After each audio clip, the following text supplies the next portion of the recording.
Okay, hello everybody. This is Sarzac. Friday night. Hope it's going well for you. Hope things are good. Hope everyone had a good day, and hope everyone has at least a quiet weekend planned ahead of you. So let's see. Oh my God, we already have activity. Hello, Cult Mother, and Thunder Drummer has resubbed at a tier 2 sub for the 5th month. My fucking goodness. Thank you so much for that, Thunder. That really means a lot to me. Thank you so much, man. That is greatly appreciated. So, hope everyone's doing well.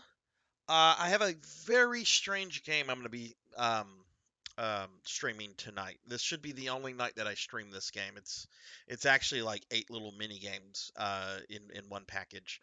If you missed last week's stream, I finally beat Record of Lodoss War on the Dreamcast.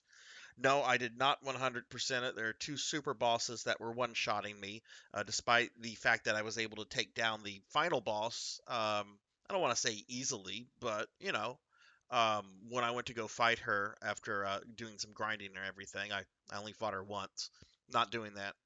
No, don't plan to ever go back to that Lodoss War game. That's in the past now. But tonight, I'm actually going to be returning to the classic Phantasy Star series. And for old timers here, you might remember that back in November, when I started my Friday RPG nights, I wanted to go through all of the classic Phantasy Star games. And I started with Phantasy Star 1. Well, first, the Phantasy Star games, especially the first three, are very grindy. The fourth one, which is a traditional JRPG, there's no grinding. It is a very well developed, very awesomely polished game. But the first game came out in '86, two came out in '89. I don't remember when three came out. They're old and they're grindy. So I'm breaking the games up. Like I'll play a Phantasy Star game and then I'll play some totally unrelated RPG, go back to Phantasy Star, and so forth. So when I started RPG Night back in November, I started with the original Phantasy Star. Uh, Went through that. I've beaten that game several times. Ended up beating it, no problem. A few months later, I then went and I played two side quest games, Phantasy Star Gaiden and Phantasy Star Adventure. Did those back to back. Those were Game Gear games, and they were relatively short. Went through those. Then I went to Record of Lodoss War. Let's not talk about that. I'm still suffering from PTSD from Record of Lodoss War. But tonight we are beginning the Phantasy Star 2 stuff. Now, I am actually not starting Phantasy Star 2 itself. I am starting a prequel game series called Phantasy Star 2 Text Adventures. There are graphics, but there is truth in that title. Okay. You'll see in a moment whenever I get the game actually going. Um, the story on this game. Hey, 100, what is up? Hello, and hello, Cheese Finish him, Timer. Daddy. How are you guys? So the story behind how this game got made is pretty fucking amazing because it really shows what I think to be an interesting aspect of Sega as a company. So, um, Phantasy Star 2, which came out before the one that I'm playing, was rushed in development. The execs wanted it out, and the development team were not able to do a lot of the things they wanted. And one of the things that suffered is that only two of the characters in this JRPG received any kind of character development. And I should point out right now that Phantasy Star 2 is the game. It is the game that the dancing Nay comes from, right? There's the dancing Nay emote everyone loves. Nay comes from Phantasy Star 2 stuff. We laugh at the dancing Nay emote. Nay is actually an incredibly tragic character. But we might even we should see some Nay tonight. But anyway, only the main character Rolf and Nate received any kind of character development. The rest of the characters did not because the development team was rushed. Well, the game comes out and the executives moved the development team to make a game well, to come up with a mascot to take care of or to compete with Mario. That would eventually be Sonic, of course. But the development team was vocally angry at the way they had been rushed through Phantasy Star 2's development. They were very upset over it, specifically as it related to the character stories. So the Sega executives, since they had just tasked this team that would become Sonic Team, since they had just tasked them with the important task of coming up with their version of Mario, they came up with like a compromise. They're like, okay, you know what? We were wrong. We shouldn't have done that. We have a modem service in Japan where people can download very, very small games. I don't know the details of that modem service, but we will allow you to make a series of small prequel games that explores all of these characters, so that you can at least characterize them somewhat, which is what they did and was what I'm playing tonight. Now, the game was originally Japanese modem only. This game has never been released in the States. I'm playing a fan translation. I'm playing this actually on my legit Sega CD that I've had since I was a kid. The disc, of course, because it's never had an American or Western release, is a reproduction that I got from. I'm gonna go ahead and plug them. A online company. I think it's just a husband and wife thing, but they're called Retro Gamer and Backups. Retro Gamer and Backups, and I got this reproduction of this Phantasy Star 2 text adventure game from them that I'm going to be playing tonight. Eventually, like originally, this was available on the modem service in Japan, and after they shut that down, it did see a physical release later on the Sega CD in Japan. So that's what I'm going to be playing tonight. This should be a one-off, okay? Because these games are very small, very short, which means that my next RPG night I will be starting Phantasy Star 2 proper. So yeah, Sega's amazing. Sega like from an innovative standpoint, Sega is I think on par with Nintendo. The thing that has always held Sega back, I think, is sort of the business side. You know, the executives at Sega have never been up to par with the executives at Nintendo. And ultimately, you know, marketing can really determine whether something succeeds or fails. I mean, you know, Blizzard games, I think most of their budget like goes towards marketing, and those games. Most Blizzard games are decent at the very least. They're almost always a success. So now I am playing this on my legit Sega CD, but I don't have it hooked up to a legit Genesis.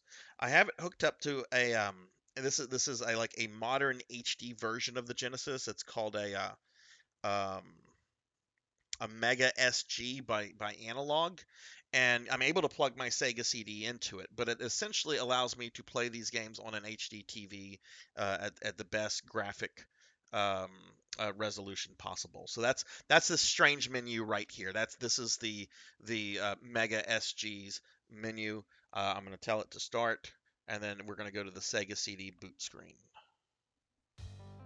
which has one of the coolest starting musics ever. I love the Sega CD starting music.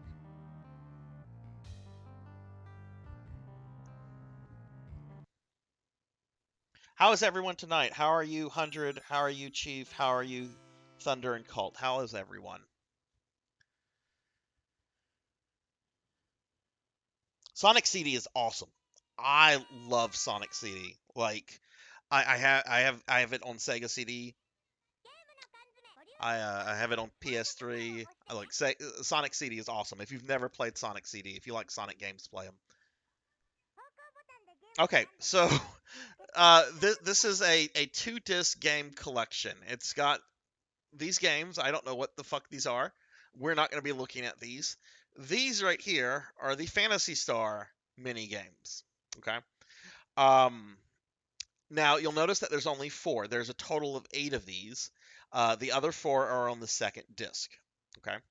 So one thing I just want to point out is that the fan translation opted for the Japanese names instead of the Americanized names. So like this character with the green hair, her name here is Silka. In the Western localization of two, she is Sheer. Um, uh, I guess Ama. She's Anna in Phantasy Star 2. Uh, let's see, this character Huey. He's Hugh in Phantasy Star 2, and this is the main character of Phantasy Star 2, who has probably like the most like drastic name change. In the Japanese, he is Usus or Use or however you say that. In the American version or the Western version, he is Rolf. So, um, if you notice when I get to Phantasy Star 2, these characters are going to have some different names. So, all right, so we're gonna start with Silka. I'm gonna show you how primitive these games are. I've never played these before. I've only tested this to see that it all works.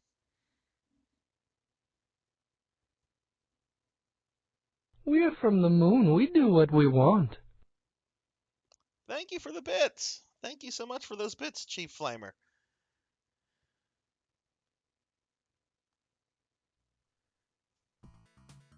All right, so here are the controls. I don't know if this was actually like something that was hacked into the ROM or. Okay, so we have hit points. We have attack points. Use command. There are two kind of objects: those that can be taken and those that can't. You can only use items that are in your possession. When engaged in battle, use your weapon on your opponent. There may also be situations where you can win without using weapons.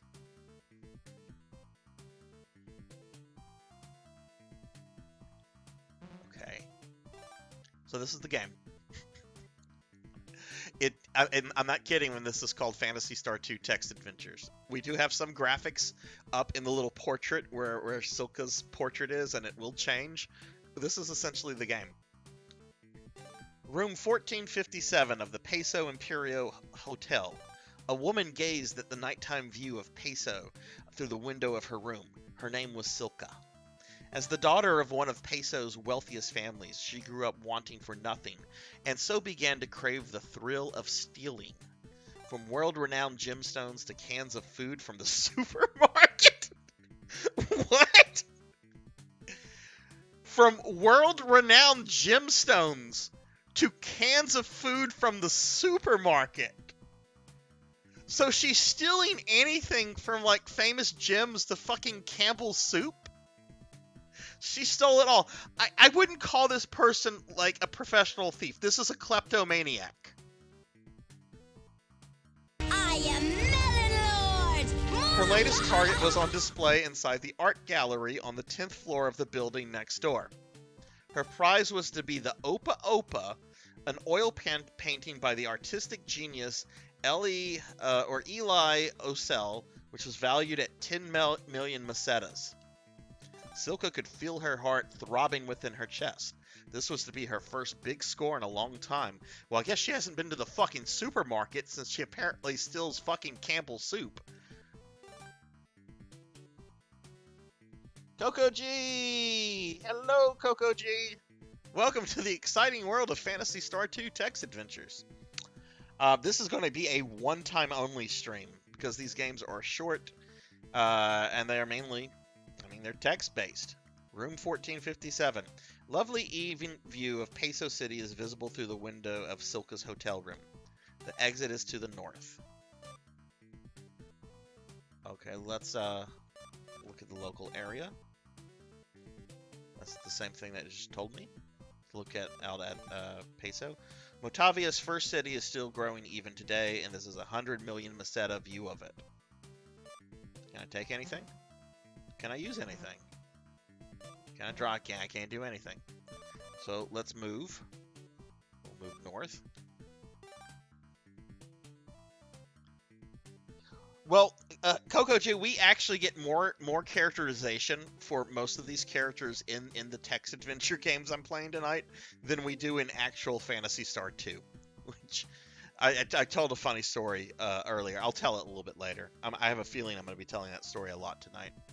Okay, outside Silka's room. Room 1457 is situated at the eastern end of a hallway. The floor is covered with carpet. Hang on, let's look at the local area. How are you today, Coco G?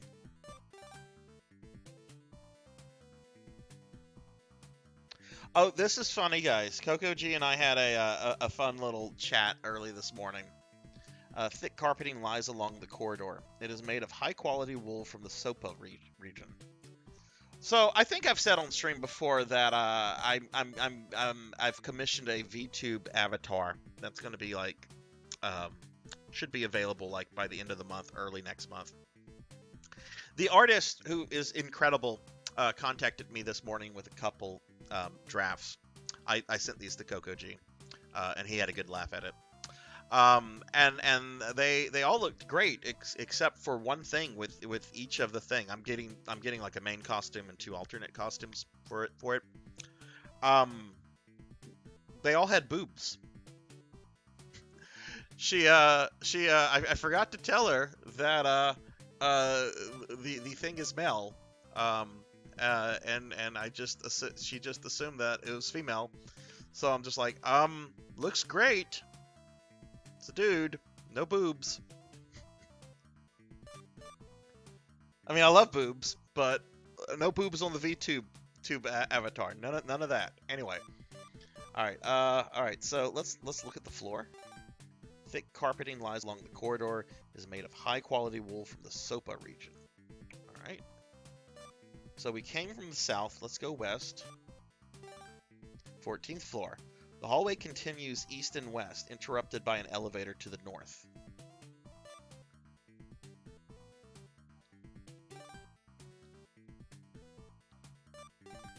Capsule-shaped gondola arrives automatically whenever the presence of a would-be passenger is detected.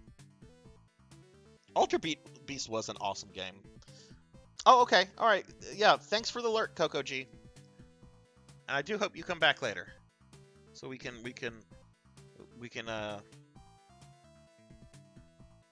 watch the exciting action of this game. I'm actually very excited to play this, even though I'm kind of poking fun at it. You have to remember that this was a game that was originally made for modem services in Japan in 1990, right? Not a large base. And I mean, they didn't even have 56K modems, I don't think, in like the early 90s. Like, if I remember, like 56K modems was like a thing like mid 90s, because that was the kind of modem you wanted when you wanted to get on AOL, because it was the fastest. So, you know, these games of course have to be very small. The capsule-shaped gondola arrives. Okay, we did that. Can I take anything? Can I use anything? Okay, let's move.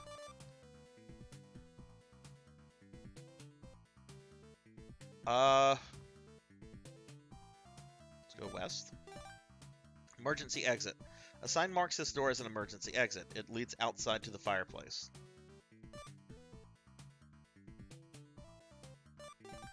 The word exit is written in green on backlit white background. Okay. Where can we go? Keep going west. Fire escape. The dark form of the Kaiser building is visible nearby, its exterior speckled by lit windows. The cool air outside feels pleasant against the skin. There is a vertical stairway here.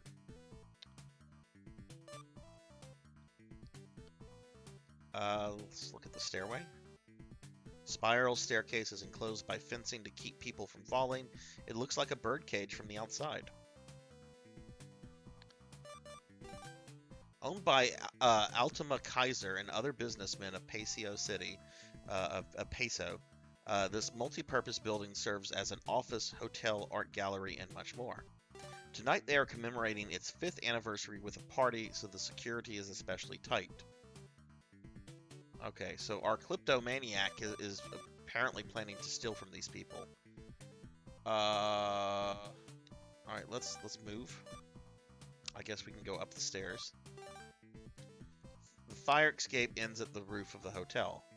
Beautiful stars twinkle in the sky, looking down on the city of Peso.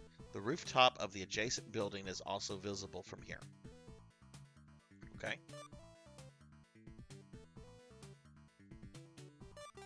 Far, far away, the blue planet Palma sparkles in the solar light. Gentle breeze is blowing. Now, for those of you that might have watched my Fantasy 1 stream many months ago, Palma was the main planet that Phantasy Star took place on, and Motavia, which is the planet that she's on, that was the desert planet. But this is like 900 years in the future, so it's been like terraformed and everything. So, yes, I'm very much a Phantasy Star nerd, by the way. I love Phantasy Star. It's a series I like more than Final Fantasy, to be honest with you. Alright, so I guess we kind of got to go back a bit.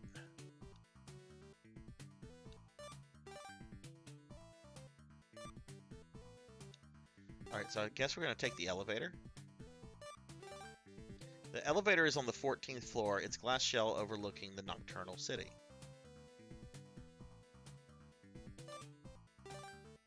Inside the elevator on the 15th floor.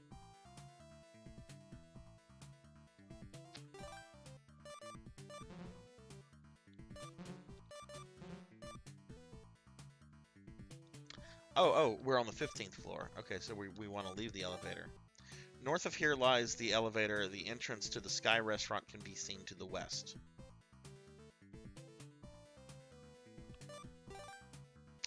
The Sky's restaurant panoramic window provides an unbroken view of Peso City.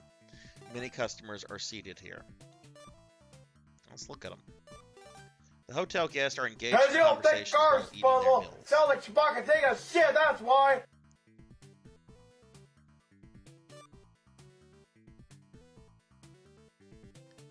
Okay. Oh.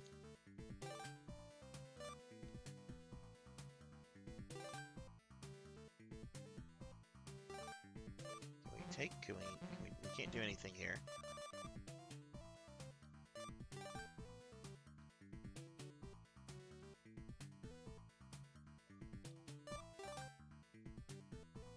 Okay, inside the elevator.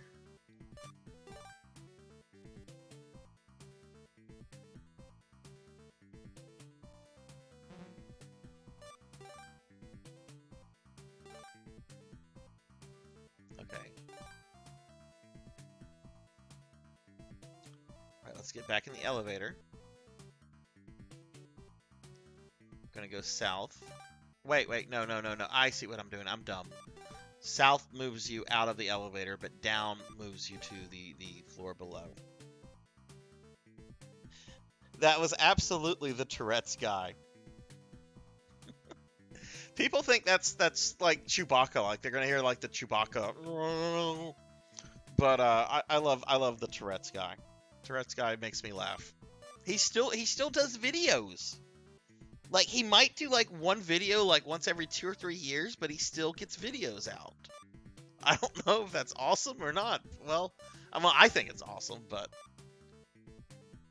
Alright, 14th floor. Okay, so it looks like we can go down another floor. Because we were on the 14th floor. The elevator is parked at the first floor of the Peso Imperial Hotel.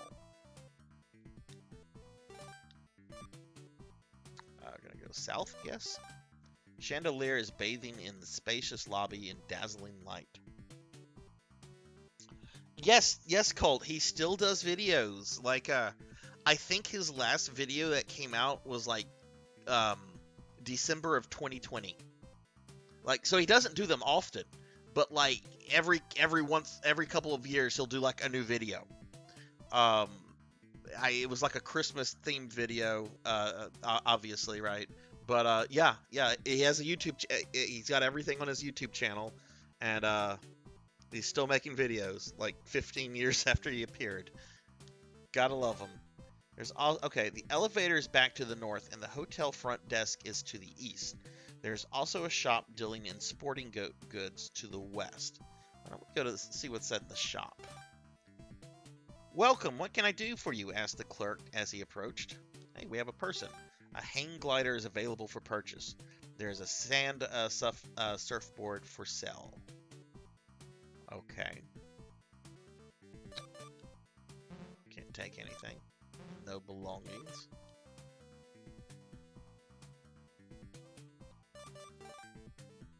1,500 Meseta price tag is attached. Jeez.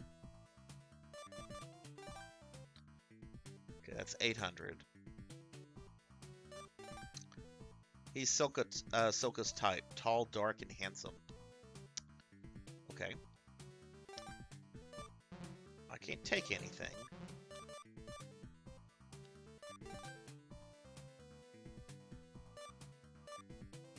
Well, I can't do anything else.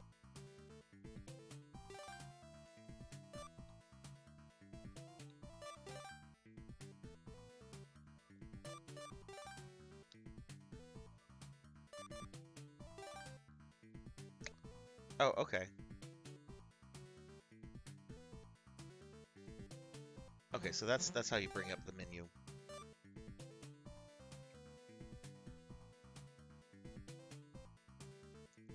Blood and Guts, hello! How are you? How's your Friday? Welcome to Not Record of Lodos War. Alright, well, I guess we'll go to the front floor lobby.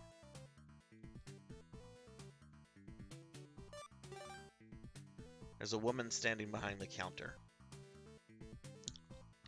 Okay, well, let's look at her, because I really have kind of like ran out of places I can go. May I help you? The woman asked with a smile.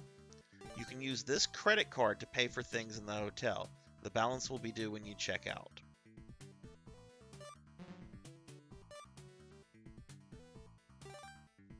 Can I use it on her? Please feel free to use that credit card anywhere in the hotel.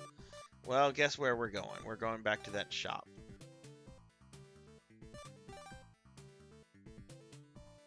There's no more clanking.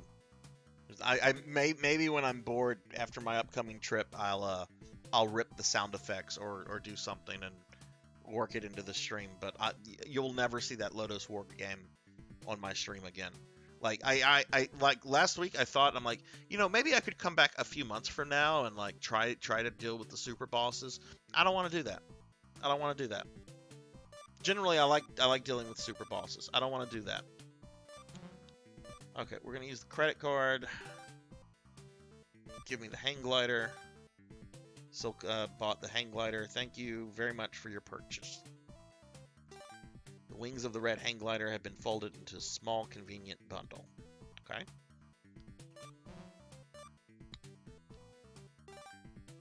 Let's buy the surfboard. Silka purchased the sand surfboard. Thank you for shopping with us. It's an elliptical deck designed for surfing on sand dunes. Okay. Well, let's go back to that one.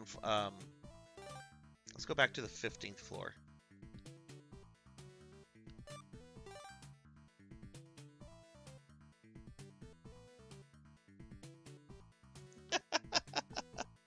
Would you like to be a mod here, Cult Mother? I don't have any mods because I haven't really felt the need to have a mod. But would you like to be a mod here? I mean, you are practically a mod everywhere else. Would you like to be a mod here?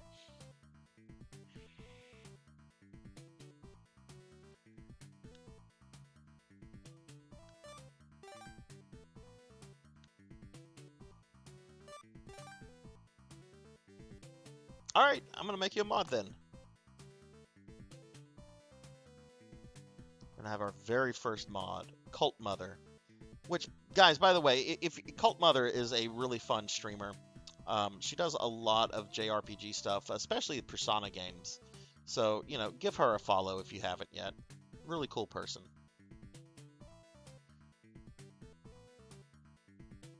Alright, let me... My elderly... I have to type this out.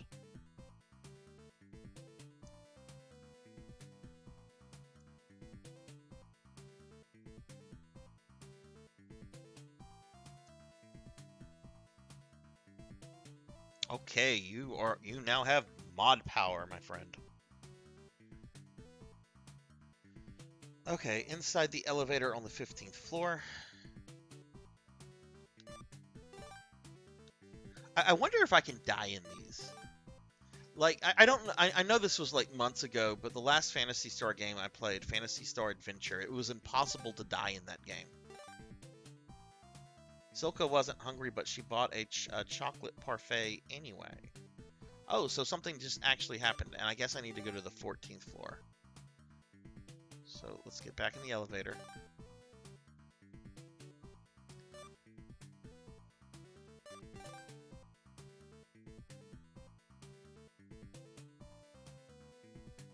I appreciate the lurk. I do. 100 is probably playing a more exciting game than this. I don't want to shit on this. I'm actually really excited to play this, but I do realize that it is more of like a series of short stories than an actual video game. But I want to beat every Phantasy Star game. All right, we're on the 14th floor, so let's leave. Thunder, how's your Friday going? And how did your stream go earlier?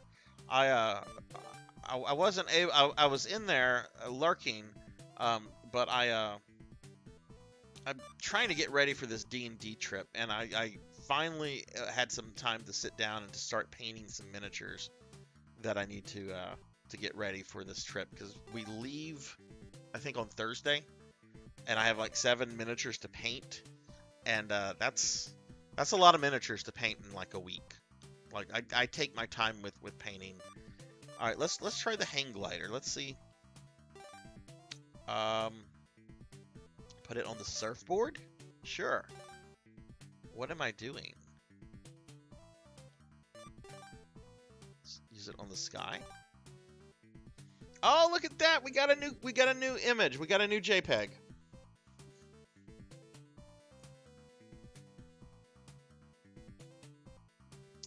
The glider unfolded to a width of 3 meters. A fair wind was blowing as Silka leaped into the night sky. She descended slowly and gently as her hang glider circled the building. Suddenly there was a tearing sound as she neared the roof. One of the wings got caught on a lightning rod and tore apart. Silka lost her balance and fell with a thud. Despite the unpleasant landing, she had made it to the roof of the Kaiser building. The hang glider was no longer usable, so she discarded it. The top of the Kaiser building is deserted. There's no turning back now. The roof is enclosed with an iron railing. Alright, so let's look at the railing. It is constructed of durable metal and stands approximately 1.2 meters tall. Can't use it.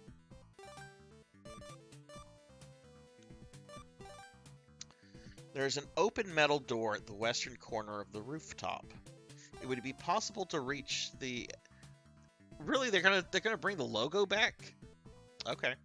It would be possible to reach the edge of the roof by climbing over the railing to the east. Alright.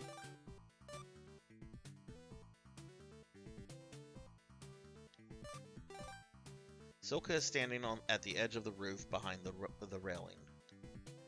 The building's wall drops straight down. It is dizzyingly high up here.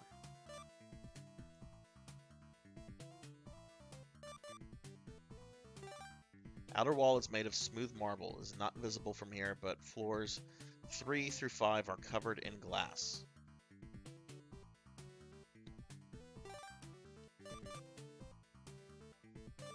Can we use that on the wall? No way! What about on the railing? Huh? What am I doing? Okay. Well, I guess you can't do anything there, so we're gonna backtrack a little.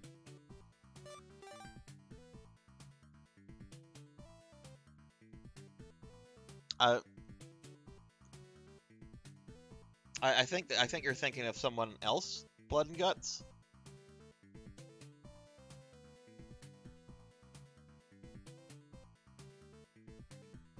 Okay, let's see.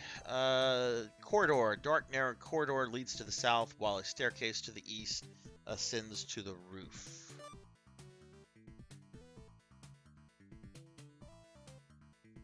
Staircase to the east ascends to the roof. Alright, so let's look around.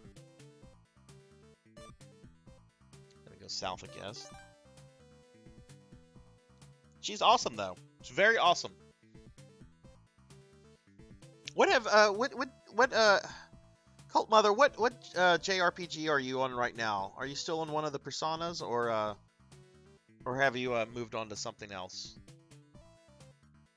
She also this is how Popinski introduced us to each other.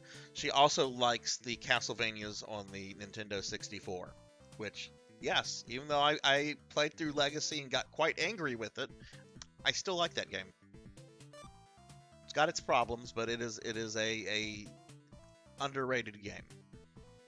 Passageway bends from north to west. The sounds of a revolving motor can be heard. All right.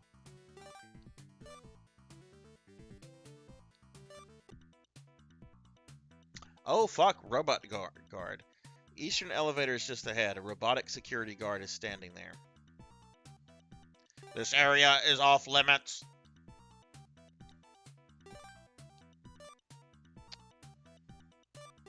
Humanoid security robot has camera lenses in the center of its face. It is carrying a laser gun in its right hand.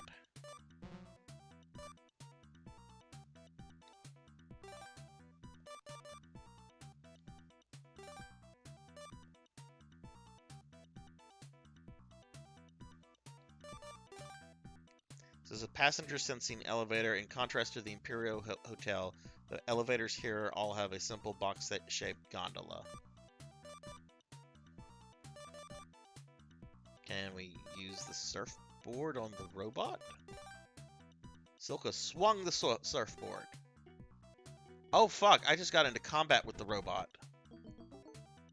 I'm attacking a robot with a surfboard.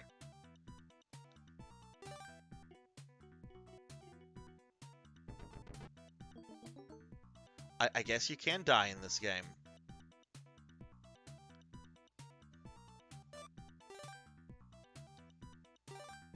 This will be interesting.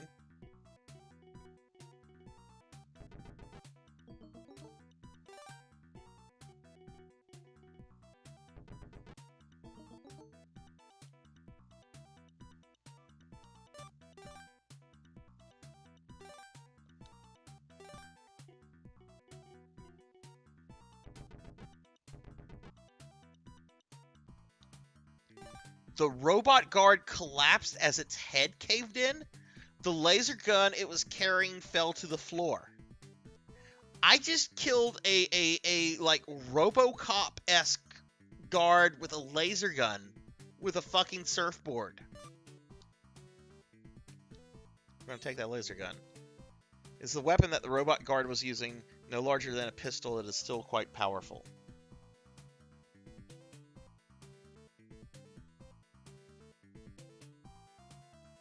Persona 5, right. Have you played the first one called? I know I've probably asked you that before. That's the only one I've ever really played. I had a friend that was like all into like the second and third ones back in the day. And I was amused that like one of the games has apparently like Hitler in it. I think it's either the second or third one. I'm still amazed like how popular that series has just like become over the years, because when the first one came out on PS1, I mean it was fucking obscure. Like nobody really knew about it, except JRPG nerds. All right, we've got the laser gun. We're gonna go into the elevator.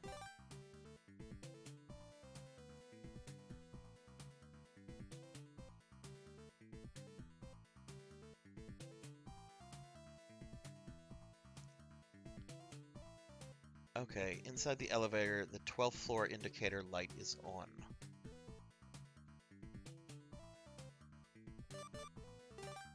Indicator light shows that this is the 10th floor of the building.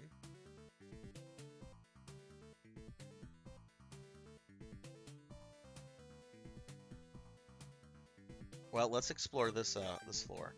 West of here is a passageway. There's also an elevator nearby. There's an art gallery to the west and an elevator to the east. So we're gonna go in, guns blazing. Still the thing she's after. Following is printed on the sign above the entrance to the gallery. Kaiser Building, 5th anniversary, Eli Osol exhibit. Female docent is standing here. The exhibit is closed. Please come back tomorrow, she said as Silka approached. Shutters are closed, preventing admittance to the gallery. There's a surveillance camera in the center of the ceiling. Okay.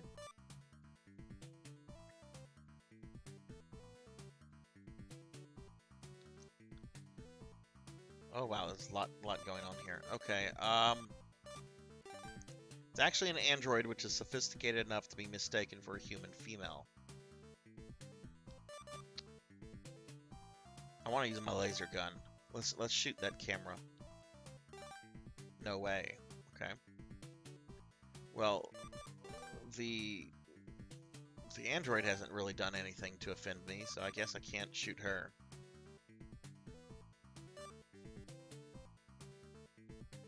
Or can I?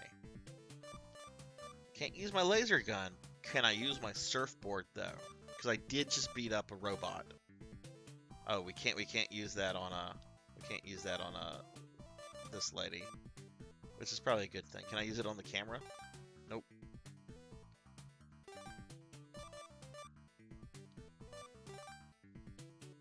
Passageway. 10th floor. Okay, I guess we need to go to the floor below.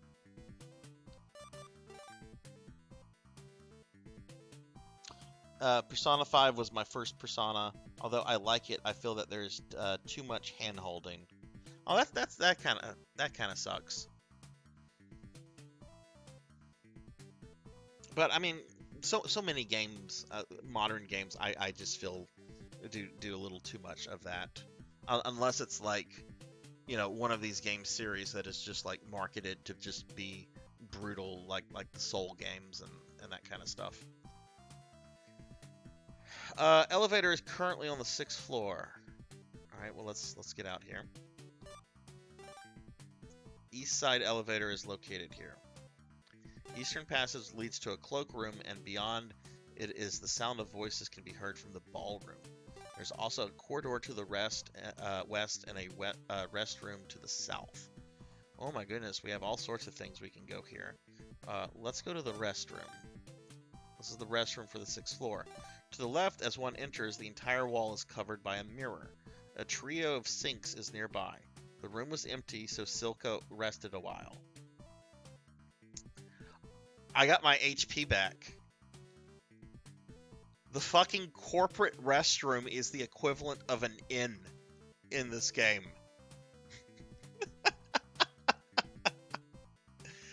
So next time, guys, that you're feeling a little weary and you're in an office building, just go into the restroom. You'll apparently feel better.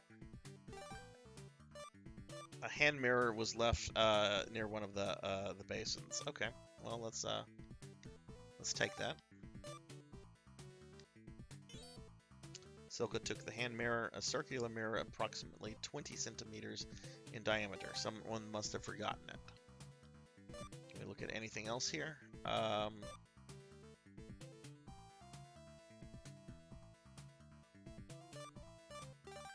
Silka is wearing a blue one-piece dress that ends in a miniskirt. She appears slightly tense.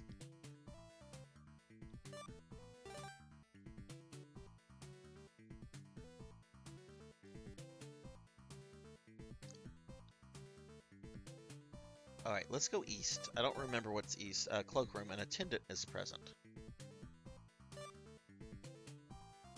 Hello. A young man in a black tuxedo.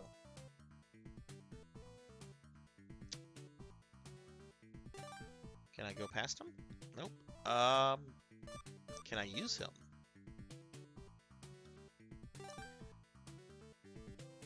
Can I shoot him? They won't keep that sort of thing for you. What? Okay, I gotta remember this character does become a hero in Phantasy Star 2, so she's not gonna murder some poor kid doing his job.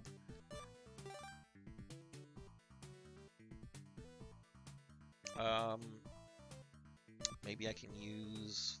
Maybe we can knock him out? Nope. Try the laser gun. Hand mirror, perhaps. I don't know. No effect. Uh, maybe I have to.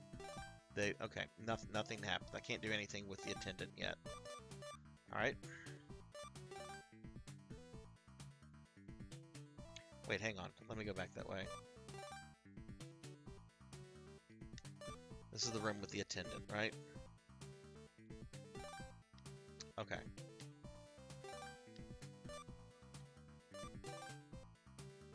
Oh, I got a new graphics. There's a gala event taking place in this large party venue. The guests are talking, eating, and having a good time. A feast is arrayed on the tables, and bunny girls are serving drinks.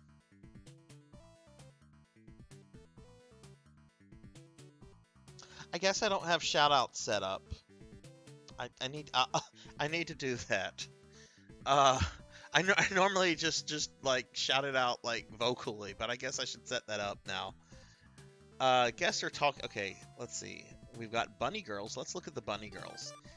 It's in honor of the building's 5th anniversary. Key can be seen. Let's look at the bunny girls. Clad in colorful bathing suits, they are all smiles as they take care of guests. Let's look at the feast.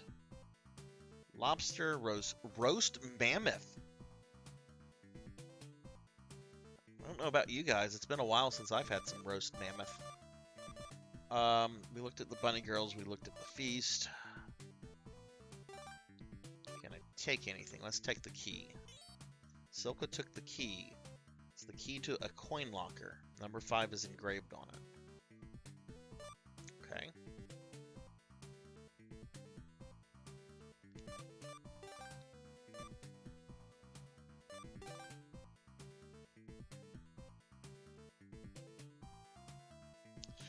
Bunny girls are like a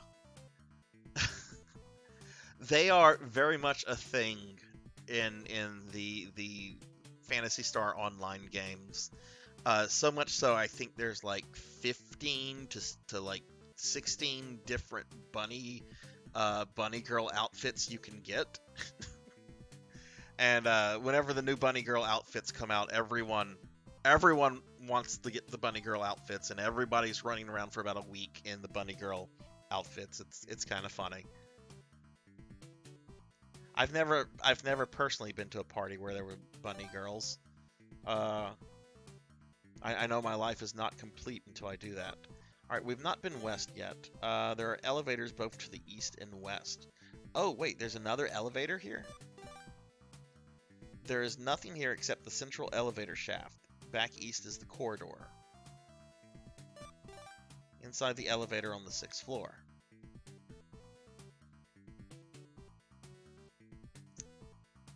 Okay, we can go up and down. The elevator has reached the 9th floor.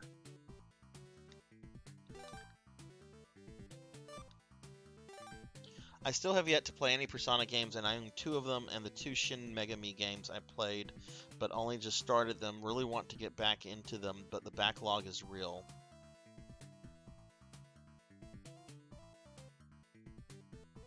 Yeah, like I said earlier, the only one I played was Persona 1, and that game, I never finished it. That game was fucking brutal. I actually loaned it to a friend of mine who was a little bit more stubborn with RPGs, and he couldn't even finish it. I know it had like a re-release on PSP, I think, where they like toned down the difficulty. So I guess maybe that's the version to play of the first game if whatever reason you want to go back to it. Alright, we're in the local area. Where can we move here? Oh my god. Okay, this is outside the 14th room on the 9th floor.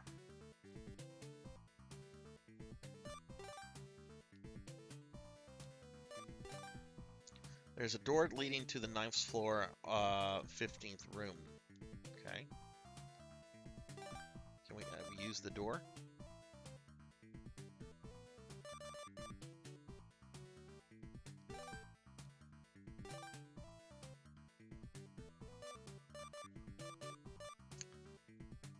Maybe we can break the door down. Maybe we can shoot it. Okay, I'm not supposed to be here then.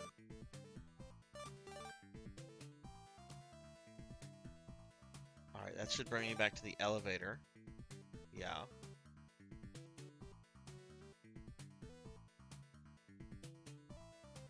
I'm gonna go down. Now that was the floor I just came from, so let's go down again.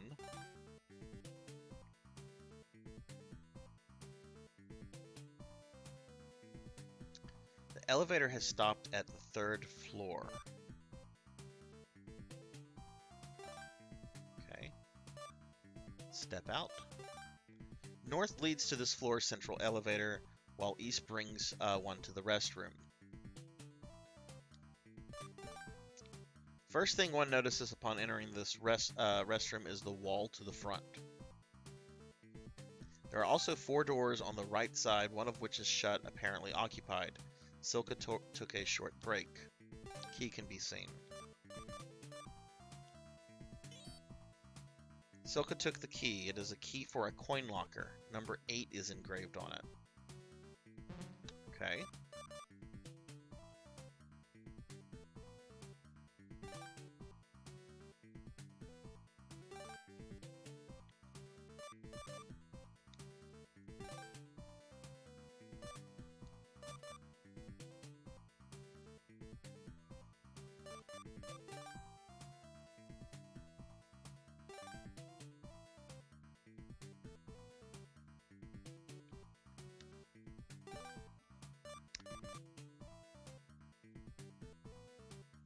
Okay.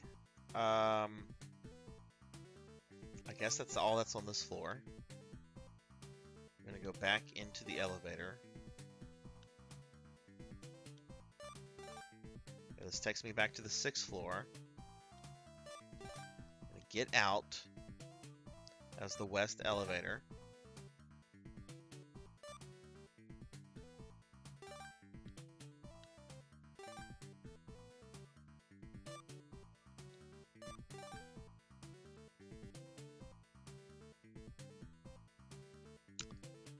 I think south here. Yeah, this is the restroom. That's the first restroom I found.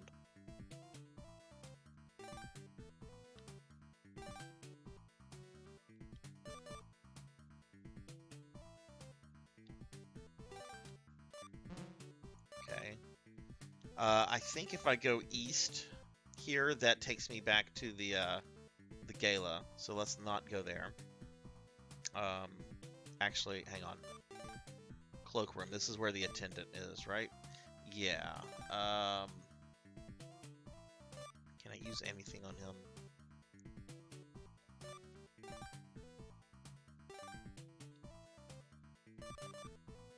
Okay. North takes me to the gala, so I don't want to go back there. Alright. I guess let's go back into the elevator here. This is the eastern elevator. Elevator is currently on the 6th floor. Okay, now we're on the 10th floor. Okay, there's another floor that I can go to. I don't remember what's on the 10th floor. I think this might be the one with the android. Art gallery. Yeah, this is the one with the android. Following is printed on a sign above the entrance. Right, we've been here. Shutters are closed, preventing admittance. There's a surveillance camera on the ceiling.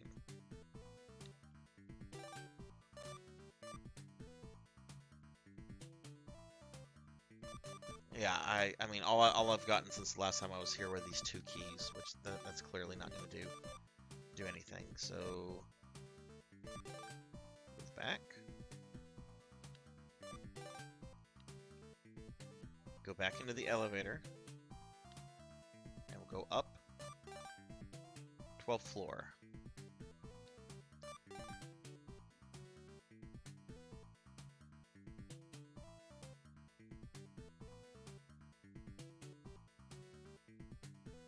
Okay, Thunder, thank you for the lurk. Get some rest, and hopefully I'll talk to you tomorrow.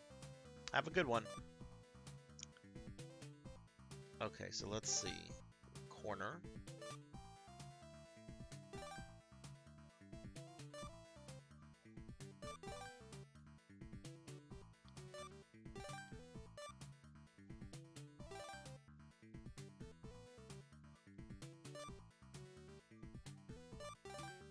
Okay, we're back on the rooftop. There's an open metal door at the western corner of the rooftop. It would be possible to reach the edge of the roof by climbing over the railing to the east.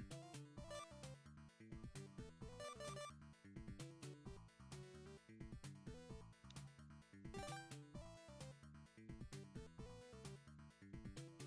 mean, only not giving me an option there. Okay, Colt. Thank you for the lurk as well. And I hope you have a good rest of your night. Okay, let's look at the area again. Local area. Open metal door at the western corner of the rooftop.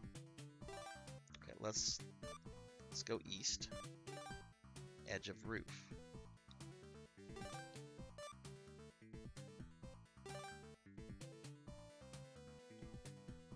Building walls drop straight down.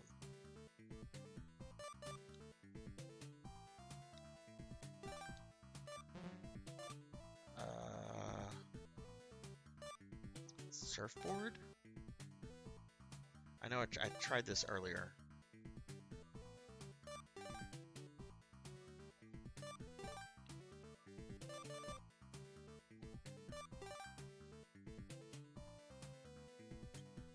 Hello, Bobcat Bry.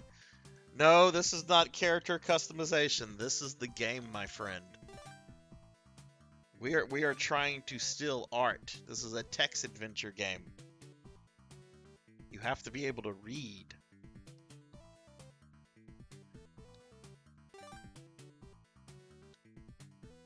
Okay, let's go west. Wait.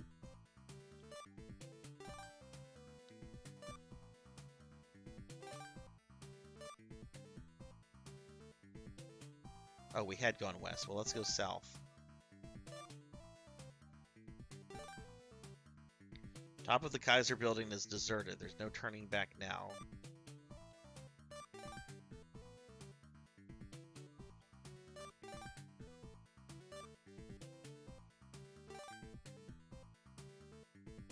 Dark, narrow corridor leads to the south, while staircase to the east ascends to the roof.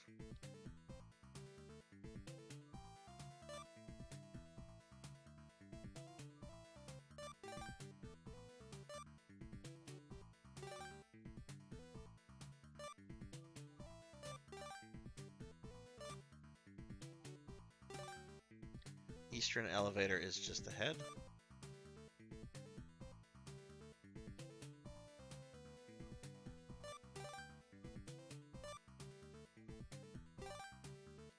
Wait, that's the way I just came from. How are you today, Bobcat Bry? How's your Friday night going? Inside the elevator, the 12th floor indicator light is on.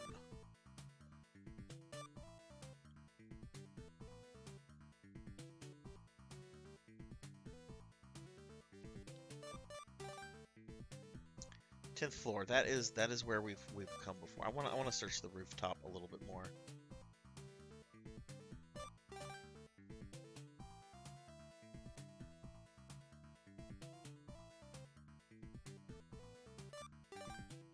Okay, that puts me in the elevator. Let's go out of the elevator.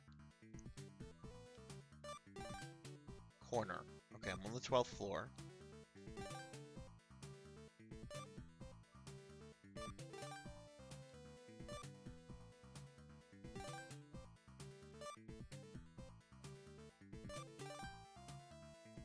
Now we're back on the rooftop.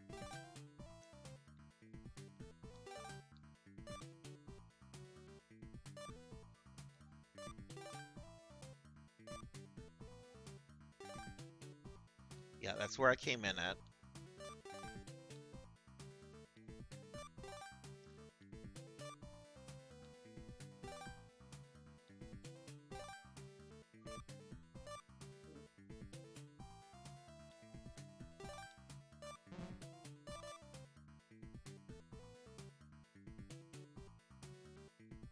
All right, well, go have a good night's rest with your intoxicated self.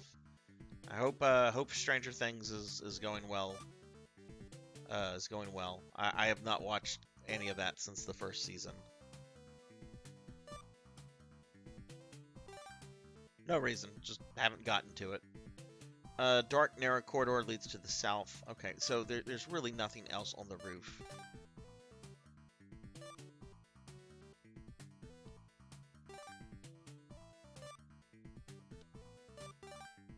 Okay, this brings me to the 12th floor, which puts me into the elevator.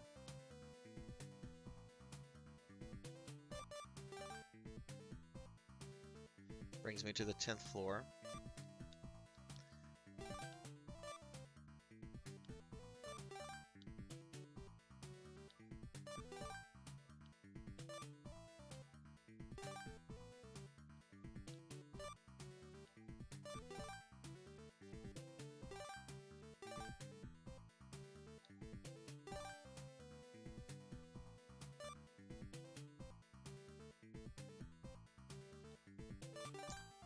Right, we have the android, and we have a camera.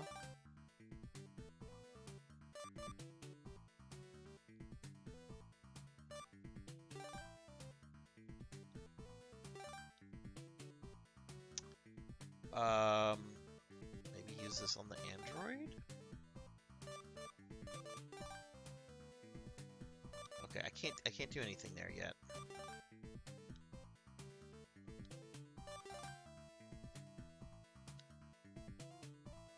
So we're gonna go back in the elevator.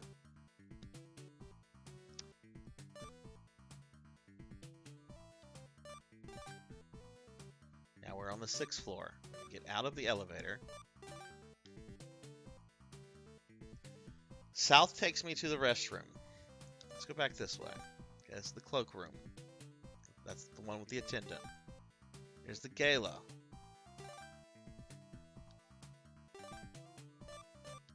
Maybe I need to do something here. Maybe I was a little too...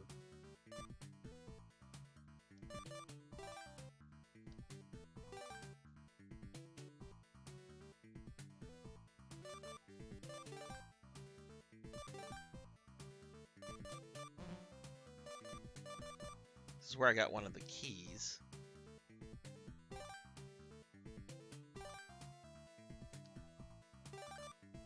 Nothing, you can't take the feast. And there doesn't seem to be anything else that can be used here. Can I shoot the bunny girls? No.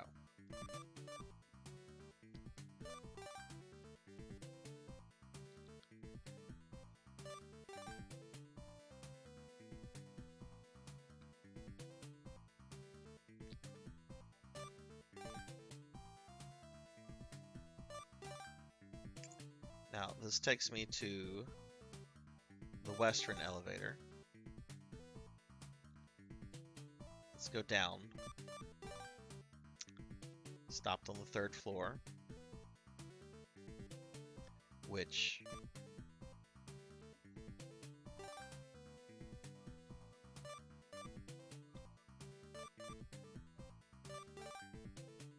okay, this was the restroom. But you know what? I don't think I went to the floor below me. So maybe that's my problem. Maybe that's where I got hung up. I know I went up. We've reached ground floor. Okay.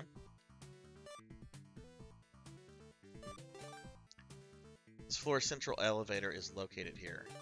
Coin-operated lockers lie eastward, and the lobby is to the west. Okay, we're back in business. There are lockers lining the walls here.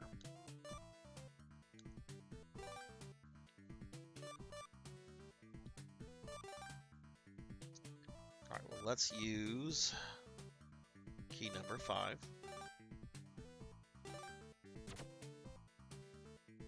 A brown bag.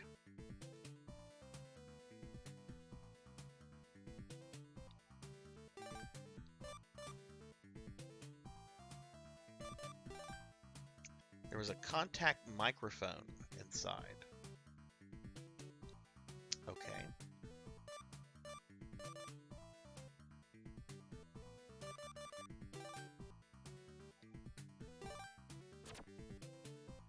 Key fit locker number 8. There was a gym bag inside.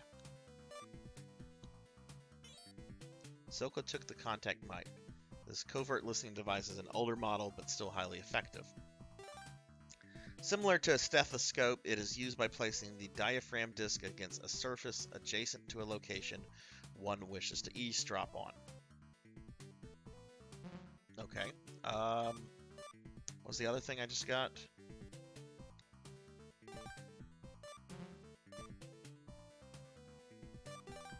Oh, the gym bag. The gym bag. Let's look in the gym bag. A climbing set was inside. Okay, well that's probably what I need to do the thing on the roof with. So let's take that. Set of gloves and shoes with soft rubber suction pads attached. They enable their owner to climb walls and ceiling when worn. Okay. Alright, so we're done here. Spacious lobby. Here lies the western elevator. Oh my god, there's another elevator.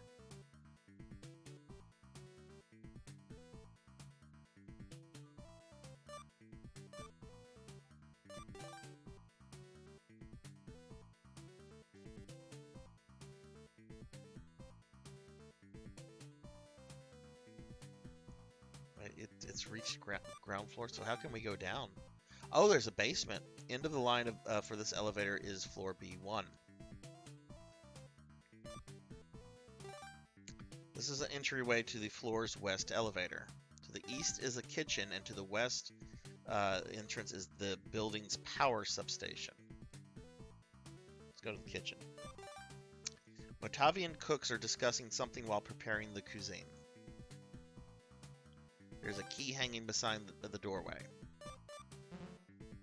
Silka cannot carry anymore. Really? I have an inventory limit?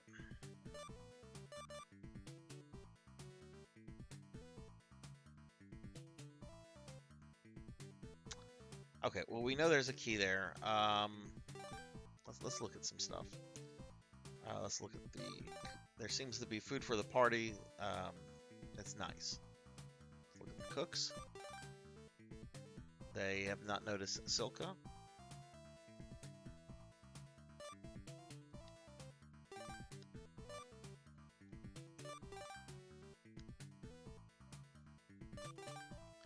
Door to the west leads inside the building's sole power room.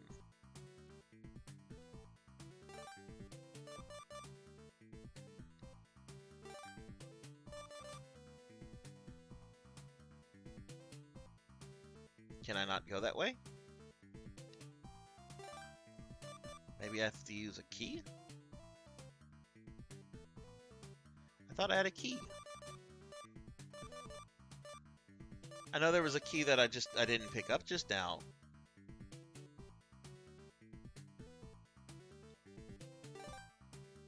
All right, well let's go back to the roof. I'm gonna try using that climbing set.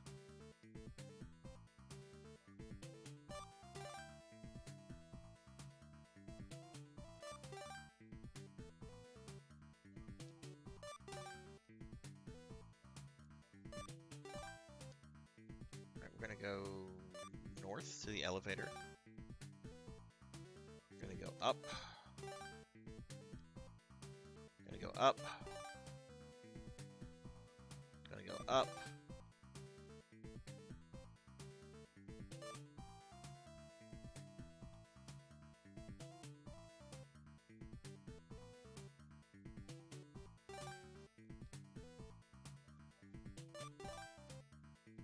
Room 1915 exterior. Actually, since we're here, let's use the contact mic. Oh, I didn't use it. I looked at it.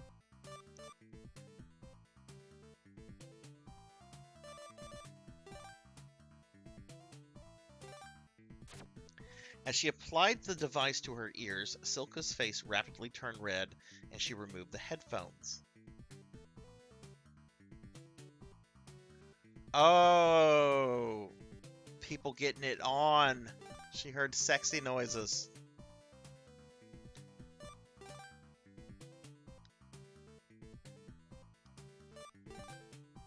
Conversation is taking place behind the door. Ooh.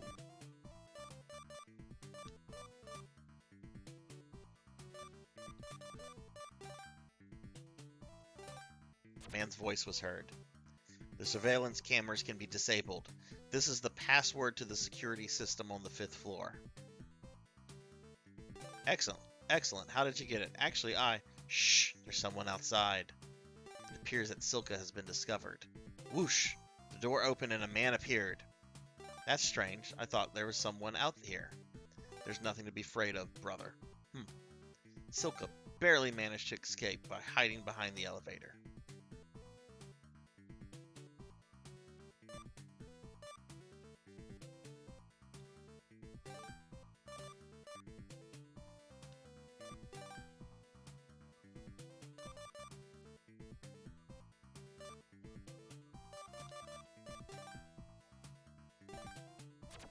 Nothing can be heard.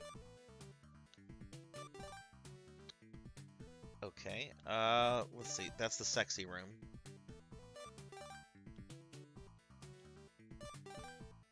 Alright, we're gonna get back in the elevator.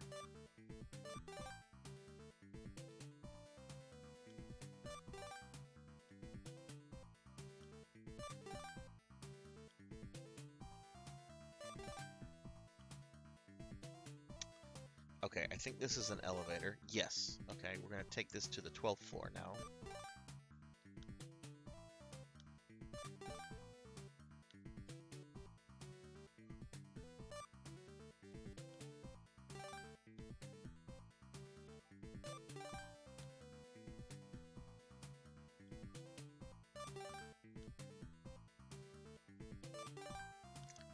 Okay, here we are on the rooftop. Let's go here, edge of roof.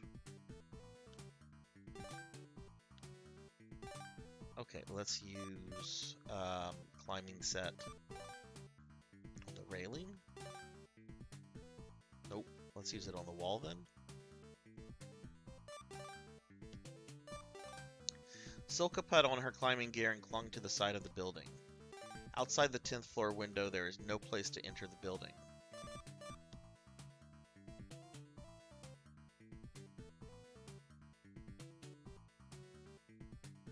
Let's go down, because we came from the roof. Light is coming through the 6th floor window. There seems to be a party going on. Can't do anything else.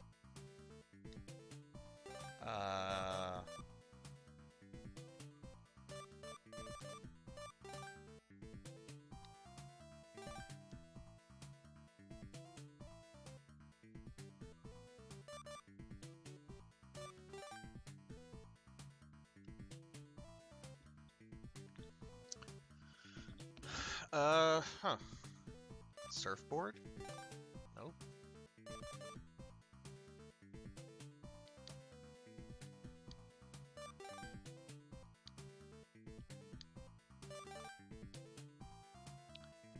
Yeah, that's kind of pointless. Let's try that again.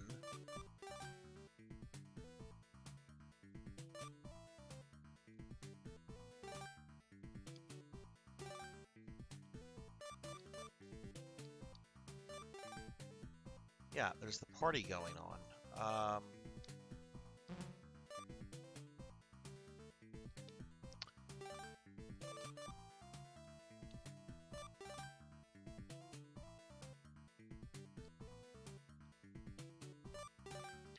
Alright, let's go back into the building then. That's the entrance to the building.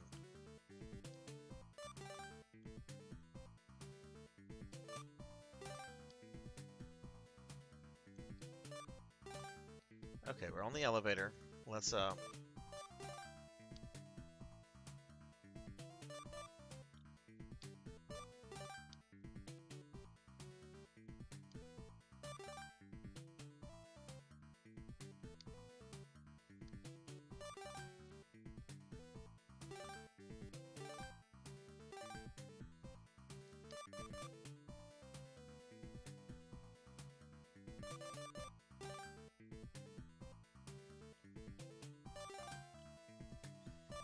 okay, let's see.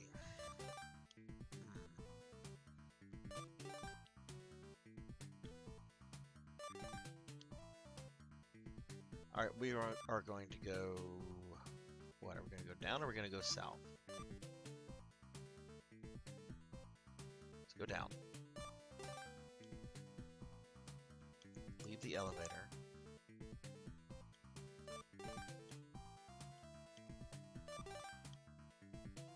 Okay, this is the western elevator, or the central elevator.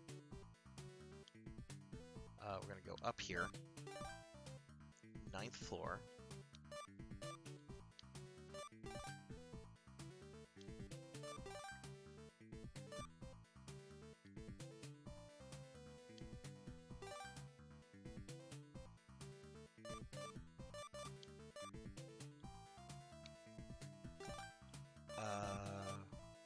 Was this the room where I heard the sexy noises from?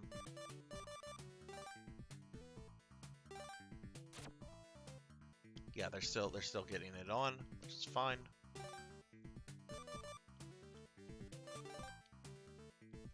Okay, so this was the room where I heard like the creepy people.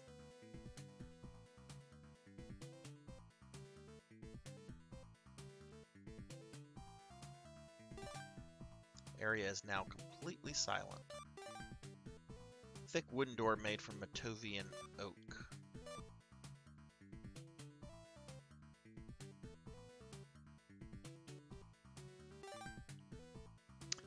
Okay, let's do this. Let's go get that key. Maybe I can use the key in the power room or elsewhere. We're on the 9th floor.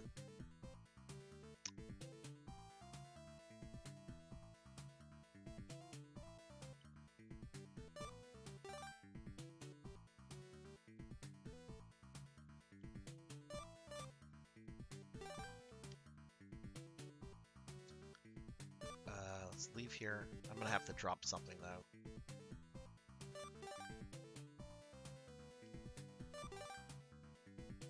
Okay, I know this is a restroom, so let's drop something here.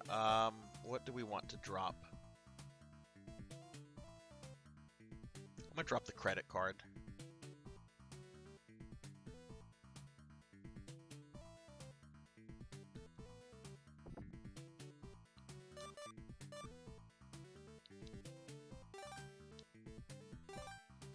Credit. Okay. All right. So I can come back and pick it up. That's good. I was a little worried. I'm like, is it gone for good? Okay. All right. We're out of the bathroom. Let's go into the elevator. I can't go. Okay, I can't go down any further from here. So.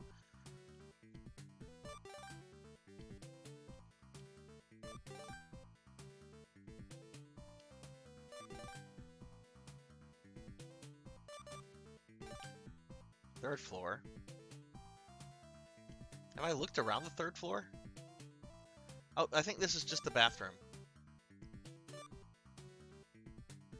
Oh, actually, there is somebody in here. Let's spy on them. Nope.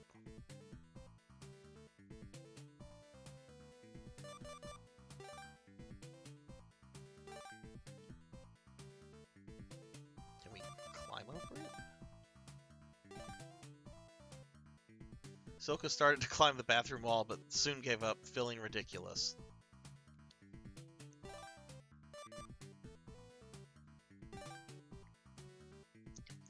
We have had other images come up, but each character has their own minigame, Coco G. So this is the first one, but none of the characters like interact with each other, except Nay might interact with Rolf.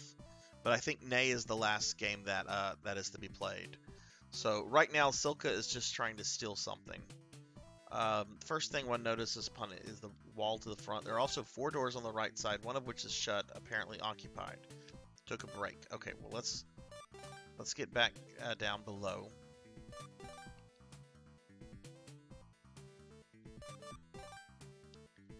All right, we're on the ground floor.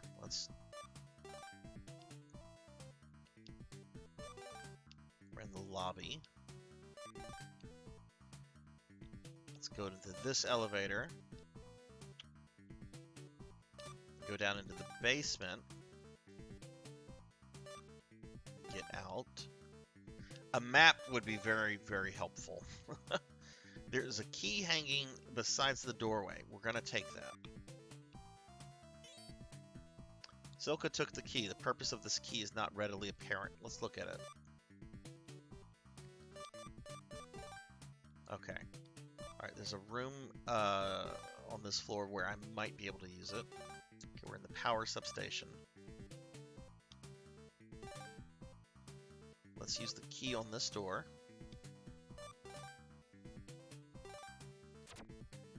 Silka inserted the key into the power room doorknob and turned it.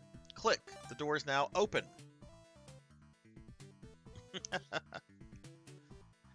But yeah, Kokoji, I don't think you were here yet. This game has a very interesting history on how this got made. So when Sega was developing Phantasy Star 2, the executives rushed development on the game. What happened, I mean, there were several things that had to get cut out and so forth, but one of the things that happened is that only Rolf and Ney received any kind of characterization in Phantasy Star 2. All the other characters like Silka and so forth have absolutely no characterization. They show up at Rolf's house and they're like, "Hi, we want to fight with you." And that's essentially it. The devs are really pissed off over this. And Sega had just tasked them with developing Sonic.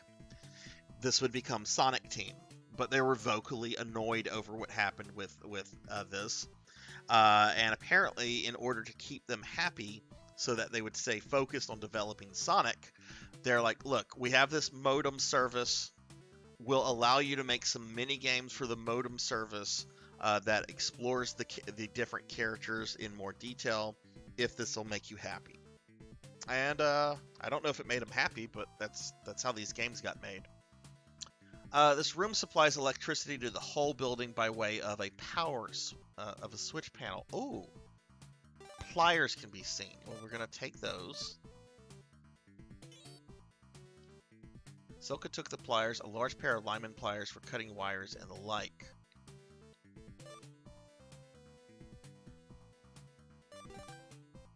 There's a huge mess of power lines here. If they were cut, the power supply for the entire building, including the security systems, would be interrupted. What are we going to do?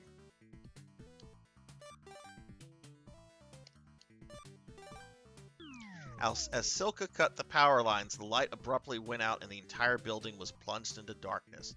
The Matavians in the nearby kitchen sound pretty upset over this. Now, does that mean that the elevators won't work anymore? It's pitch black. Silka is likely to be eaten by a bio monster? Why is there a bio monster in this basement? Should be the spot where the elevator is parked. Uh-oh, it's not working. With the power lines cut, Silka is effectively trapped in the basement. Now there is no way she can even escape, let alone steal the painting. Game over.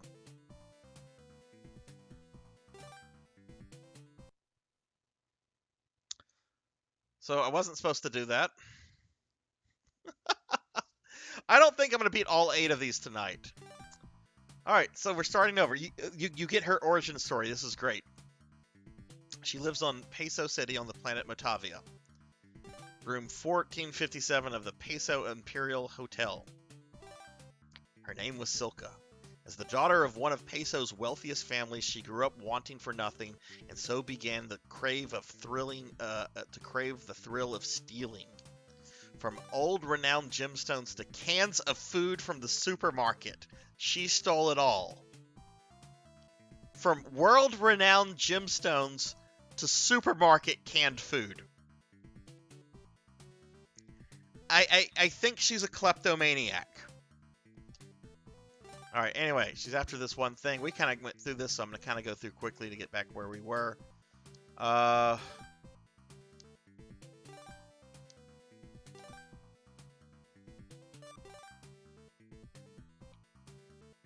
Floor is covered in carpet.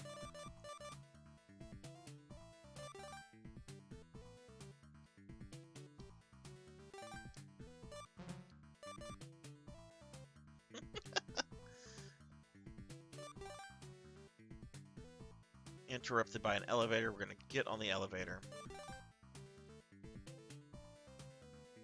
Oh, I beat up a robot guard with a surfboard earlier. You'll get to see that again. First floor of the hotel. We're gonna leave.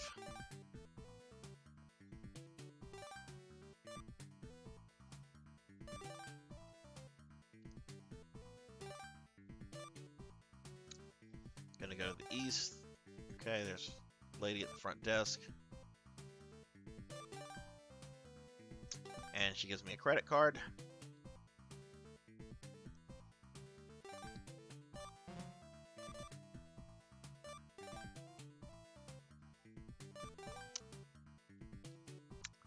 Alright, and I am going to use the credit card to buy the hang glider.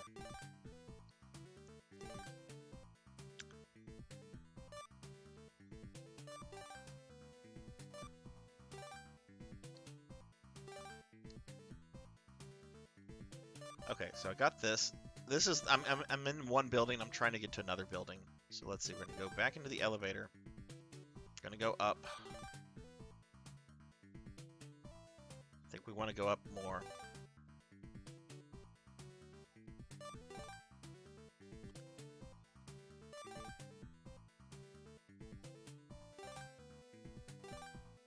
She bought a chocolate parfait anyway.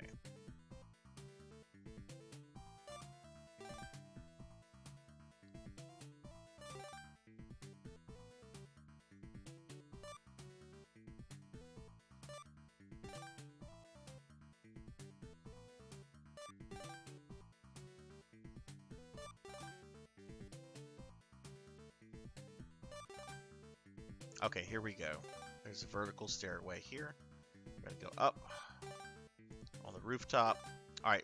You're gonna get some new graphics here. Some new graphics is coming up. I'm gonna use the hang glider on the sky. Glider unfolded to the width of 3 meters. A fair wind was blowing as Silka leaped into the night sky. She descended slowly and gently as her hang glider circled the building. Oh no! But she got to the Kaiser building. Alright, so now I'm back in the building that I got a game over in.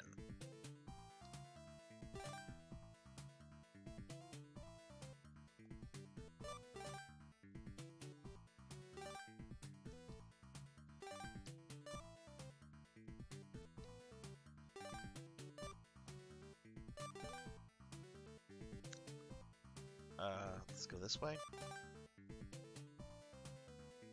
You might actually get to see some combat in just a moment. Sound of a revolving motor can be heard. Ah, yes. Yes. The eastern elevator is just ahead. A robotic security guard is standing there.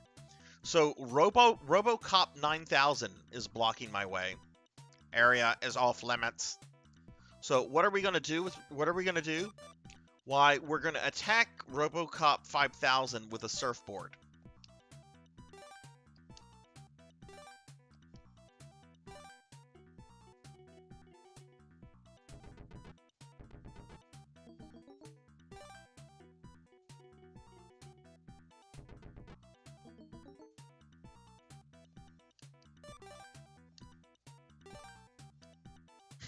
Yeah.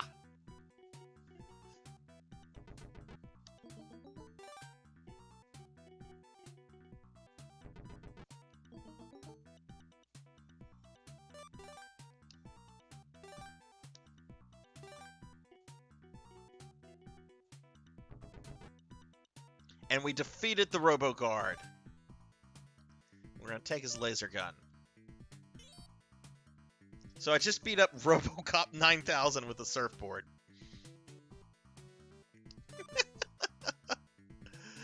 Alright, let's proceed. Okay, we're in the elevator. We're going to go down.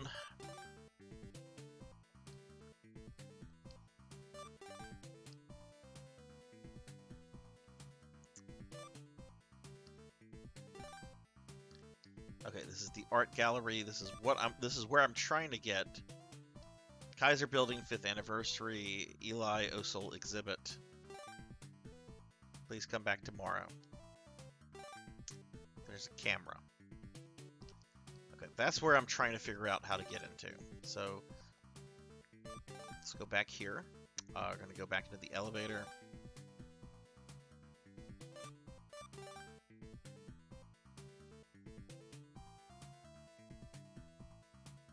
I guess we're going to go up.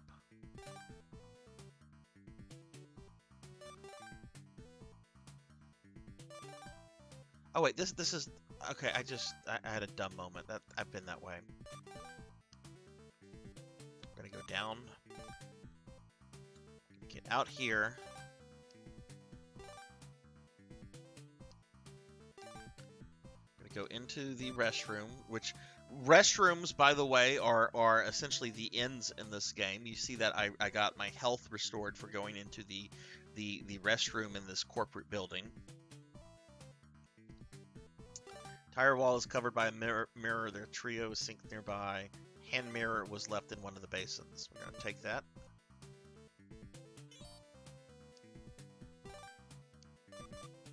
Someone must have forgotten it.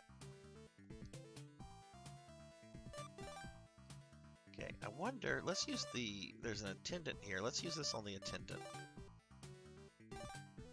No effect. Let's look at the attendant. Young man in a black tuxedo. Okay, we'll go north, which brings me to the gala. There's a gala event taking place in this large party venue.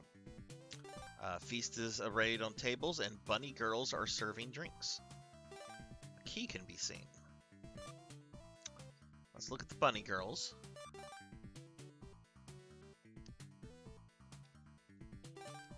I guess this is the first appearance of bunny girls in a Phantasy Star game.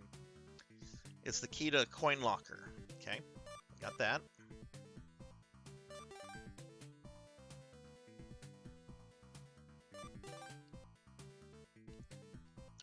Now we're going to move to another elevator.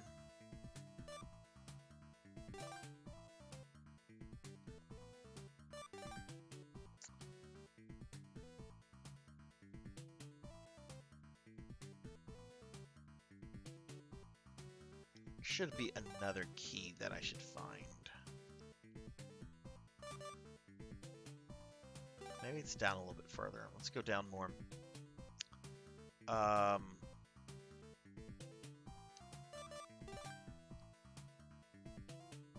I think it's here.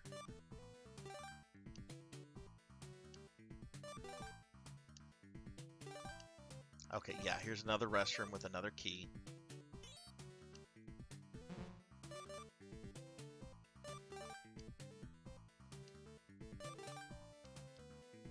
We are going to go down. I try to avoid public restrooms. Like, my health goes down when I go into those.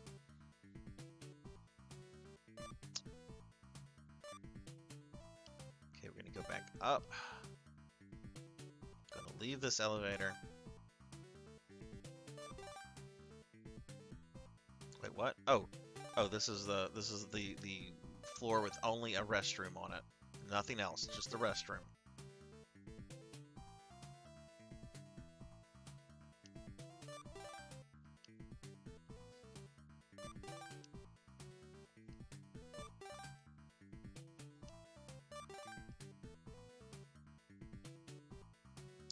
Okay, let's get in the elevator here. We're gonna go...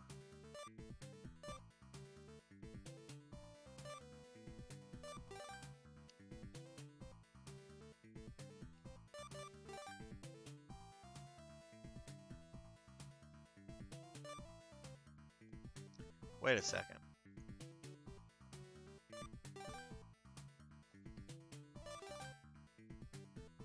Okay, get in the elevator. I want to go. I want to get to the ground floor. Okay, here we are. Here we are. Okay. All right, let's leave here. All right, let's go to the lockers.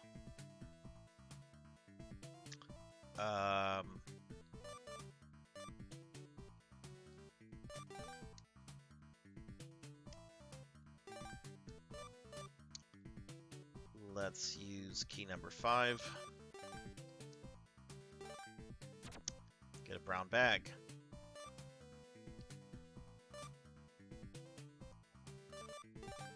There's a contact microphone.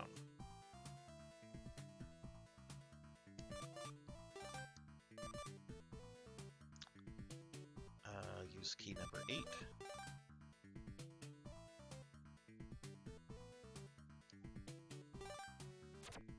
Gym bag. And we got a climbing set.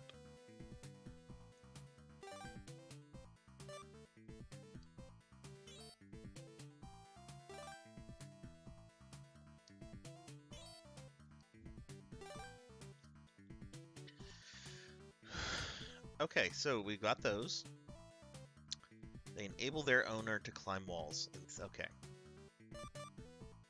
Alright, so we're done here. Let's do this. Okay, this is the lobby.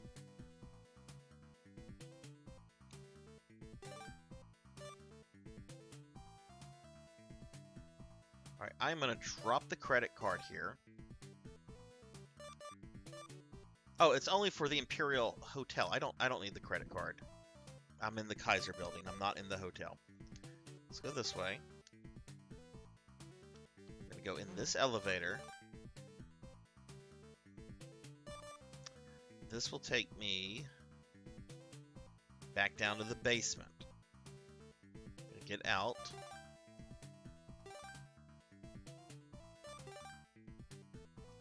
Okay, here we're gonna take this key.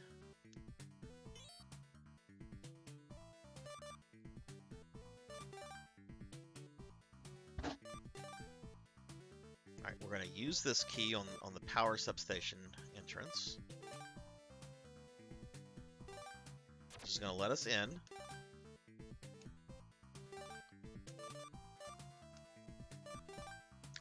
Okay, we are back in the room where I got a game over about 10 minutes ago. We're going to take the pliers.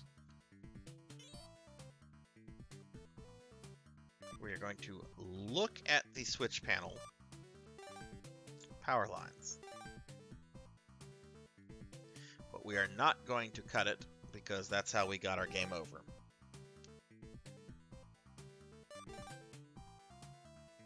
So now what we're going to do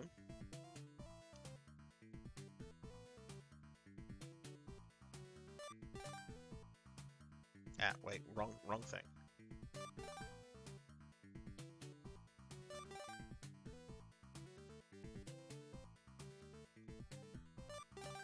Now we're going to try to go to the 9th floor.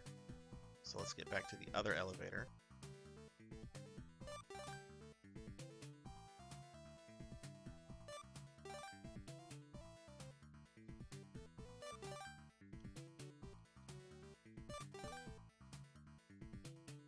Alright, let's go to the 9th floor.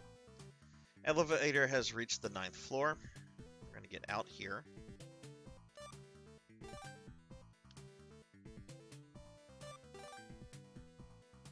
Use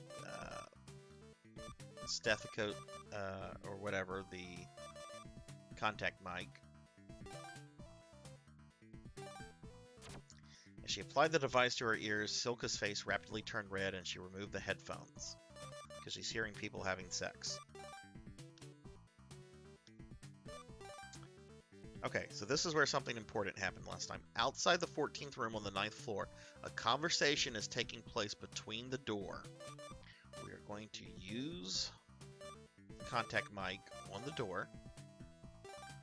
A man's voice was heard. Cameras can be disabled. This is the password to the security system on the 5th floor. Excellent. How'd you get it? Actually, Shh, there's someone outside. It appears that Silka has been discovered. Whoosh, the door opened and a man appeared. That's strange. I thought there was someone out here. There's nothing to be afraid of, brother. Silka barely managed to escape by hiding behind the elevator. So I need to get in there.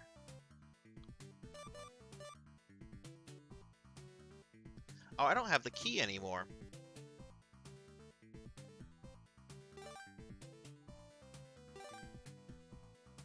I I thought maybe that key might be used here.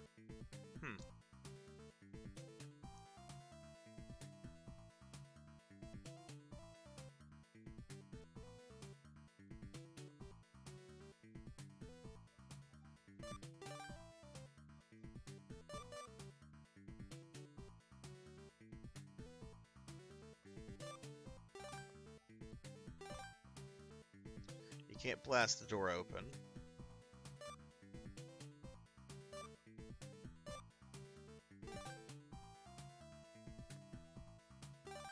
Nothing can be heard. The conversation is over. Okay, well they said something about the 5th floor. So let's try to go there.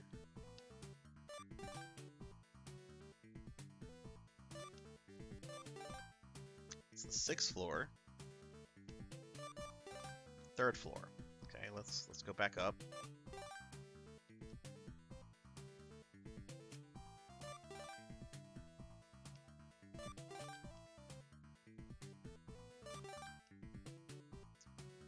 Get in this elevator, which will not take me down.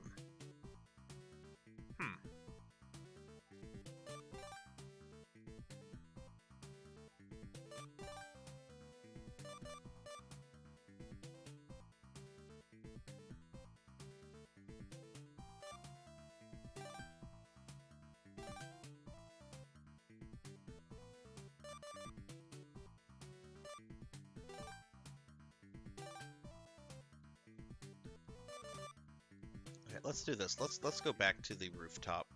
Maybe I need the pliers to do something.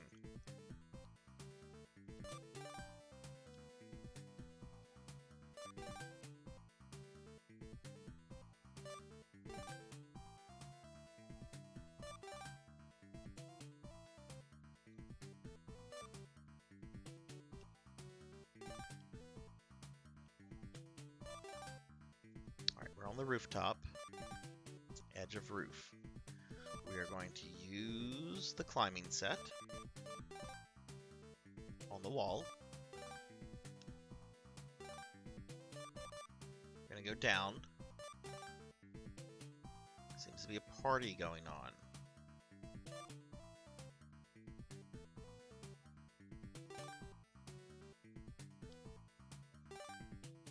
But I can't go down any further. Can I use the pliers on something here? No.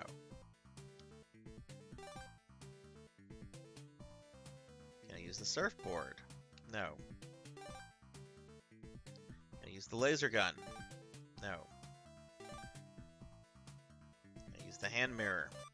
No.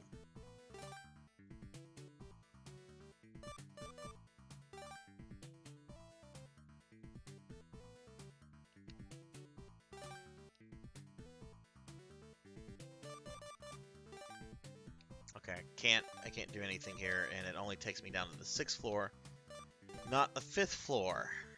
There's no place to enter the building here.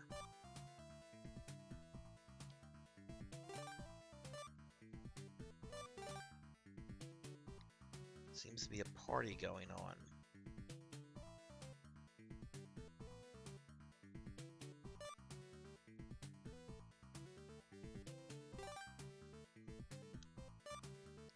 Okay, so there's still nothing that I can do there. Okay.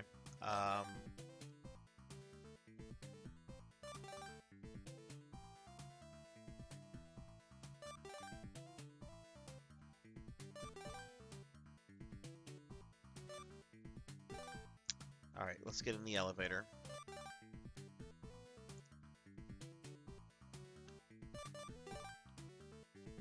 Alright, let's get out here.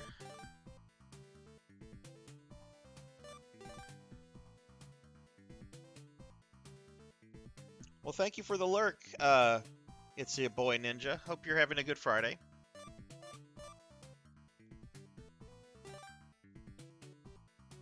This is the art gallery. Let's go back over here and mess with things.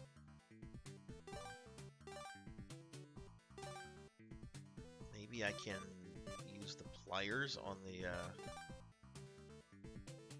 camera. Nope.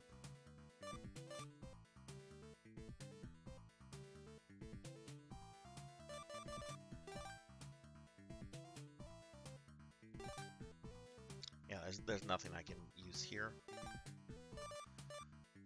Okay.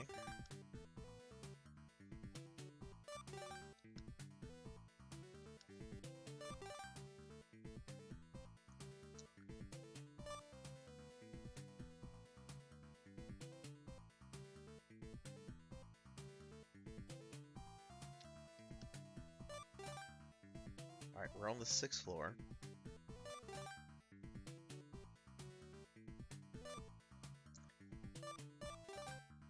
Okay, this is the cloakroom.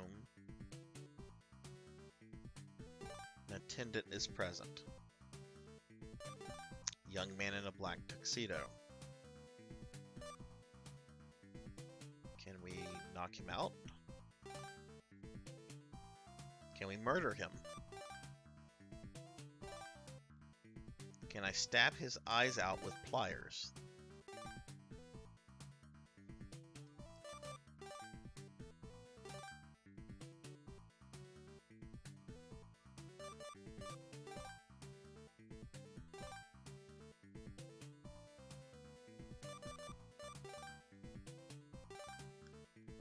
Okay, nothing there. Let's go into this room. There's a gala event taking place in this large party venue. They're eating, having a good time. A feast is arrayed on the table, and bunny girls are serving drinks. It's in honor of the building's fifth thing. Let's look at the feast. Okay. Let's look at the bunny girls again.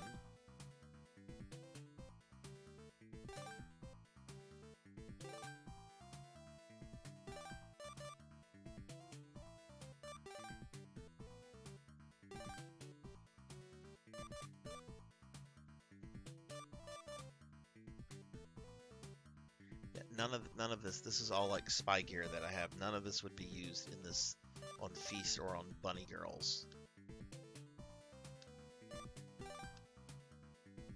Let's go back. Maybe there's something in this restroom.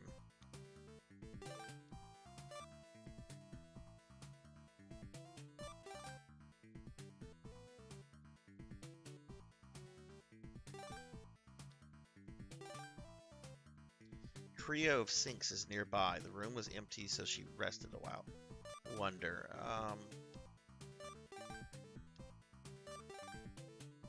Wonder if I can use something on the sink.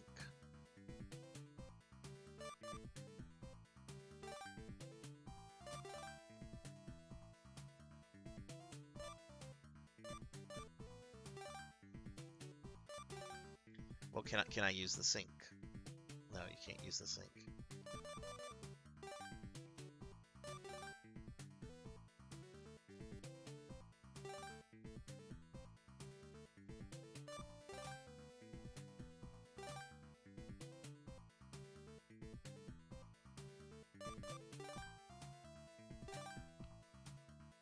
Okay, I don't see what to do there. I will use a walkthrough or look at a walkthrough if I get stuck, which I think I am kind of stuck. But let's search a little bit more. 6th floor. All right, this is gonna take me to another elevator. All right, this is gonna take me to the 9th floor, which is where people were having sex.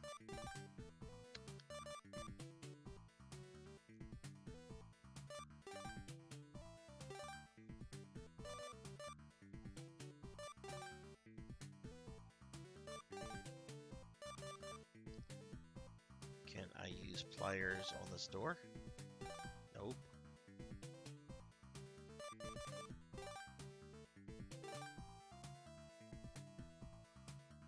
Contact Mike is going to tell me that there's nobody talking anymore. Yeah, nothing can be heard. The conversation's over.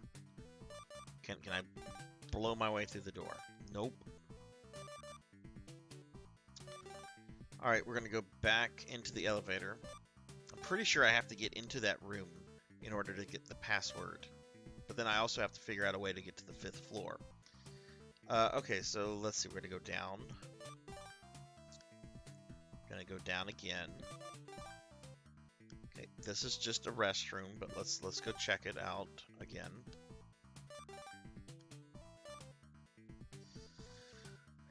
Okay, we have a local area. Is the wall to the front?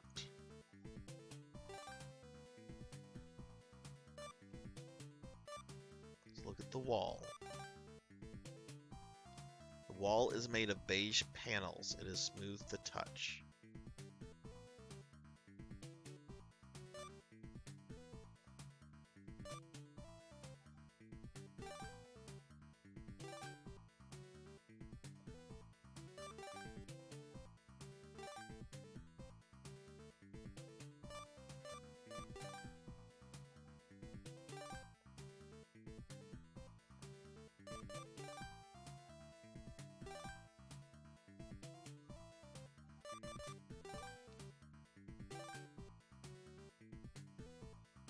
And this is gonna say she feels silly. Yeah. Okay. Not all right. So, what else do we have in here? We have a local area and we have a wall.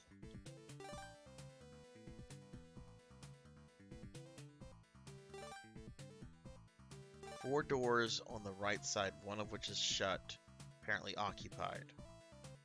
Just took a break. There's nothing I can do with that occupied panel, and apparently I can't do anything with the wall. So let's go this way. Go to the ground floor.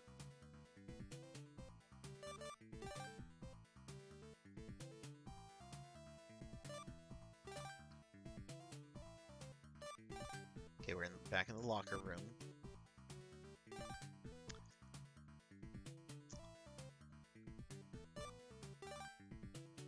Okay, I've already opened 2 lockers. I don't know if there are more keys. That's where I dropped the credit card off. Okay, this is another elevator. This is going to take me to the basement.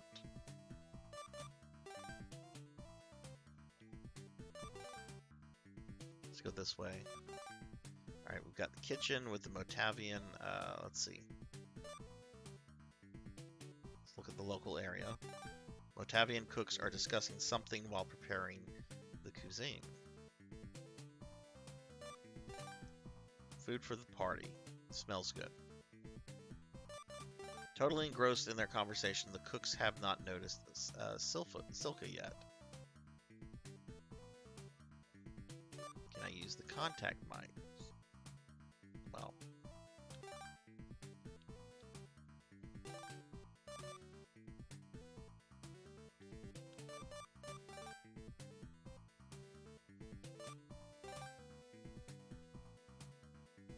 I don't know what you're supposed to do.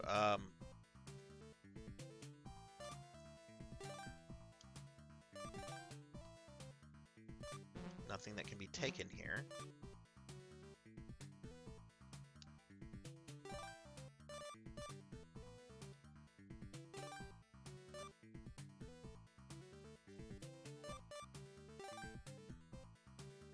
They have not noticed me.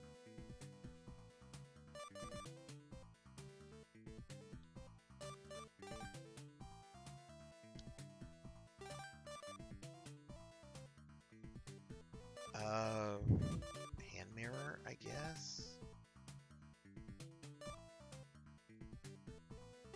No, won't work. Okay.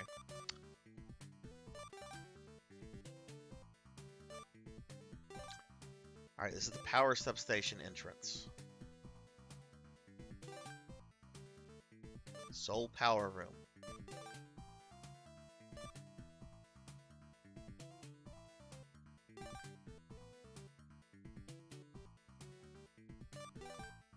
Huge mess of power lines here. If they were cut, the power supply for the entire building, including the security systems, would be interrupted.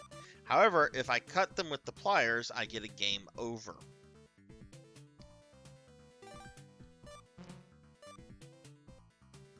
Okay, so at this point, I'm kind of stuck, so I have no problem looking at a walkthrough for this.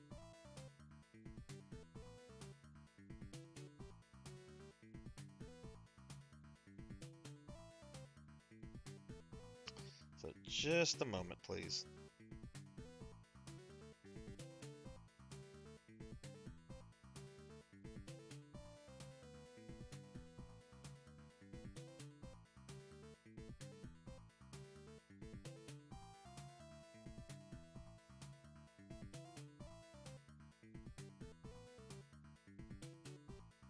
Okay, so we have a single walkthrough for Silka.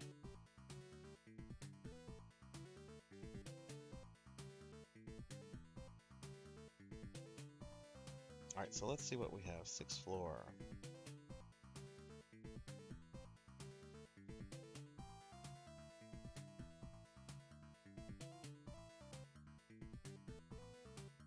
Okay, did that.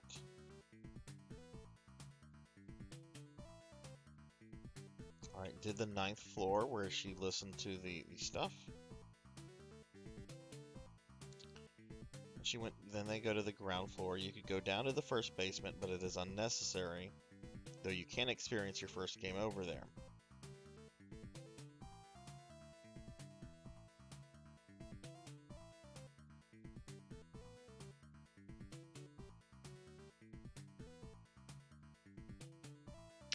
Oh, okay. This is very vague, but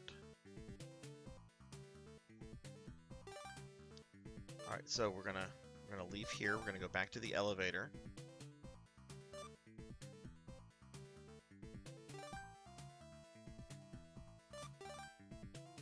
We're gonna go up. Gonna go up. Now we're on floor 5. You can only get to floor 5 after you listen to that conversation. So that was my problem.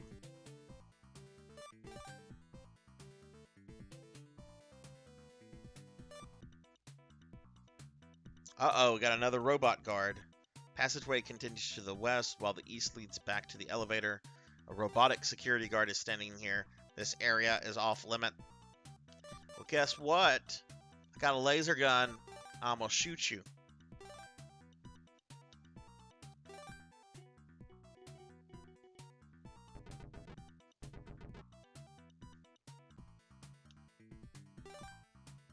The robot's head fell apart and collapsed. Alright, we dealt with the robot. Can I get his head? No.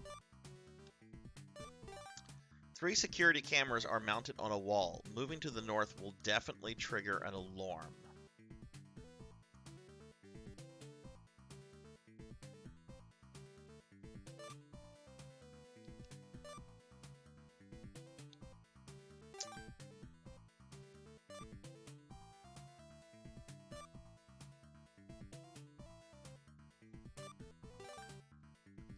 They will detect anyone walking by.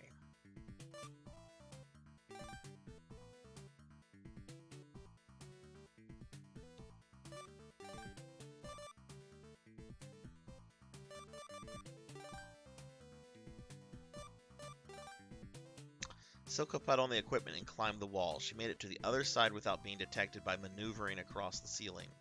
To the north is a door with a card reader slot.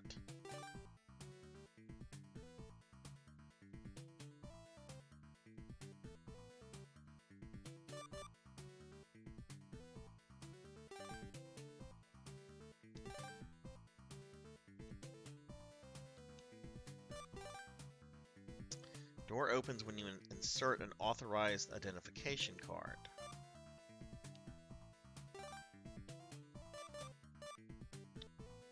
Okay.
Okay, hang on.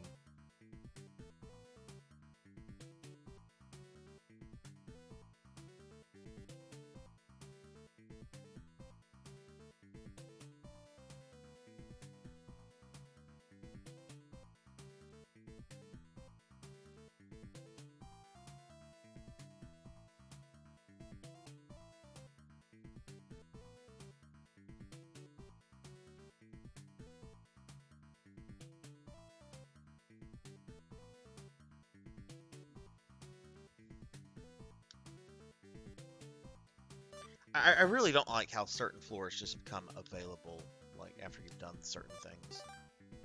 Okay, 11th floor. Corridor leads to the east. Oh, hey. Beneath one of the walls, there's an iron grill covering a large ventilation duct. RoboGuard stands in the way.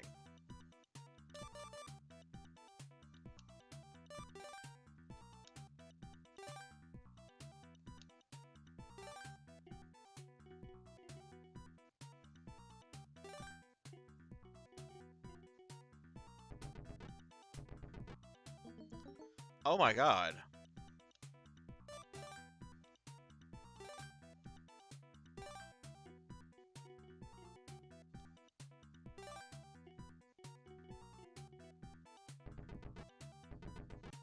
Yeah, we need to run away.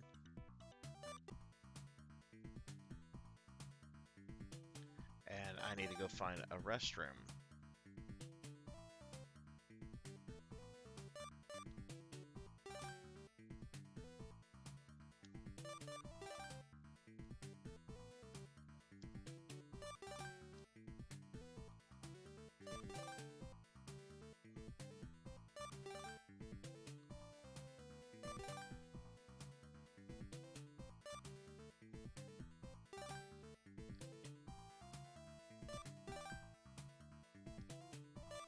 Okay. Alright, let's go back into the elevator. Let's go down.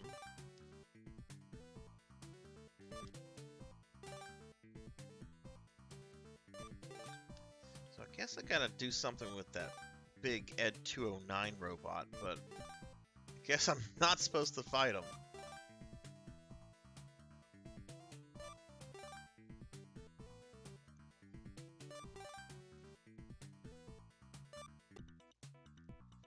Let's look at him.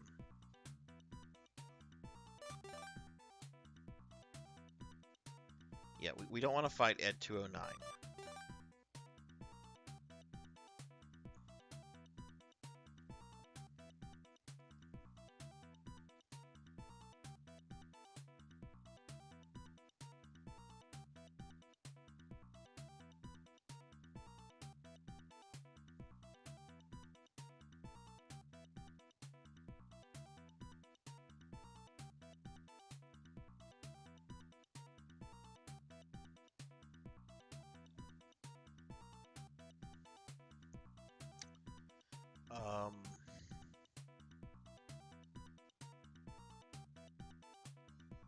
Maybe I just got shitty rolls?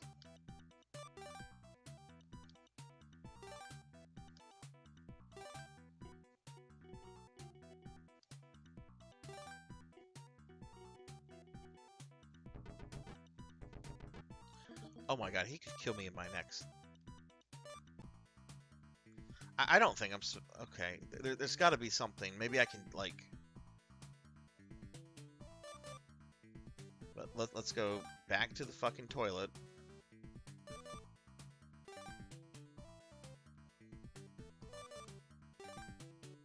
Wait, wrong thing.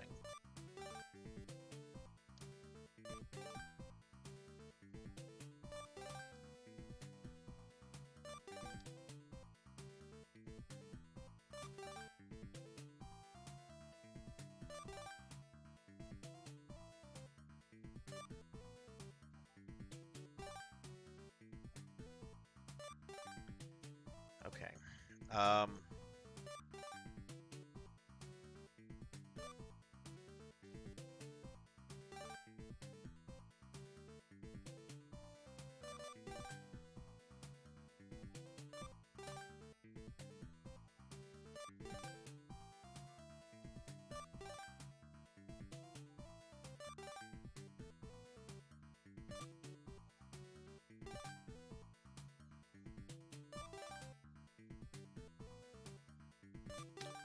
Alright, let's go back to the robot. Iron grill.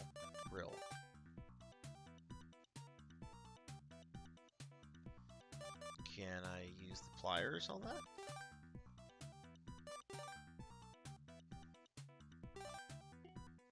Oh, it's gonna attack me. I think I can take another hit. Let me try something. All right. I'm not gonna try the surfboard. Come on. I'm just gonna go down the list. Let's try hand mirror. Hand mirror towards the robot. The sentry's laser beam reflected off the mirror and struck it in the head, which then blew apart. Excellent. ID card. Silka cannot carry more.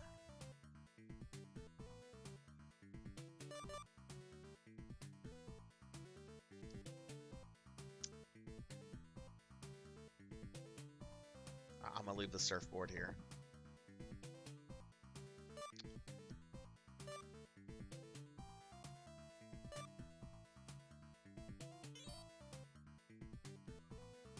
Alright, let's now go back to another restroom, but now we have the ID card which we can access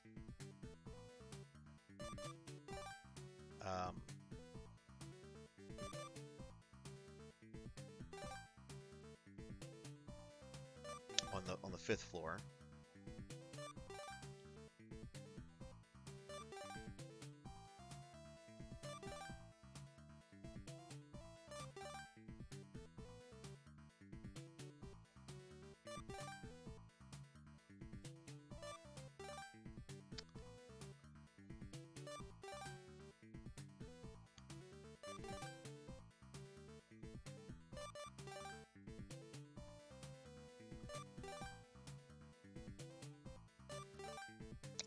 Alright, let's go back to the 5th floor now.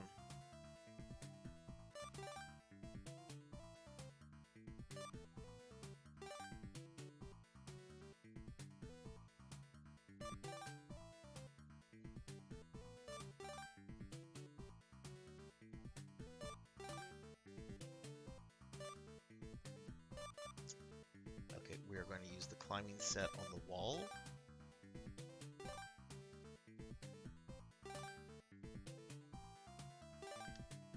We are going to use the ID card on the card slot.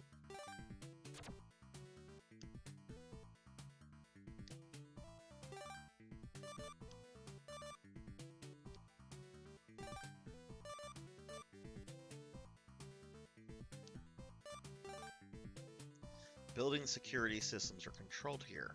The room is approximately 10 square meters in size with a computer terminal in the center.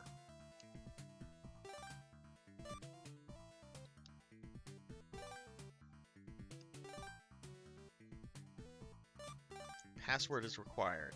Silka suddenly heard someone approaching and quickly hid herself behind a desk. Two men appeared and tapped away at the keyboard for a while before leaving. The security system is down. What luck.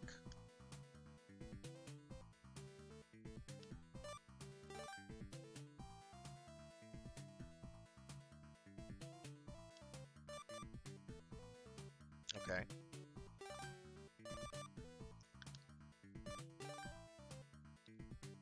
Okay, the security cameras on the wall have stopped working. Alright, cool.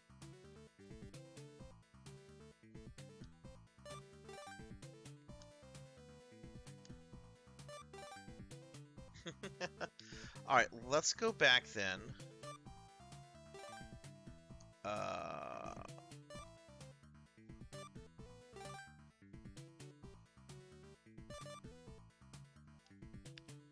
Go to the ground floor.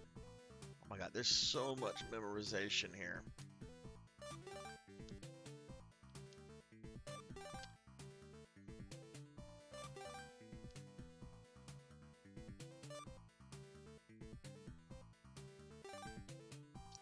Okay, we're gonna go up. We're gonna go up one more. 9th floor. Okay. Oh, okay, okay, right. We're gonna get off on the 6th floor. Gonna go east.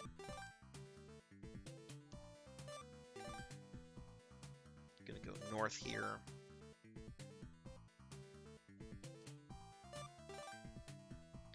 Tenth floor. Gonna get out.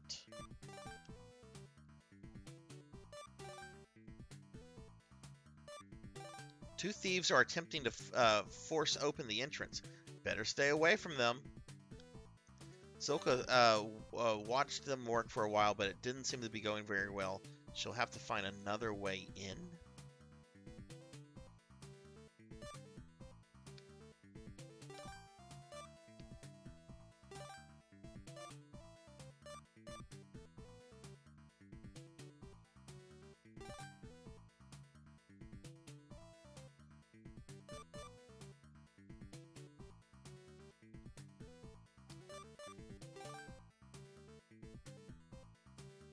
Maybe I can kill them?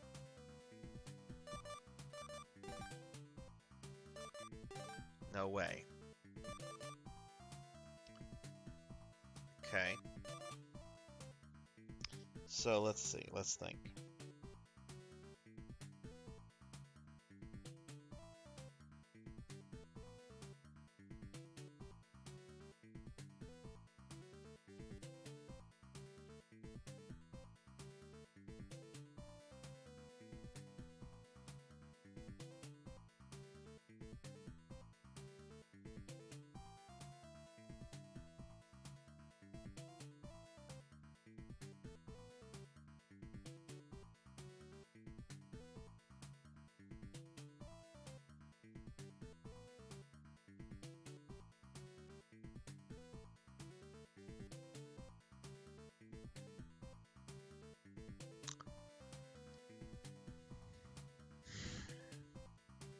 Can't go this way. This is on the 10th floor. Oh! Let's go back to where Ed 209 was. He's on the 11th floor.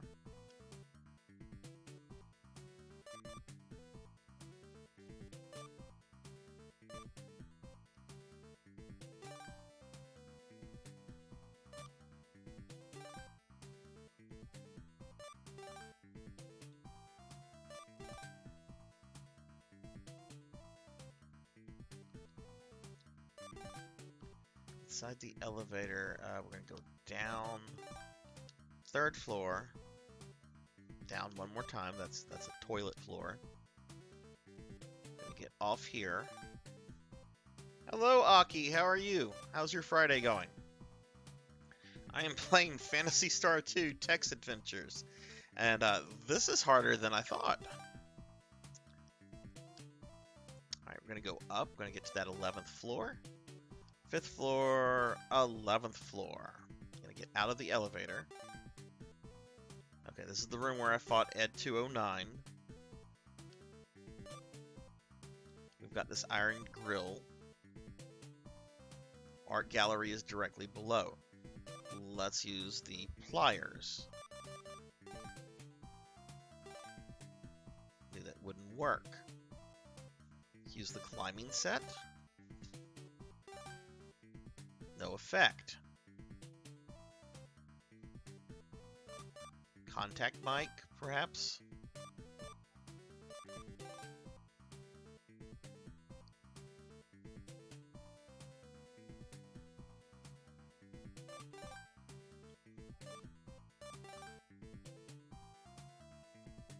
Maybe I shoot it open.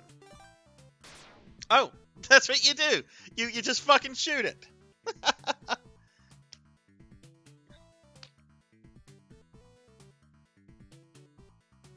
I think I remember the ads for Princess Tomato. I don't think I ever played it or could even tell you what a screenshot looks like. Okay. It's cramped enough in here that Silka needs to crawl in her stomach in order to advance. A surveillance camera and an android are visible through an opening below. It must be to the entrance to the gallery on the 10th floor. Thieves appear to be cutting through the art gallery shutter with a burner. Ventilation shaft ends here. The latest has been removed, so it's possible to climb down. Art gallery is eerily dark after hours. It is possible to go north, south, and east, as well as upward into an air dot. Which, I guess east? Not the Opa Opa. Okay, I'm after the Opa Opa.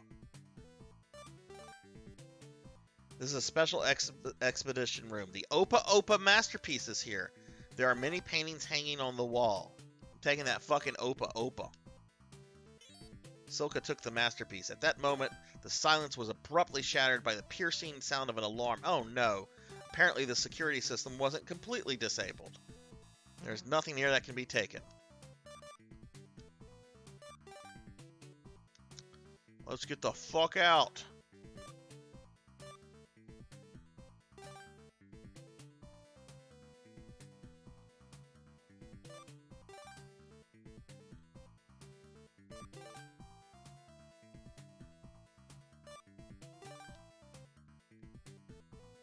Okay, we're on the 11th floor. Surfboard can be seen. But there's no elevator here anymore. Okay.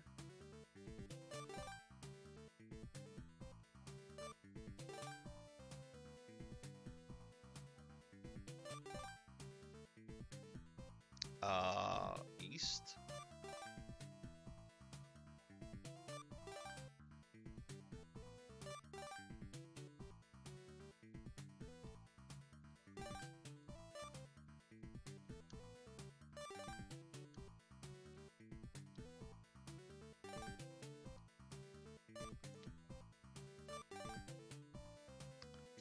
Okay, let's go north. By a heavy shutter. Upon careful examination, a small opening is visible in the frame of the door to the east. It should be possible to force it open. We'll do that. These stairs end in an impasse to the east. The gallery is back to the west. Smoke bomb can be seen.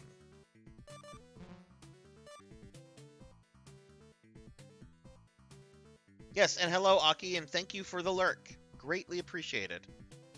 Okay, we're gonna drop something. I'm gonna drop the hand mirror.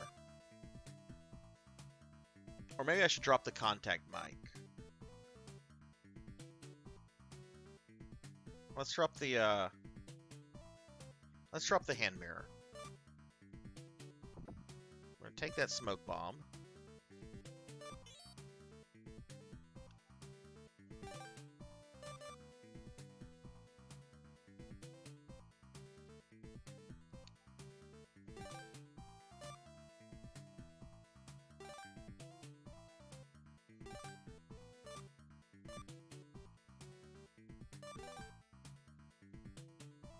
Okay, she's on the 12th floor now.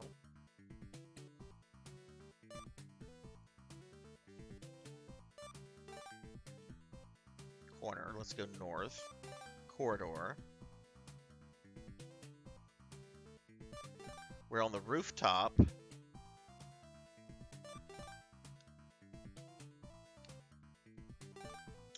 Let's use the climbing set to get out of here.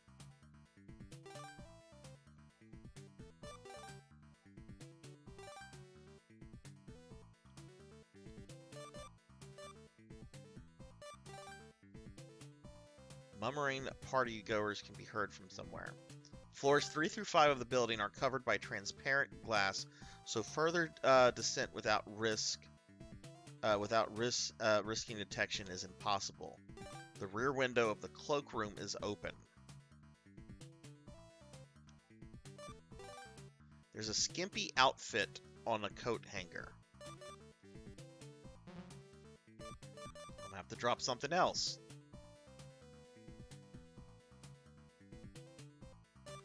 The contact mic.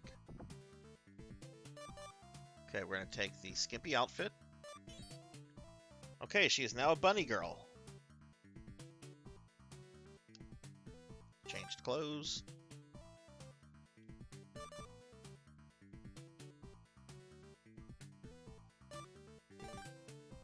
Unexpected of Lauren has thrown the ballroom into confusion.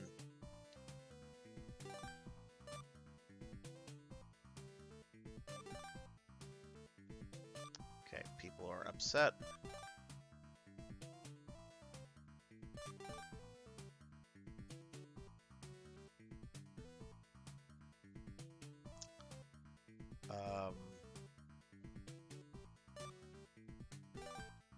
Restroom.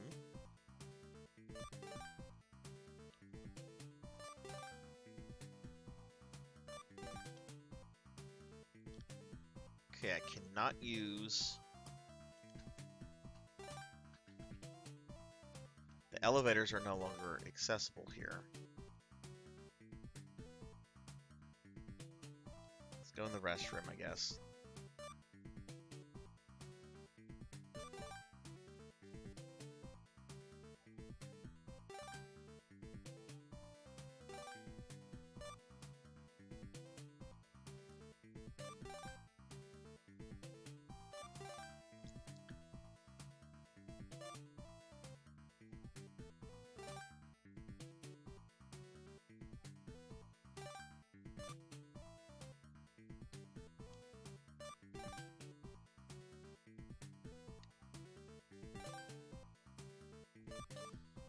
Okay, I'm looking at something.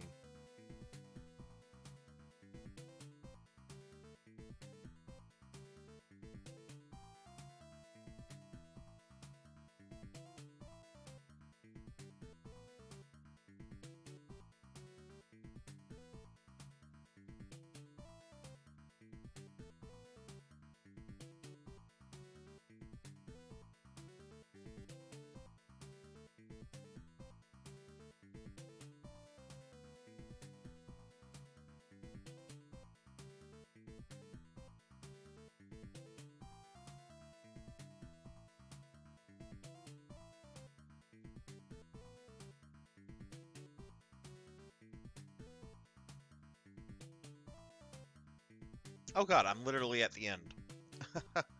Okay, so what we do here, we apparently use the smoke bomb. Silka removed the safety cap and rolled the smoke bomb underneath a table, which started gushing clouds of smoke moments later.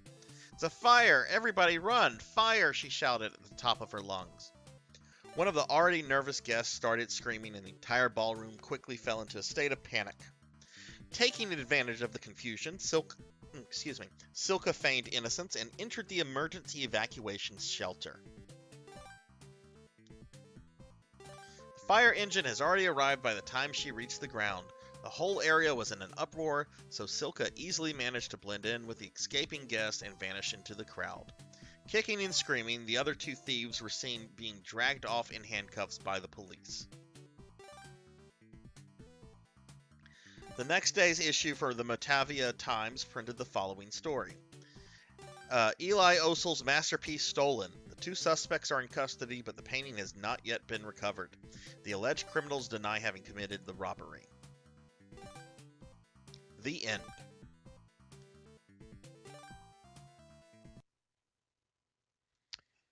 Okay, that was Silka's adventure.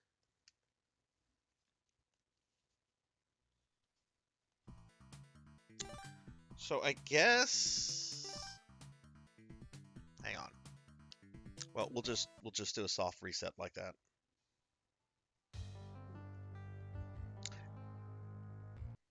That was through the Mega SG. I don't know if there's like a soft reboot through the software, but that's okay. All right, so that's one of 8 of these miniature adventures. I think I'm gonna try to beat just the 4 on this disc tonight. So that's and then next time I'll beat the second disc, and then we'll be done with these. So this looks like it'll be a 2-person thing. So okay, we've gone through Silka's. We're now going to go through Amaya's. Amaya's Western name. Well, let's go back to this. Silka's Western name is Sheer, so it looks like they just didn't translate the R as an L. But Amaya's her name is Anna in Phantasy Star 2, the westernized version of that. So we'll be going with Amaya's. No, this is very, very basic stuff, man.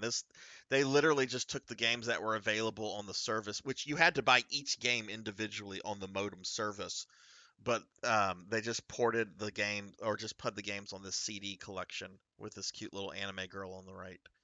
All right, so let's see Amaya's.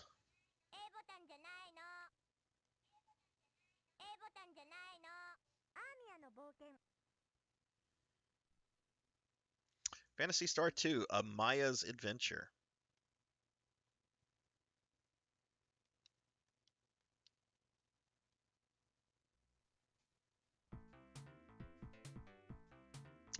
Okay, let's see. Oh, she's got some different things. HP, hit points. AP, attack points.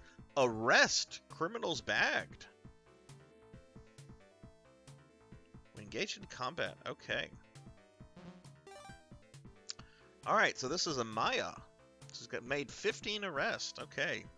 1282, AW, Autumn. B-Rock on the planet Motavia. Character Amaya. B-Rock, a village at the ends of the earth. Amaya, a young, beautiful counter hunter. Oh, I guess she's our first hunter in Phantasy Star. Because we did not have hunters in Phantasy Star 1.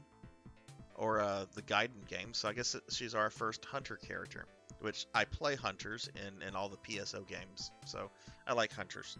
They have swords and they get to hit things. Being an enthusiastic and gifted hunter, Amaya had already claimed 15 bounties by the time she arrived in this remote region.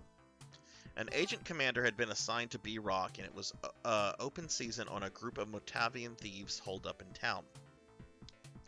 They were accused of illegally accessing Mother Brain in order to disrupt the Dome Form, which supplies food to the entire region. Mother Brain, by the way, for those that don't know, is the main antagonist of Phantasy Star 2. She's essentially a supercomputer that runs everything on all three of the planets. Well, actually, just Motavia and Palma. She doesn't have any reach on the ice planet Devoris because they don't want that there. Hacking is among the most serious of crimes, and the bounties on such game are quite high. Amaya parked her dune buggy by a hill near the village. Her first task was to get in touch with an agent's liaison. In the driver's seat of Amaya's beloved vehicle. Amaya feels a sense of calmness as she sits here in front of the control panel. There's a glove compartment beside the steering wheel.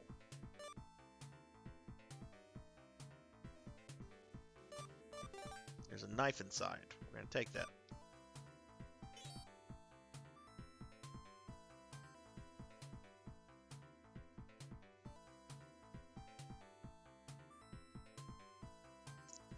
So you showed Coco Bean my avatar that you sent for reference, and she understands the booby mistake too.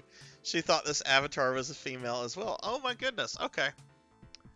Maybe I should put like my pronouns in my fucking Twitch profile, because I've also gotten other people who've mistaken the profile as female. I mean, it's an anime version of a middle-aged necromancer, but.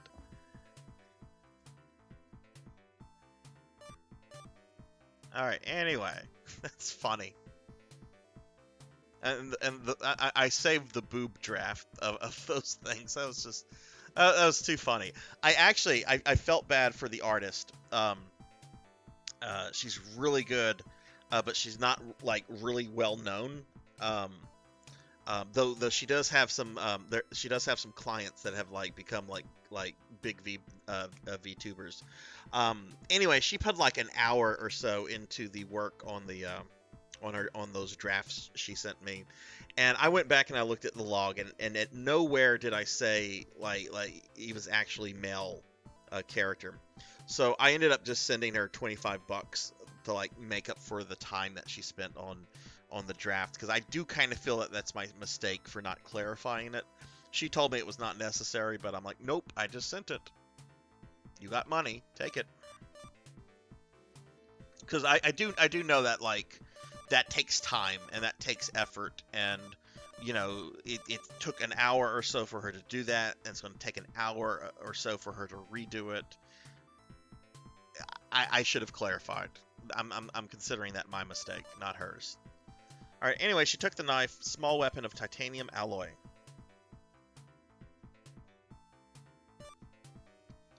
Let's look at the panel. In addition to interfacing with the autopilot computer, the panel provides access to computer functions as well.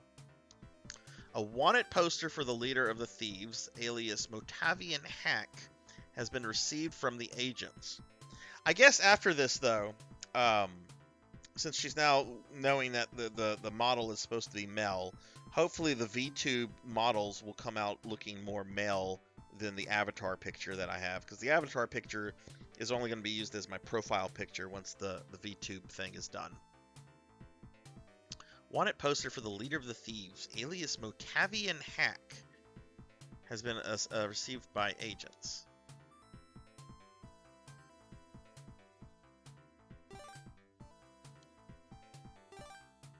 Okay, so I guess we're looking for Motavian Hack.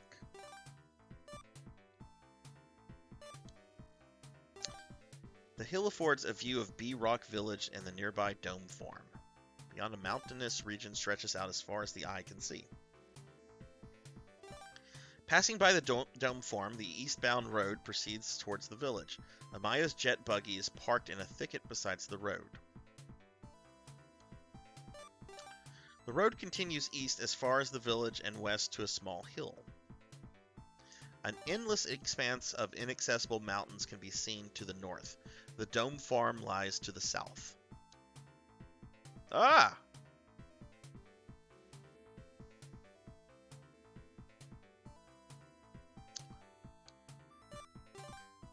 Steep rock soars towards the sky.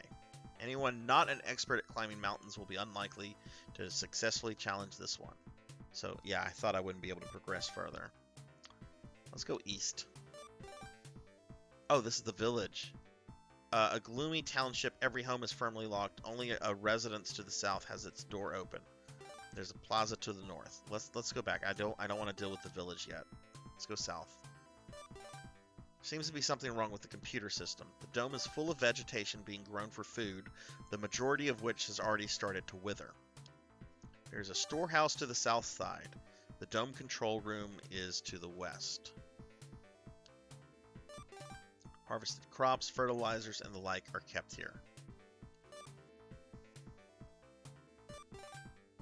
They have begun to rot due to mismanagement. Apparently the villagers haven't been working here recently. Can I take that? Can't take it. Okay.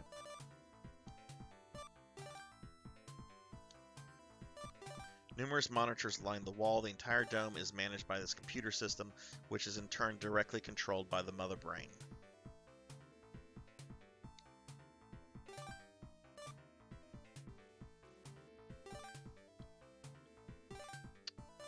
Alright, well, I guess we go to the village now.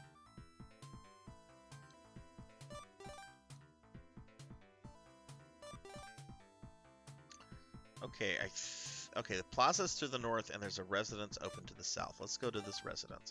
Within the domicile, a man is having a stiff drink alone. He eyes Amaya suspiciously.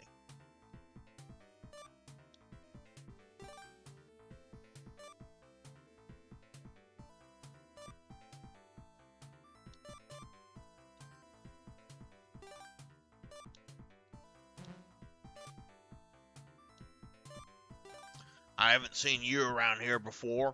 Perhaps you have some business in town, he asked while looking her over.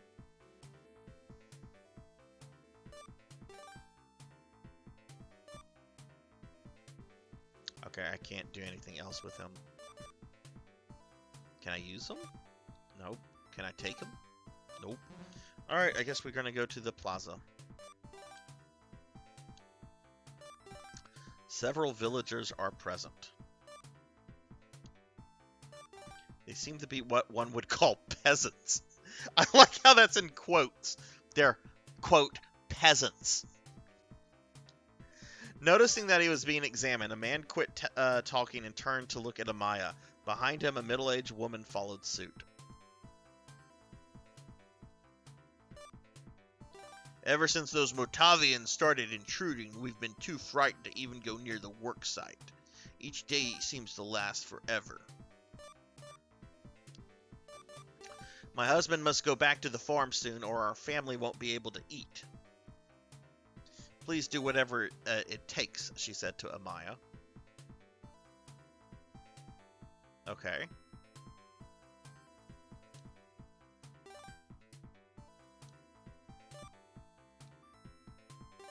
Man and woman are looking this way.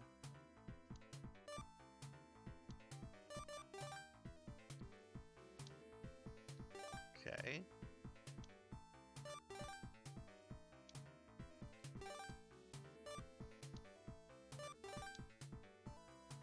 Well, let's go back and see this guy.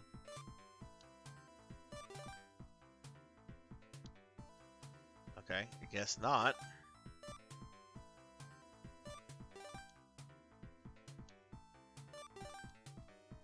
I'll go back to the dome form, I guess.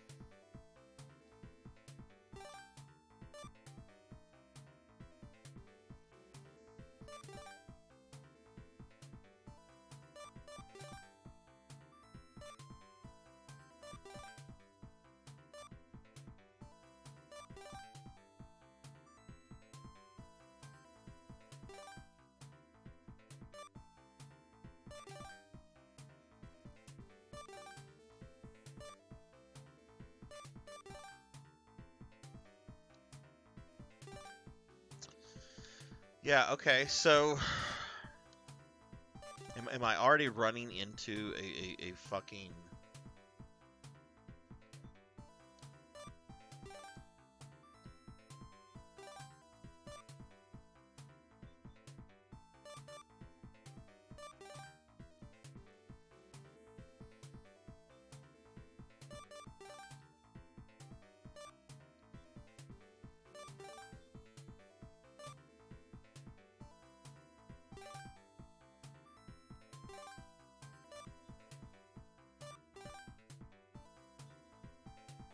Okay, this is the village.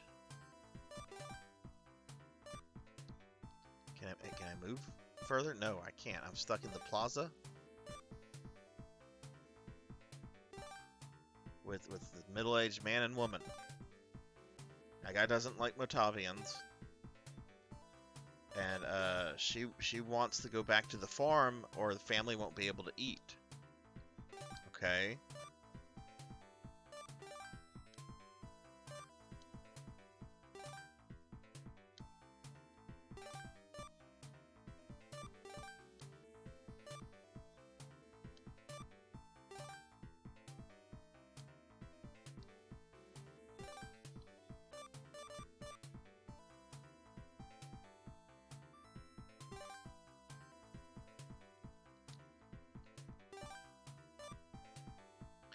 Okay, let's go back to where the game started. North is the mountain, south is like the farm.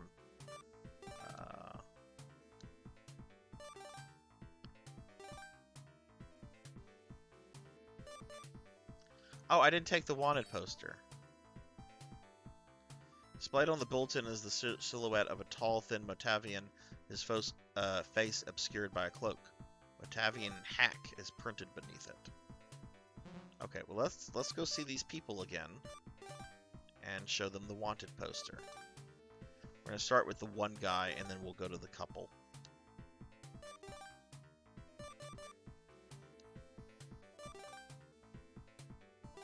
After taking the poster, he began to speak. I see, so you're Amaya. I'm in contact with the agents. Here are some handcuffs. You'll need these to bring your target back alive. Well, good luck. Amaya received handcuffs. Cool. Let's go see the couple now.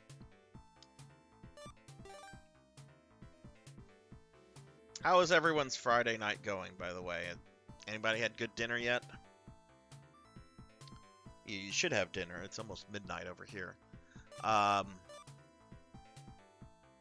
what were we doing? We're gonna use the wanted poster on the. Oh no. Oh, the wanted poster's gone. Okay.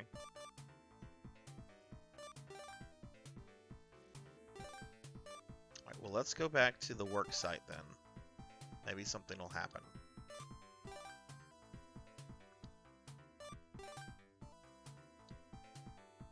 Shrouded in a cloak, a Motavian emerges from his hiding place behind a planter. 7 or 8 more appear, and they all enter the storehouse, except for one who heads to the control room. He is of high stature. It is quite unusual to see a tall Motavian. There's no doubt about it. This is Hack, the one with a bounty on his head.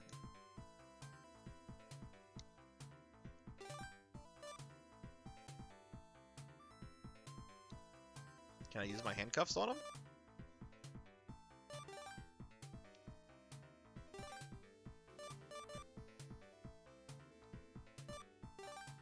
Hack is hunched over a control panel, engaged. Amaya crept up behind him. All she had to do in order to finish this job was capture their leader and turn him over to the agents. Yet he isn't one to get caught so easily, Amaya thought to herself. Hack certainly turned around.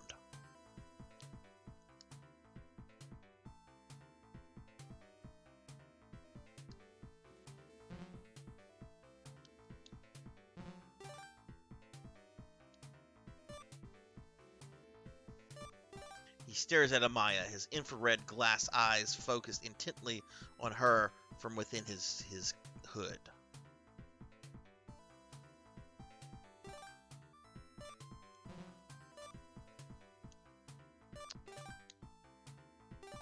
Amaya took out her handcuffs. Just then, the rest of the Motavians surged into the room. Before she had a chance to confront them, Amaya was struck on the back of the head and rendered unconscious. Upon waking, she found the area deserted.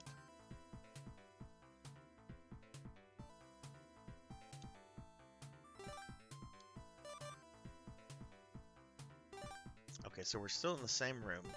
Apparently, Hack was infiltrating Mother Brain's network from this computer. Ooh. The dome form is devoid of people once more. Let's go to the storeroom.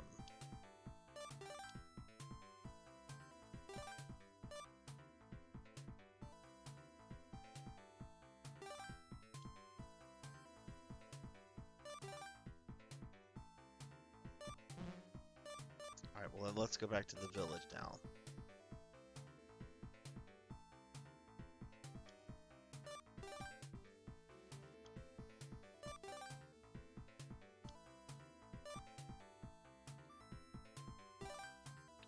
Let's go see our friend the agent.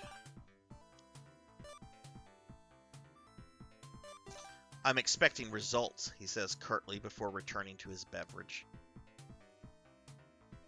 Okay.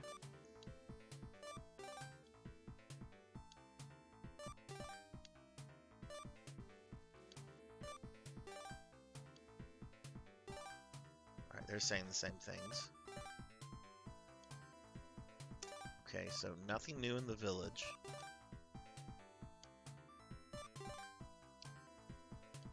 The mountains, perhaps?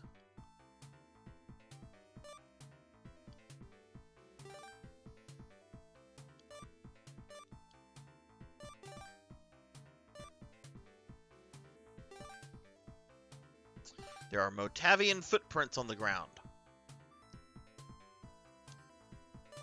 Footprints lead to a heretofore unseen gap in the rocks, revealing a narrow path heading north.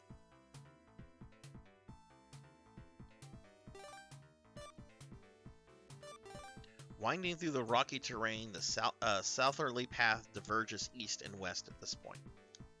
The movement of a black shadow to the east catches Amaya's eyes. Well, we're going to go that way. These mountains form a habitat for several breeds of flying bio-monsters. The true form of the shadow is that of a man-eating bat living in the mountainside. Okay, well, I guess we're going to have to try to kill this thing. Amaya slashed at her opponent with the knife.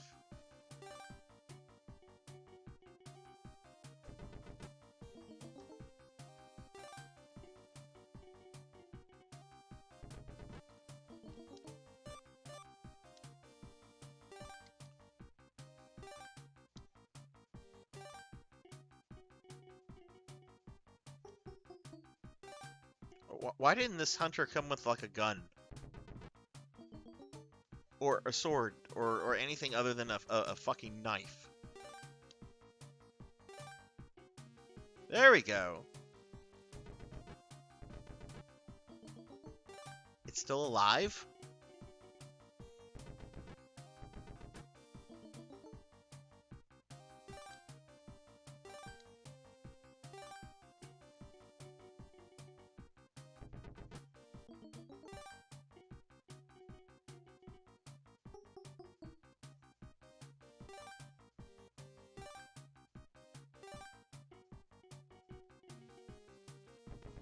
There we go. Lifting its voice in a piercing shriek, the monster escaped to the other side of the rock wall.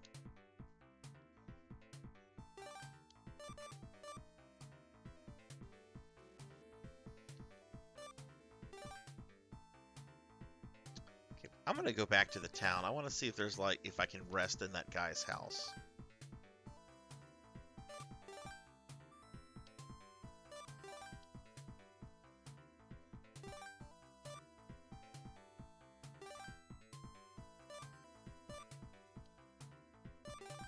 Nope.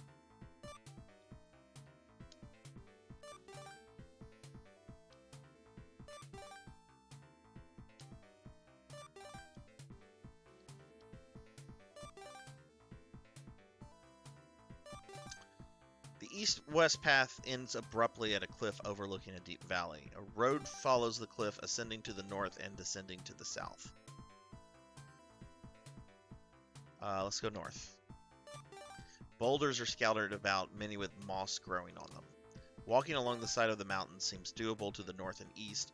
The road heads back south.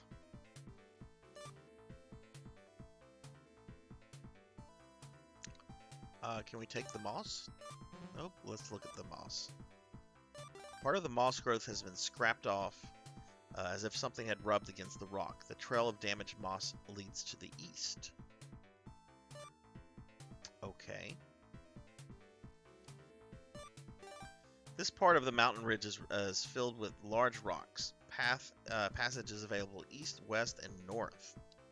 Screeching sound is audible to the north.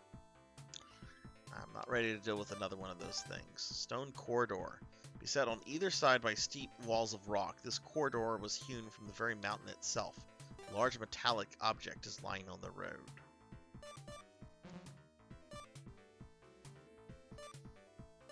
There's a huge tiger paw, a trap someone has set to capture monsters. If a person were to get caught in one of these, they would be completely helpless.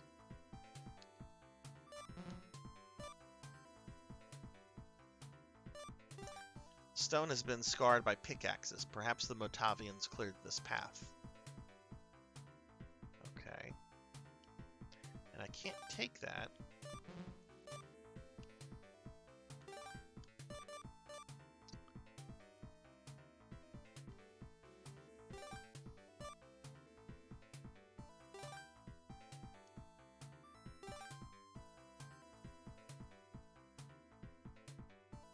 I assume if I walk on the tiger paw, it's going to trigger and I'm going to get a game over, probably. All right, well, let's backtrack a little bit. Let's go south. The road begins to narrow, finally disappearing altogether at the edge of a precipice. A pole stands here, a warning flag affixed to it.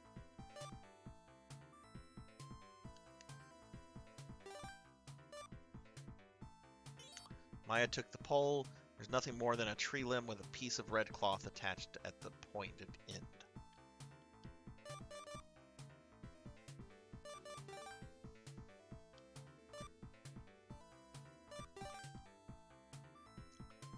Alright, well, that's probably what I need to spring this, Wait a second, did I...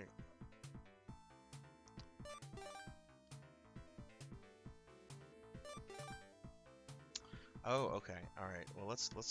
I want to go east here. All right, we're gonna use the pole on the tiger paw. Maya poked it with the pole. Crash. The trap is now sprung. Excellent. To the south, a cavity in the wall of stone becomes the mouth of a cave. Rocky corridor returns to the west. Pitch black. Amaya is likely to be eaten by a bio monster. It's too dark to see anything. Okay. So, do I want to deal with the thing to the north? Which is probably another one of those man-bats. Or... Cry of an animal can be heard from the east. Let's go check out the animal. Oh. The stone crevice lays a nest constructed from a Matavian crow. Protective of its abode, the crow cries out in a berserk rage. It seems liable to swoop down and attack at any moment.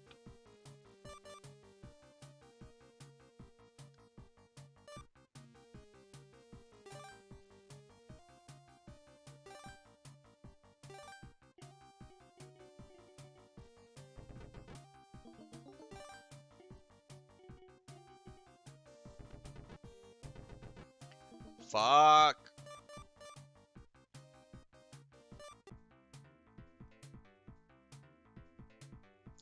I have not found a place to rest yet either. I guess let's go north. Oh, it's the same fucking thing. No.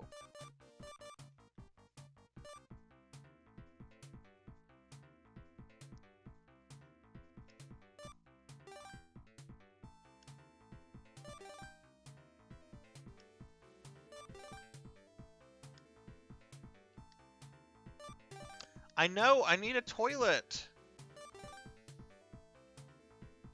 Toilets heal.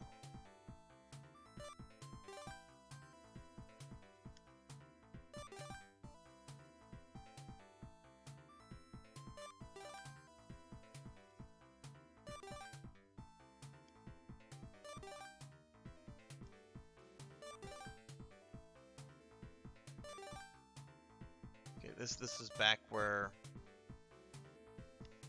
Yeah, okay.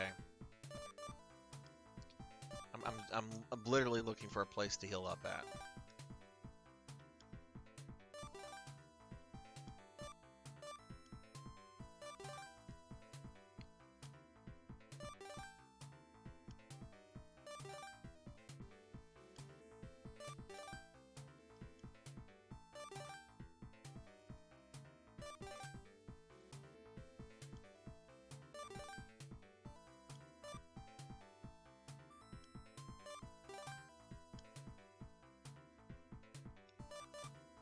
Can I attack this prick?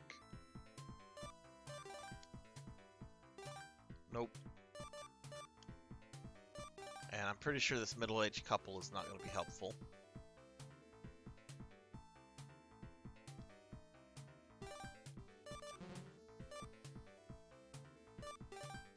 Nope, they're saying the same shit that they started with.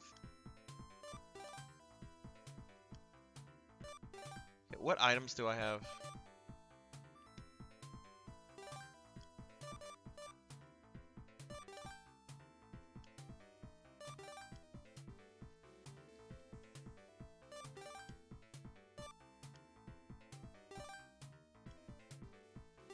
Mushroom has sprung up from the earth. Looks edible. Ah, mushrooms heal. Okay. Good to know. Let's go fight that fucking bird.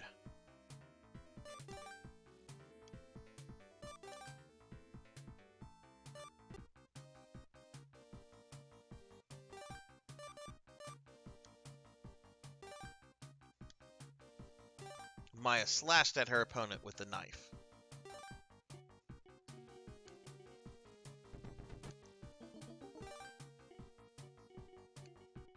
Ha ha ha.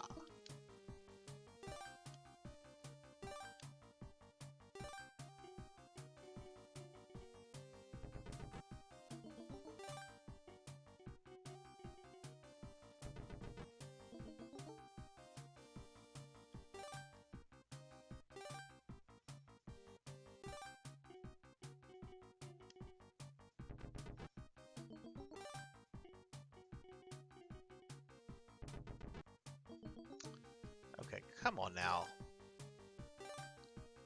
There's a fucking bird. There we go. Bird is dead. Creature let out a dreadful wail as it died, the sound echoing throughout the valley as the crow tumbled from its former home. I want its egg. It's really big. There's an infrared scope lying inside. Okay, this is going to allow me to see in the dark area. Cool.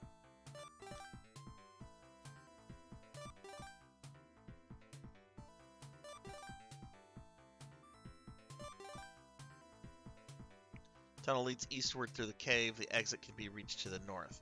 The cavern wall to the west is interrupted by a wooden door, itself protruded by a knot hole marring its surface.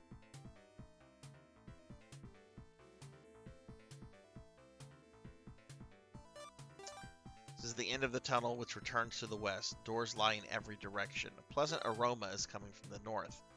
Jesus Christ. Okay. Chairs are arranged at regular intervals around a table. No one is present. Plate of food rests upon the table. Can I take the food? Motavian cactus dish is delicious. She experienced a burst of energy. There's nothing here that can be taken.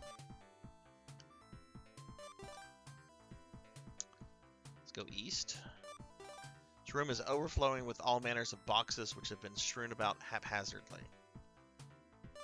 Okay. They're all filled with worthless odds and ends. Mixed in with the junk is an antique boomerang. Oh, right. Yeah, she uses the boomerang. Much like Alice in Phantasy Star 4. Which is not the same Alice from Phantasy Star 1. I think her name was completely different in the Japanese version. Anyway. Maya took the boomerang. A simple boomerang shaped like an acute angle. The surface has been adorned by an engraving. Ooh. Let's look at that. Oh, doesn't give me any details on that. Okay, cool. We got a weapon. Let's go south. Hack's room. It's Hack! He was not startled to see Amaya, letting out a bold laugh instead. There's a door on the south side of the room, but the Motavian ringleader stands in the way.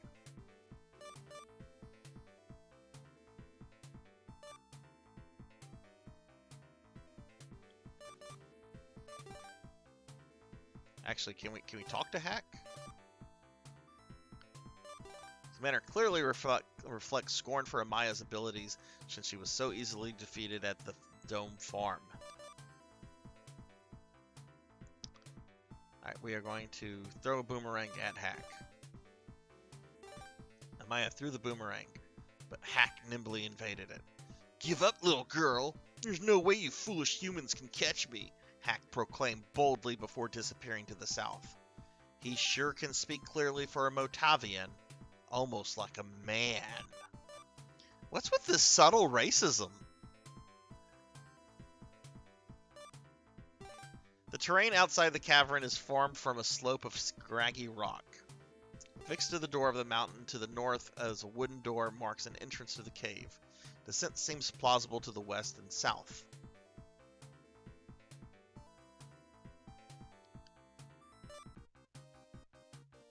Rugged terrain continues to the north and west.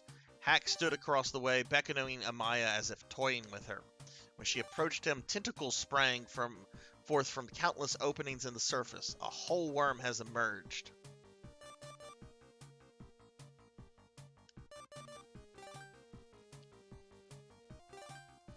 Worm sensed the disturbance in the air and immediately withdrew its tentacles, only to reveal them once more once the danger had passed. The boomerang was not effective.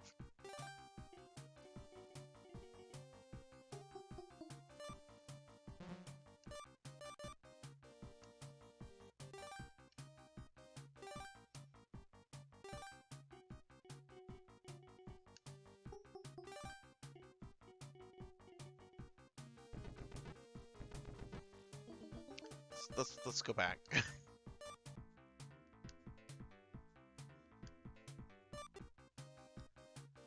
Slope is navigable to the east and south. Swarm of rock bees. My god, everything's out to kill me here.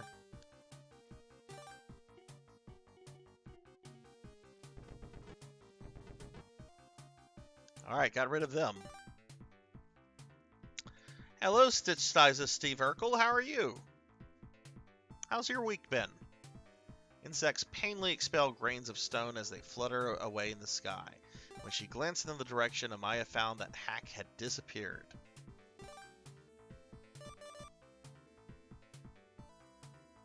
Okay, I want to go back to the hideout. There was an area I didn't get to go into. Let's see, that's Hack's room. This is to the west. There are many Motavians in here. Amaya was immediately surrounded. Before she knew it, everything went dark, and she felt her body being lifted into the air. Throw her out! Toss her, the Motavians chanted in unison. Amaya had been stuffed in a body bag and dumped somewhere. Jesus fucking Christ. Okay.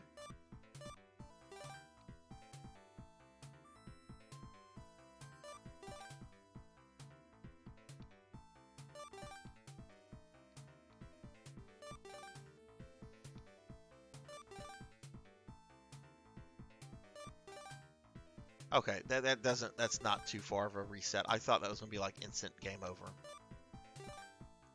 That's not too bad. Okay, all right. Well, that was kind of annoying, but could have been much worse. Hey, wait! I just fought the bees.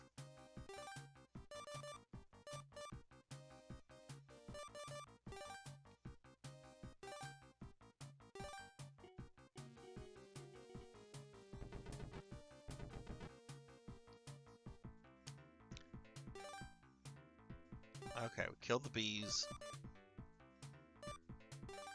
Road traces to the cliff to the west, while the rocky area resumes to the north and east. To the south, a vast desert can be seen at the bottom of the cliff, from which the wind rises tempestuously.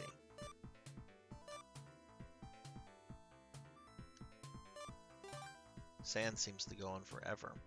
If stared at long enough, the desert evokes feelings of despair. I came from north, right? Oh, okay, I guess the bees just keep respawning. That's very annoying. More desert land can be seen at the base of the cliff. The wind is blowing. There he is at the bottom of the cliff. Hack looked up at Amaya and waved broadly as he ran to the east.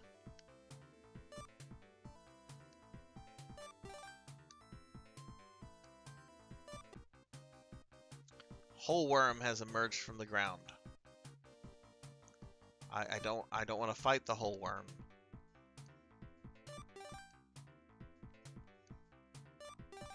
At the end of the road, emptiness. An abandoned cabin lies to the north. The dwelling is deserted. The only point of access is the door on the south side. A bundle of fabric hangs on the wall. Material is joined together, a wooden stick. It spreads out to form a hang glider.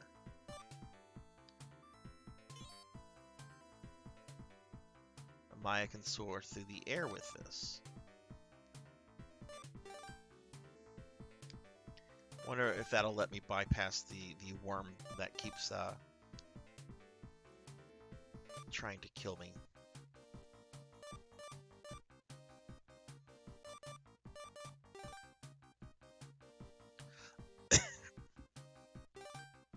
No effect.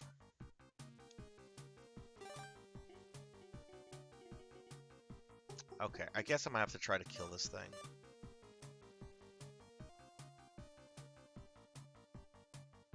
I really don't. I don't want to, though. I need more health. Let me go back and see if I can get some more mushrooms. All right, I'm gonna have to kill this though again.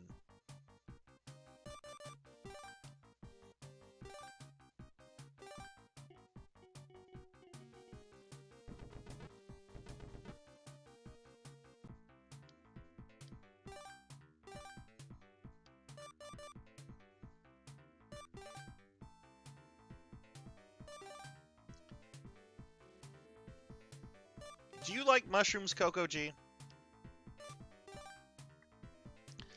Like, if someone orders a pizza and they want mushrooms on it, will you be like, fuck that? Or are you okay with mushrooms? Oh, god damn it. The Motavians got me again.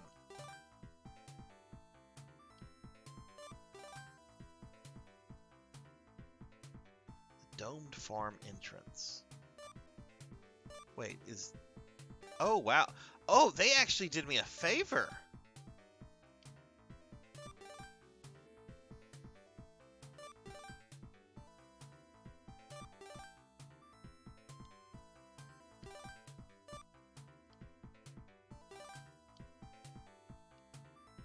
Oh no, I don't see mushrooms.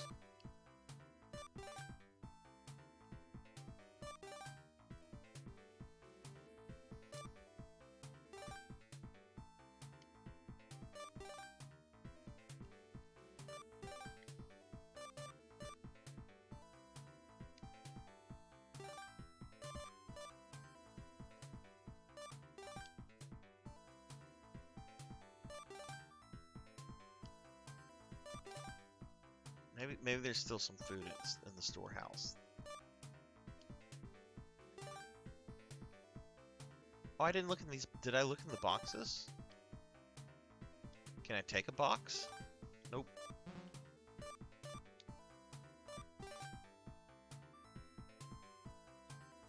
You like mushrooms on pizza, so you're fine with mushrooms. Hello, gamers. How are you? How's your Friday night going? Man, last night I started File 2. That fucking elephant. That fucking elephant. That was a tricky level. I did not clear it on stream, but I did figure out off stream what I'm supposed to do. So I was missing. I could not figure out how to get the blue emblem, and it was because I completely missed the one greenhouse room where the third panel was whenever I was streaming. But I went back and I found that, so I'm gonna hopefully finish that off next time.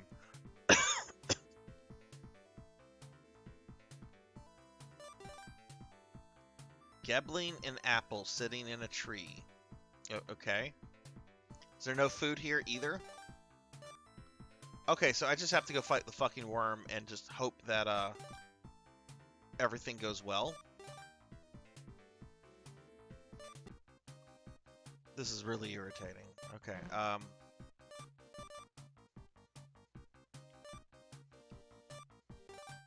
why didn't this woman bring a gun with her? She could have shot Hack by now.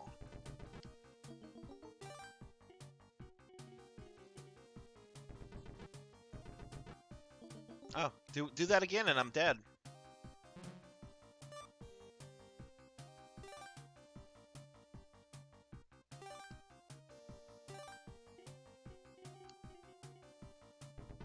Hey, I killed it! When taking a beating, the whole worm soon withdrew its appendage back to the earth. But for how long? When she glanced in his direction, Amaya found that Hack had disappeared.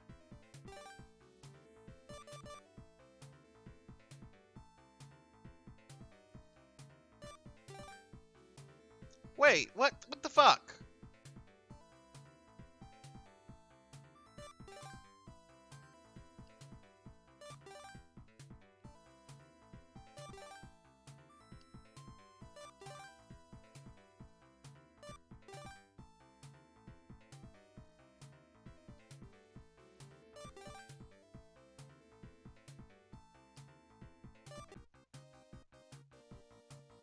No!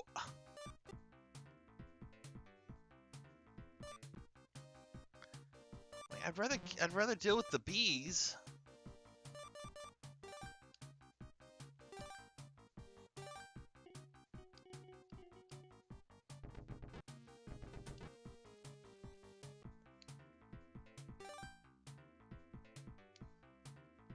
Grains of stone? What?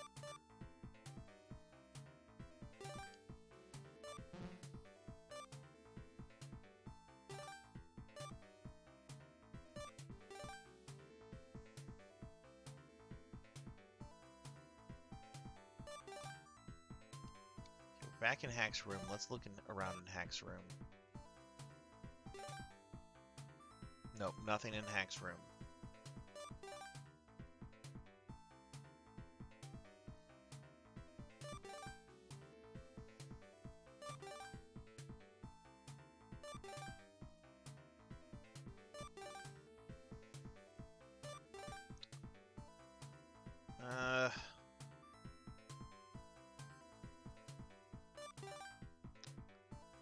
Let's go back some.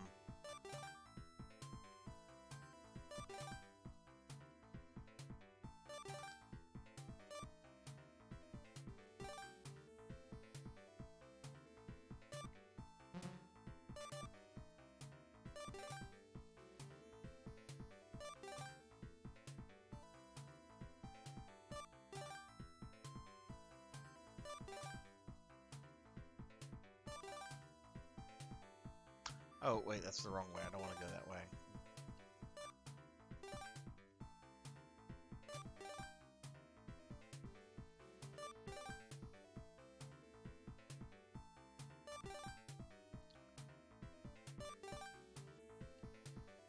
Okay, let's see. Mountainside.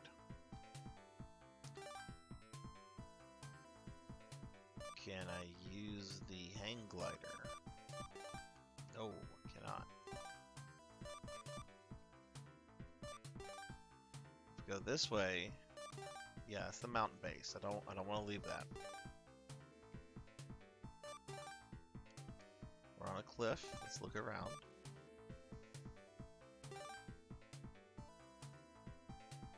Can I use the hang glider here? Nope.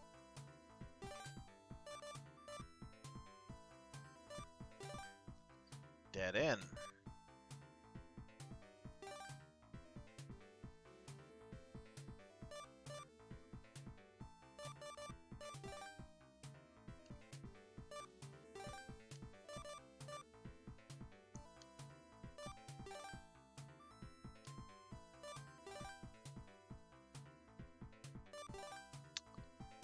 Um,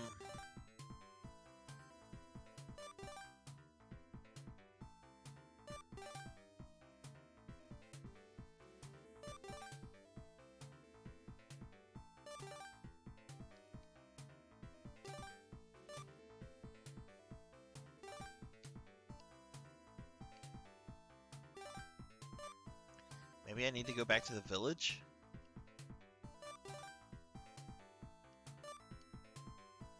Let's go to that room with the Matavians that keep, like, throwing me away.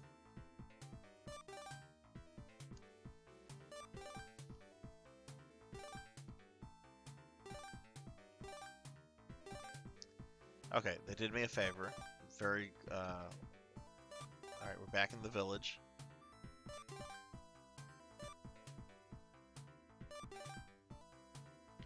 Yeah, he's still being a prick.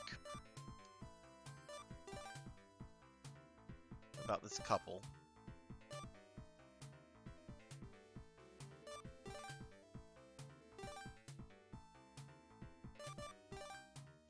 Okay, we're looking at a walkthrough for this one.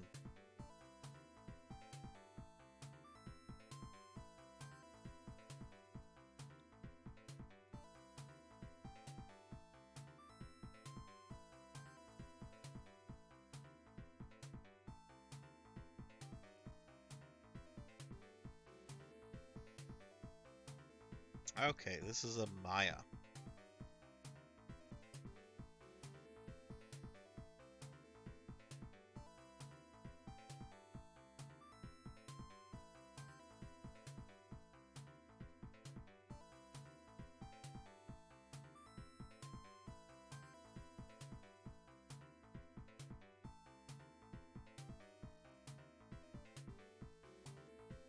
Go east, look at the boxes, then take the boomerang. Did that. Now go south, south again, hack.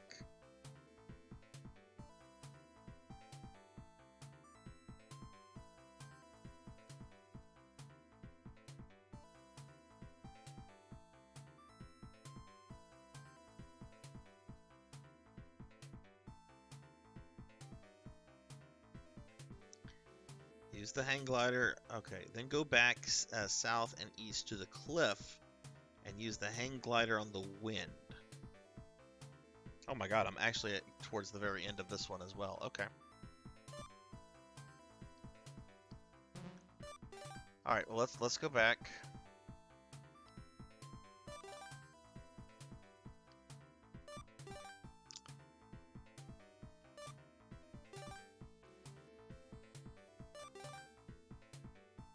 Wait, Is this the cliff?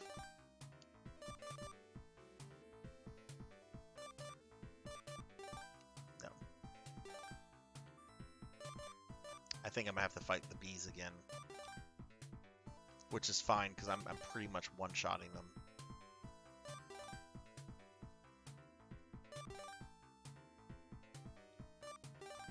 Okay.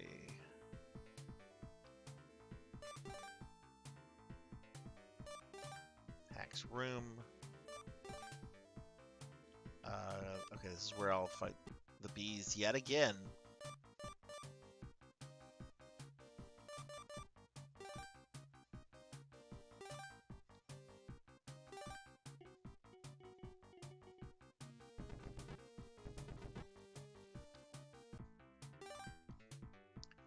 Okay, bees have been dealt with.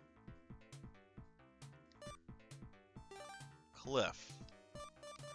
Okay, did I miss something with the description of this area?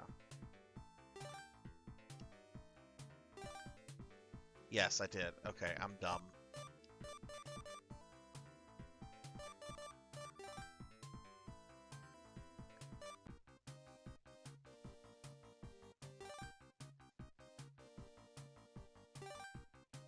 Oh no, is this supposed to happen?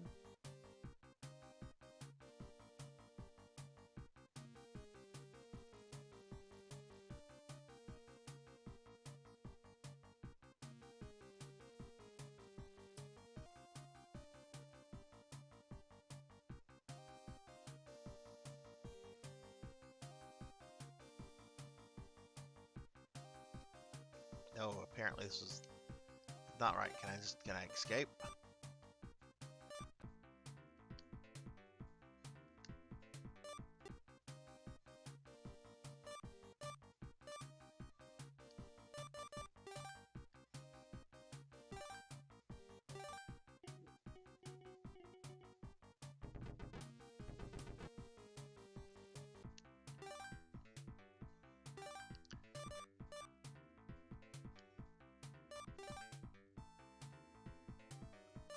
Okay, this is also a cliff.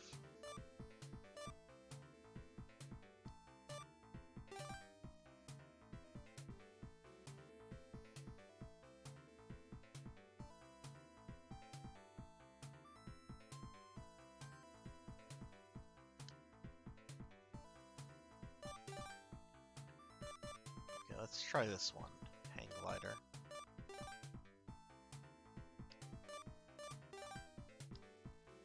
Circle the area while descending, landing in the desert before long. Yay! To the north, a mountain towers over this boundless expanse of sand dunes. Solitary rock formation can be seen to the west.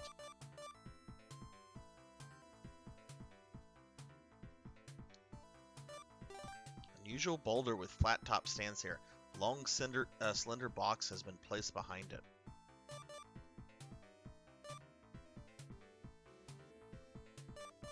It's locked.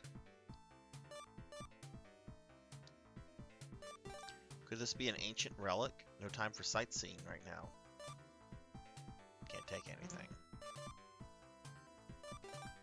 Okay, let's go east, I guess. Superficially, this appears to be a sand dune, yet its shape changes continuously.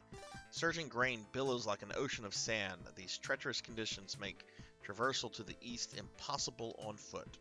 A hill to the south is unreachable.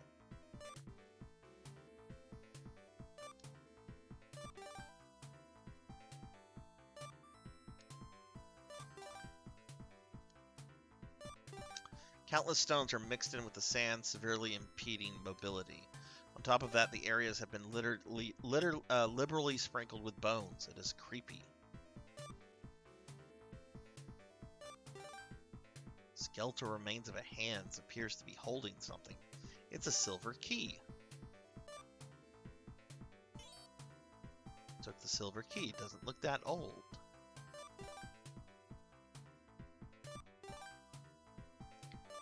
Okay, we're going to use the silver key on the box. Top of the box attaches to reveal a pair of sand skis.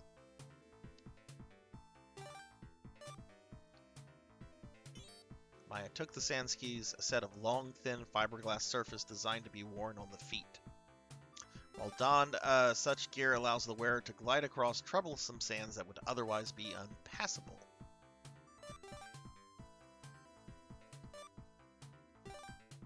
Guess what we're going to use here?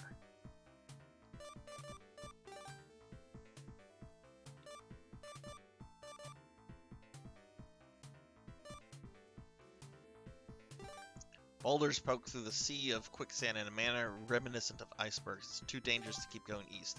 The waves of sands are flowing to the south. Visibly following the course of the quicksand leads to the sight of a humanoid shadow.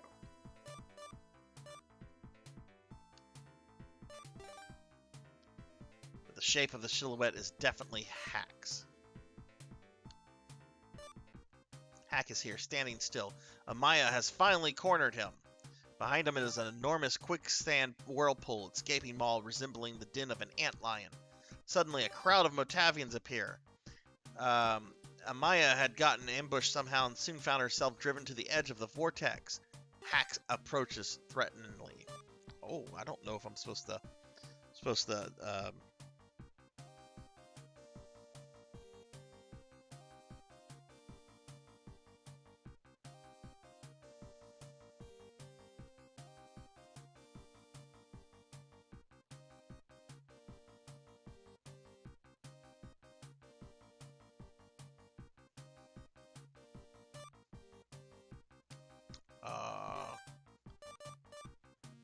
can I arrest Hack?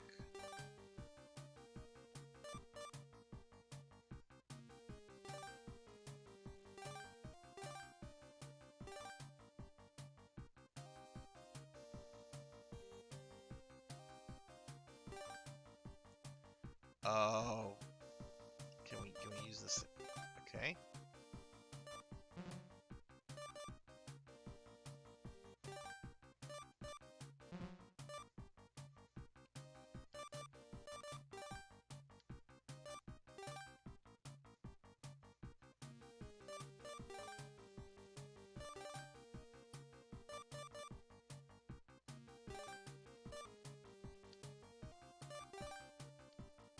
The Motavians are in an uproar.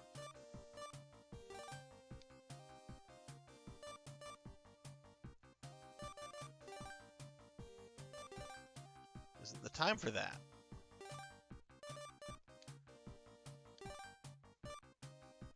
Local area. Amaya is quickly being engulfed in sand. The Motavians are shouting while Hack kneels by the perimeter. Grab onto me, Hack yelled as he extended his hand. This man, who by all accounts should be her enemy, was now trying to save her. In a daze, she clung to his arm. A moment later, he tumbled forward, and they themselves being dragged together into the pit. Amaya opened her eyes. She felt uninjured, but her body was caked with sand. She found herself in a cavernous tunnel stretching horizontally. A faint light was being emitted by moss growing on the stone surfaces. Hack's prostrate body is bathed by pale light. He is completely unconscious. Amaya did not get injured at all. Hack must have shielded her with her body. Alright, what is the name of this area that we're in? Luminous Cavern.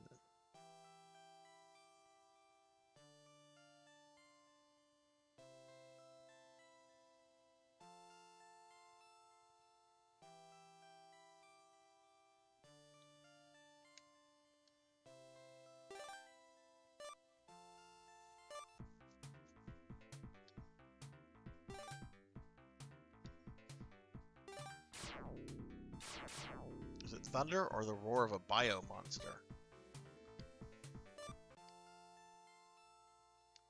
Is Hack dead?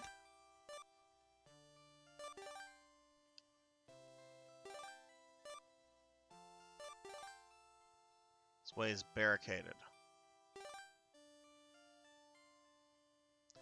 Knife, handcuff. Oh, okay, here's all my stuff.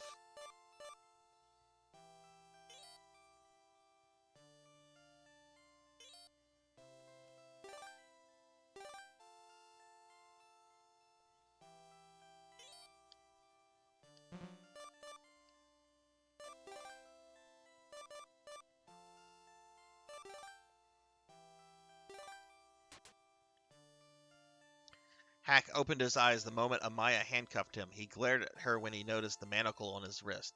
How could you do this to me? Humans are so heartless. You really think you can safely take me back to the village? Geez, you're fearless.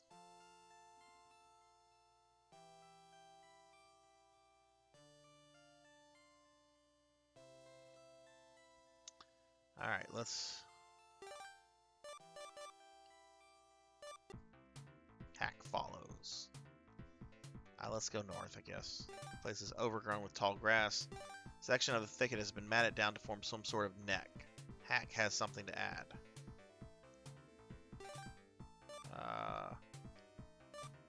Large egg has been laid here. Let's take the egg. Can I eat it?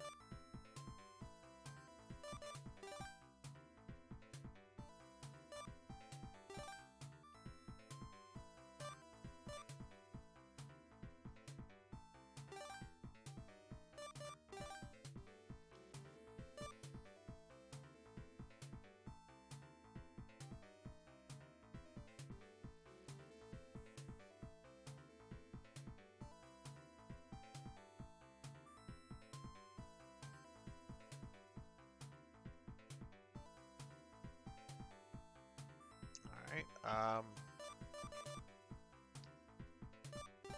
Hack follows.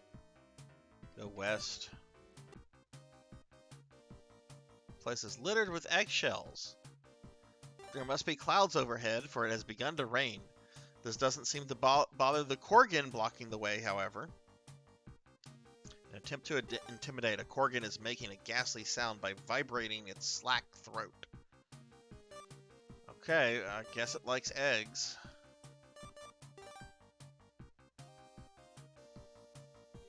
Egg seems to be a delicacy for the Korgan. After swallowing in one gulp, the frog closed its eyes and soon became motionless.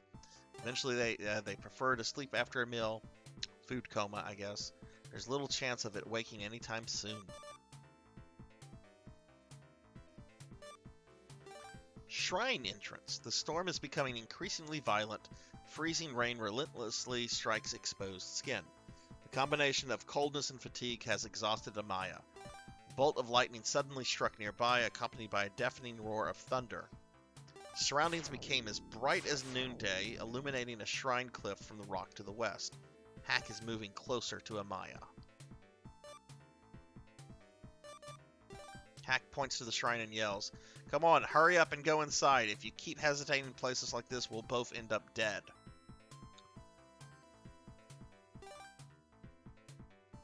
It's the wall, the west. The inside of the shrine is very narrow, but it is sufficient for weathering the storm. The ceiling is too low for one to stand upright.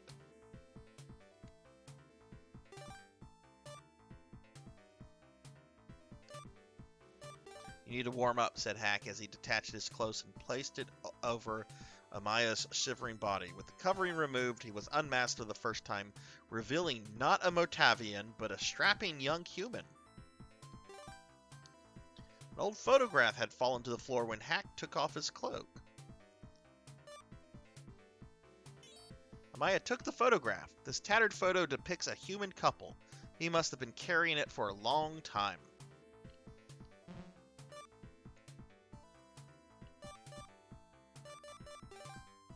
Alright, let's look at Hack. He seems concerned as he watches over Amaya. There is loneliness within his eyes.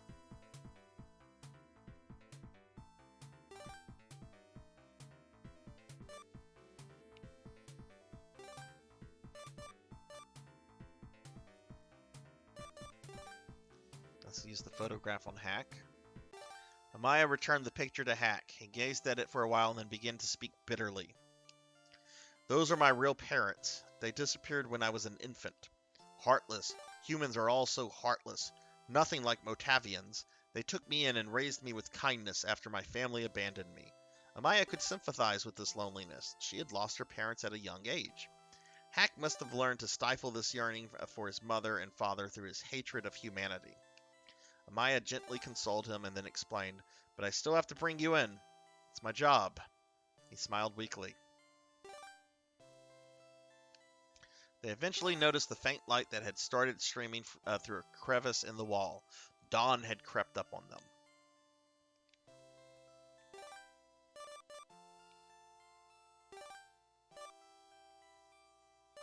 As they peered between the stones, the village of B Rock appeared beneath the haze of the morning mist. Without realizing that the pair had nearly returned to town, it was practically right beneath them. But unfortunately, there was a huge boulder blocking the way.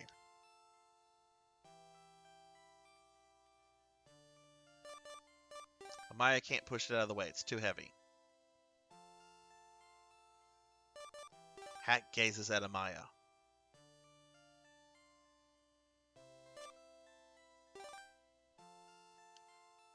The pair had nearly returned to town. It was practically beneath them. Large boulder.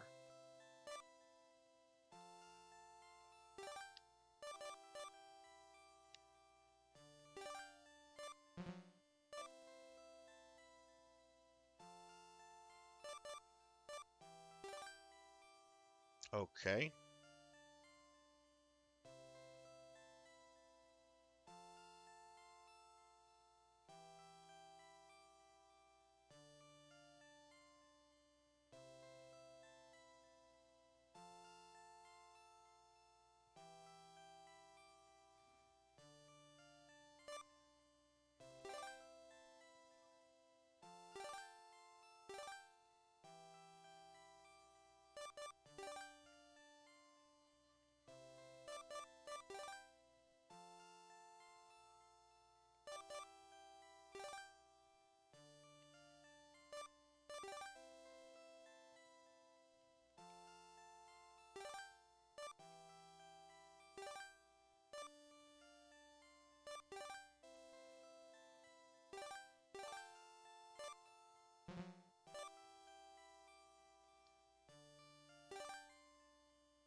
Oh, here's a new message. As if he could read her thoughts, Hack used his strength to move the boulder. Okay.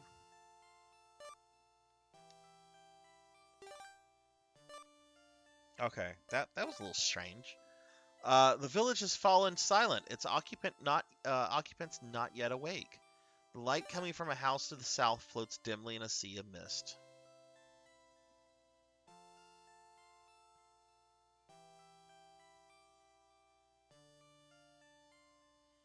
That's good. The liaison was surprised to see them. Are you on a date this early in the morning? How about finding some time to hunt down that Motavian criminal?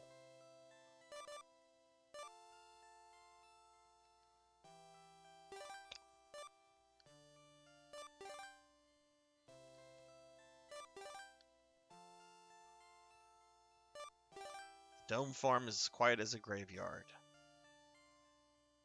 There's no movement in the storehouse. Thank you for bringing me this far, Amaya. Fact is, I recently discovered the keyword that I've been looking for. He skillfully hacked into the networks as he spoke. Information about his parents soon appeared on the monitor.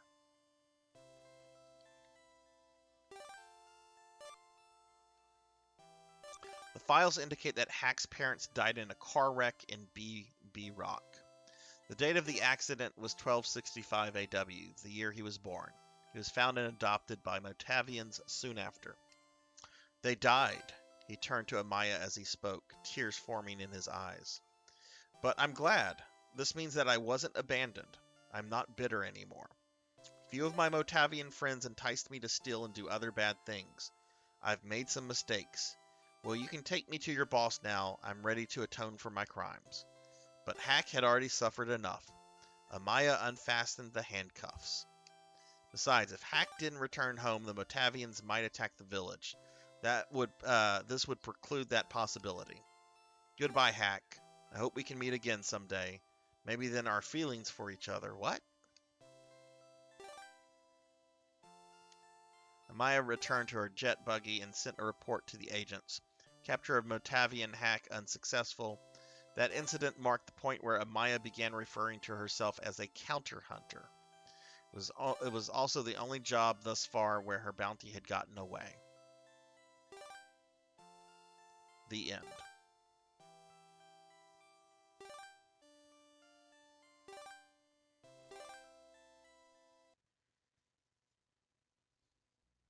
Okay, that was Amaya's adventure. Go ahead and restart this. I think I'm going to do one more.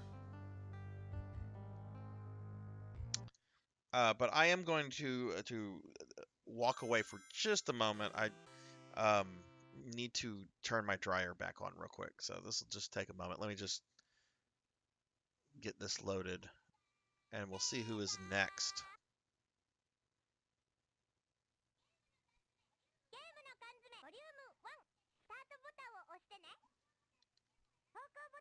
Next is Huey, whose name is Hugh in the American version or Western version.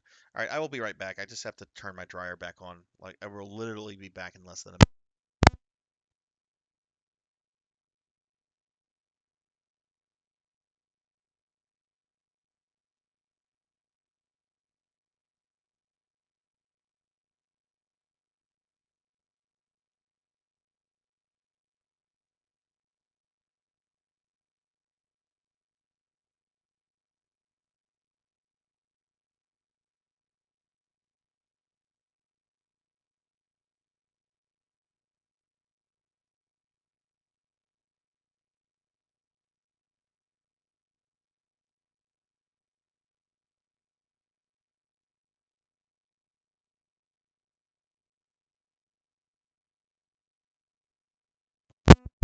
Okay, I'm sorry about that.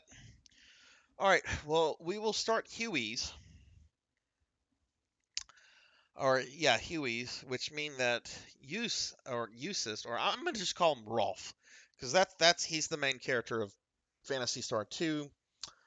He's a descendant of Alice, actually, so he's pretty important. Which I guess we'll start him beginning of next time, but we are going to do Huey.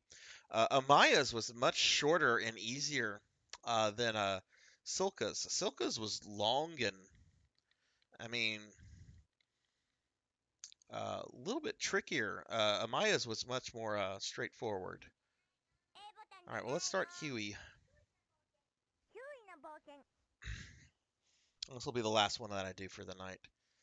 Huey's Adventure.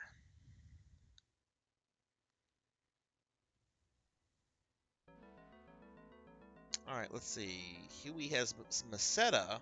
Okay. Seems to be pretty much the same. 1284 AW, Summer. Cavart City on the planet Motavia. Character Huey. His name was Huey, and he lived in Varts, a small college town not far from Peso. He conducted genetic engineering research at the local branch of Motavian University in the heart of the city. Huey's room. Summertime was just around the corner that morning, yet Vart City was still enjoying cool weather, being situated on a plateau. Huey was drifting off to sleep while enjoying the pleasant breezes coming through the window when the visiphone rang. It was the president of the university. You are fucked if the president of the university is calling you directly if you're a student. You're just fucked. Apparently an incident had occurred at the school and he wanted to discuss the details in person. Of course not. Anyway, Huey scrambled out of bed and headed for campus. This is Vart's main street, a vast multi-lane highway extending northward. There's a steady stream of air scooters passing by.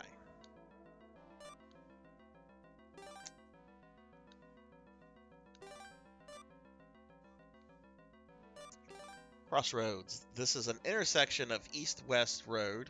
A street sign can be seen.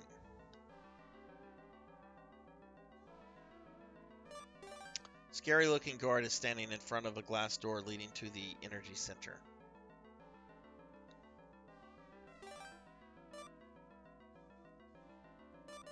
Guard mutters, "A student like you has no business at an important facility like this.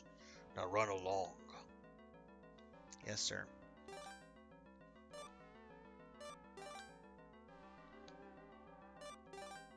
Here stands Motavian University Varts campus.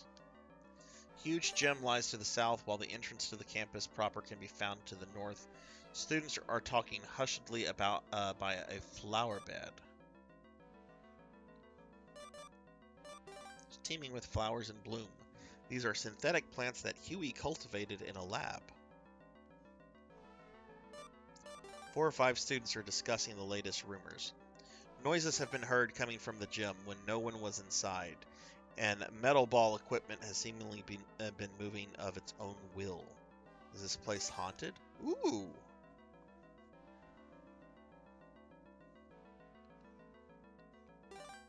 I have a haunted story. That was fun. Alright, wait. What was what? The gym is to the south.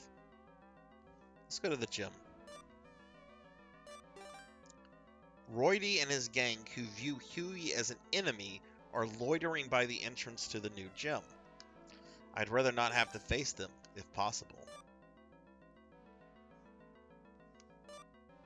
Just built last year, the gym contains state-of-the-art facilities, including an anti-gravity room.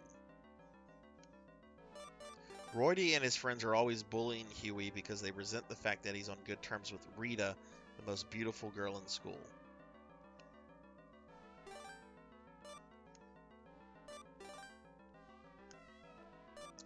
There's not a soul to be seen throughout this vast lobby. Further back sits the receptionist, renowned for her beauty. It's Huey, isn't it? The president is waiting for you on the second floor, says the comely young woman.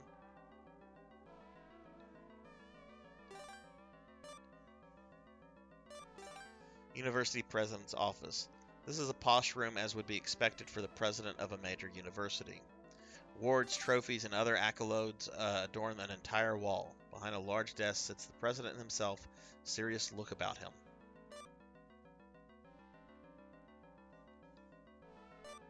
These are commendations from Paso government for many successful research projects conducted at campus. These trophies commemorate the times when Varts won planet-wide intercollegiate metal ball championships. With a troubled look on his face, the president began to speak. Fact is, there are rumors of a strange creature being loose on campus. I don't know if it's true or not, but we can't wait until an incident occurs to find out.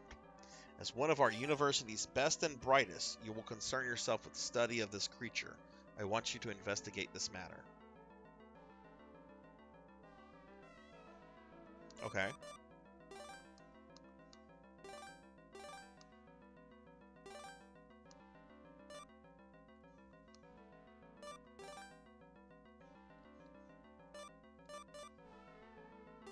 Students are coming and going along this east-west hallway.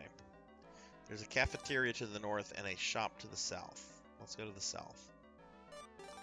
From stationery to daily necessities, it's all sold here. Bored-looking male cashier is standing behind the counter. Noticing a customer, he smiled politely. Wouldn't you like to be one of our highly popular manju buns? Wouldn't you like one? Oh, one of... they're on sale now. Only 40 meseta. I don't have that kind of money. What else do you have? That's all he has. Okay. Ugh. Let's go to the cafeteria. Up to 1,000 students can eat here at any given time. The kitchen is to the east. There's a Meal A, one of the cafeteria's specialties, sitting in solitude. Huey's girlfriend Rita is waving at him from across the table. Meal A. Today it's fried Motavian chicken. Oh. It's soggy with batter. I wonder why, since they've always been crisp before. This is Huey's girlfriend. Who knows how many boys at school are captivated by her beauty. What's the matter, Huey? You look troubled. Huh? Strange creature. Well, I haven't seen anything. Sorry I couldn't help. I see, that's okay. Listen, I've been working on a new kind of flower in the laboratory recently. I'll give you one as soon as I'm finished, Rita. Okay. Oh, wait, now I can go east? Kitchen. The kitchen is furnished with all the latest cooking appliances. The chef is standing here with an upset look on his face. Corpulent cook, arms crossed, is venting his anger. They went to a lot of trouble to buy these state-of-the-art appliances, but the energy supply is screwed up and I can't make meals properly. Geez, what is going on with that reactor?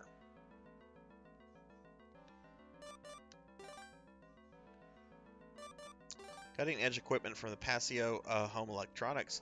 These high-performance machines can produce 1,500 unique entrees. They do not appear to be out of order. Okay.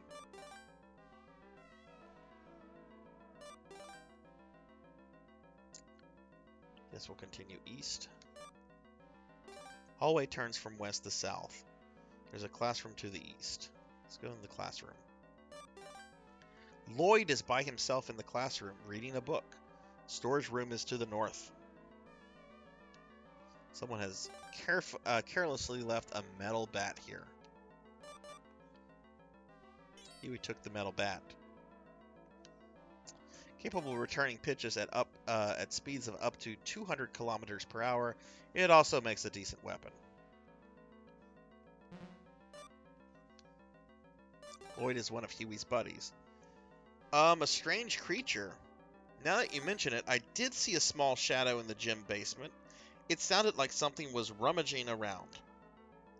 Anyway, you need to pay me back the 50 meseta I loaned you recently. I'm saving for a lab coat. Okay.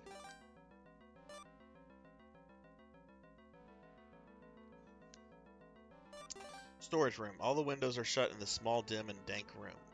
Obsolete research devices have been left here in a disorderly fashion. I always feel strangely refreshed whenever I'm here.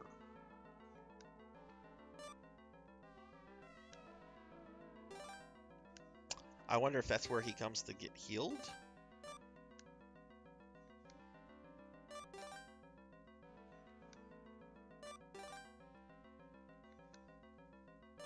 Hallway leads north and south. There's a classroom to the east. Chairs and desks line this empty classroom. There's a large locker against the back wall. Battered locker made of steel. Pair of pince-nez eyeglasses fell to the floor when Huey opened the door. Novelty item. Fake plastic spectacles that clip to the nose. They might be useful as a disguise.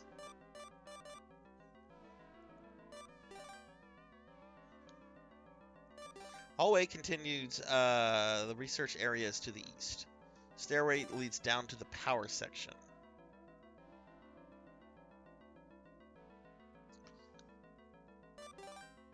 This area houses some laboratories dedicated for research and experimentation. There are doors to the north and south and a box where the key is kept.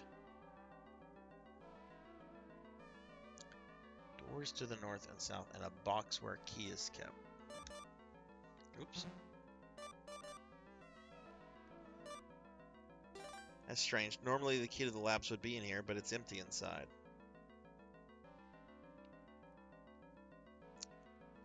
Okay. North door. The nameplate reads Ralph. A key is needed to unlock it. South door. Nameplate reads Huey. Key is needed to unlock it. Okay.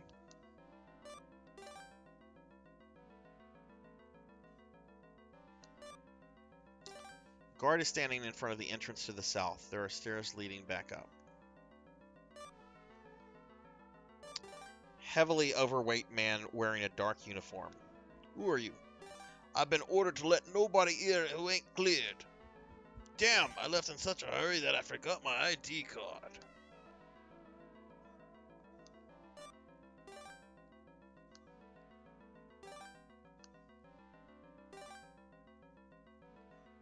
Can I attack him with my bat?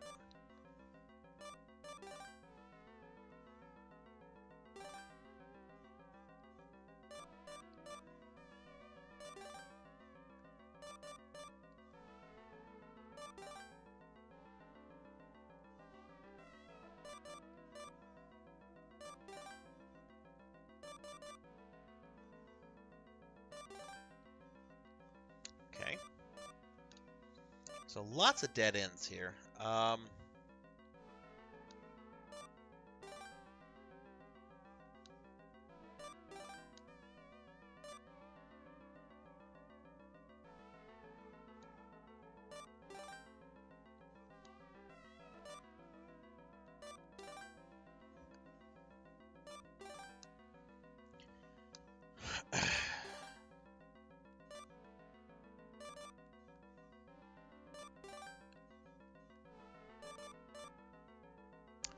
Oh, I bet I know where I need to go. Let's go back to where those bullies were.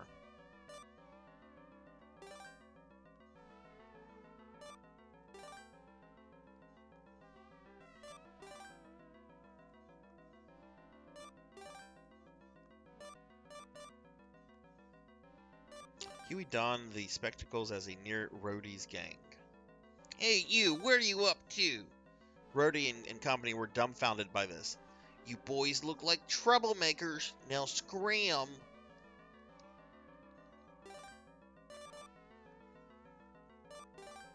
Gym is equipped to accommodate 3 simultaneous games of Metal Ball. There's no one here right now, but there's nothing out of the ordinary. Zero gravity exercise room is to the east. Underneath a notice on the south wall is a staircase leading to the basement. What is up with the notice? Sign reads, unauthorized personnel are strictly prohibited from entering the reactor room. There's a dedicated power generator in the basement for operating the gym's brand new exercise equipment. Alright. This room is empty save for a small reactor which produces electricity for the gym. The reactor seems to be functioning normally. Oh. One of the power lines has been torn off. It seems to have been bitten off by something. A petite flower can be seen wriggling behind the damaged line. Uh-oh.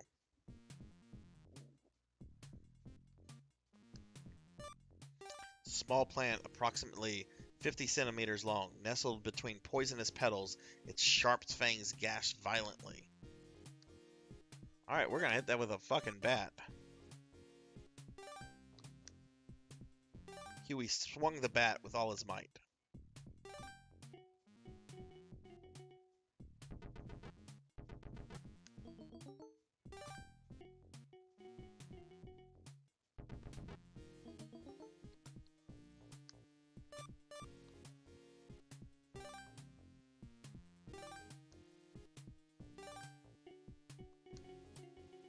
Huey!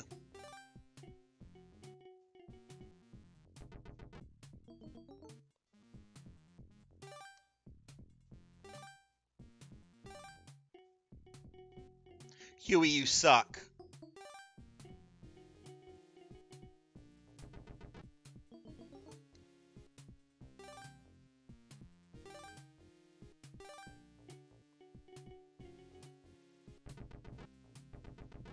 There we go.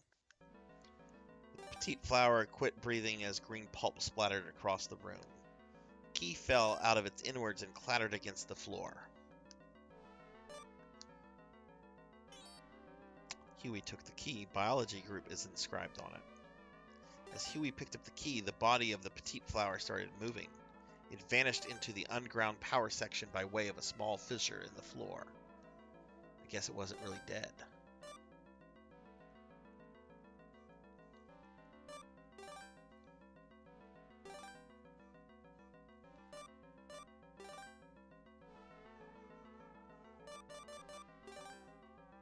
Okay.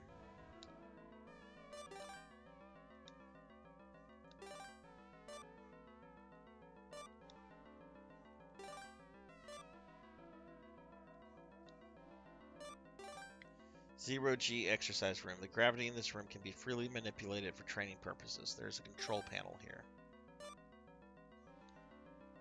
It contains a row of switches that govern various functions as the monitors and gravity control. Okay. Alright, I don't see what that can do. So let's go back. Is this where all those punks are? Yeah, Rhodey's still here. Don't mess with us, Huey. You better keep walking. They seem to be been taken aback by the prior incident and have no intention of picking a fight with Huey. Yeah, because I'll fucking hit him in the face with my bat. Don't fuck with Huey. Alright, actually, I want to go to that room where Huey just likes to rest, I guess. There we go. Yep, that's his. He likes to hang out in the storage room. Alright, we have a key. I want to say there was something locked around here. My brain is starting to malfunction this late. So, let's see. Yeah, we have a locker.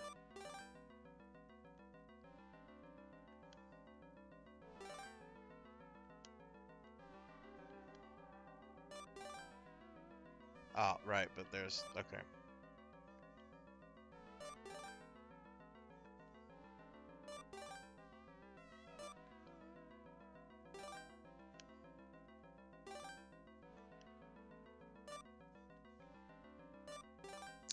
Entrance to the research department. Doors to the north and south, and a box where a key is kept. Where the key is kept. Okay.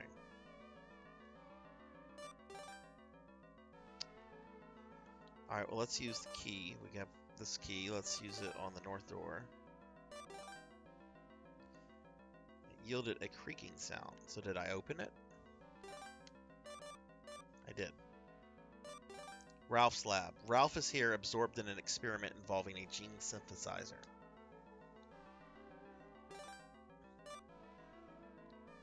Ralph is one of Huey's friends. There is no one more inquisitive and eager to learn than him in this school. While chatting with Huey, the topic of the school guard came up and he began bad-mouthing him. I can't stand that guy. Whenever I try to get some Maju buns at the shop, I find that he's already bought them all. He must really like those things. Synthesizer. It's a device for combining genetic material. This model has been designed chiefly for manipulating animal genes. Okay.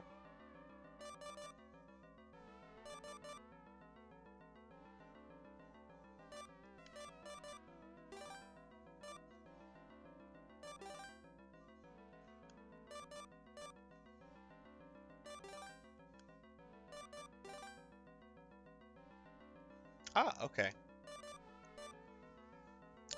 Huey's lab. It contains nothing but the latest equipment, including an experiment system and a monitor. Despite the shabby appearance being in disarray from not having been cleaned recently, lab coat can be seen. Take that lab coat. Huey took the lab coat. A mad flower was lurking behind it. Excuse me. Huey recoiled, inadvertently dropping the coat in the process. There is nothing that can be taken. We're gonna have to beat this thing.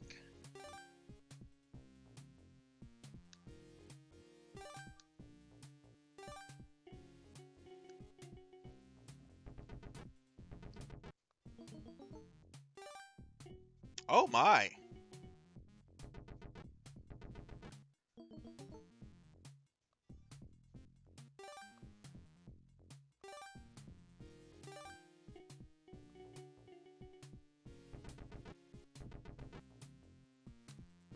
His lifeblood oozing out, the mad flower penetrated through the floor and escaped into the basement.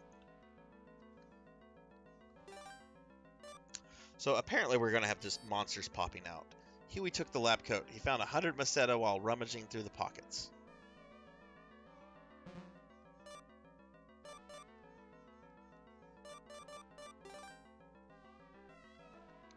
Okay. So I think we're done here. Let's look at the experiment. Soon beautiful flowers that don't yet exist on this planet will bloom.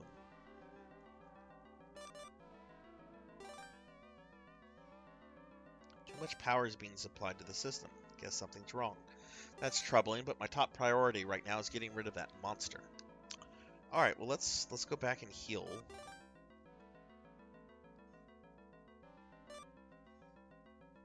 Since the monster apparently likes to just pop out of places. And then we're going to go see that other friend who I owe money to and who wanted a lab coat. And then I guess we'll go try to buy some stuff for the fat guard. Okay, did that.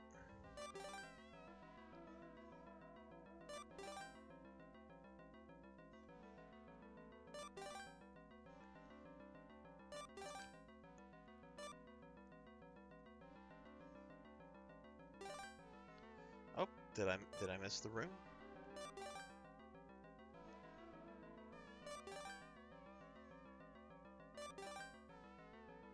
Yeah, there's Lloyd.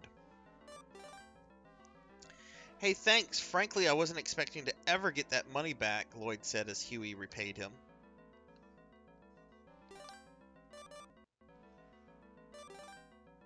Huey put on the lab coat. His defense increased. Oh, cool. It tells me the monster is going to get stronger. Okay, let's go buy some of those things for the fat guard. Shop, okay. Well, I guess I can't use the Meseta.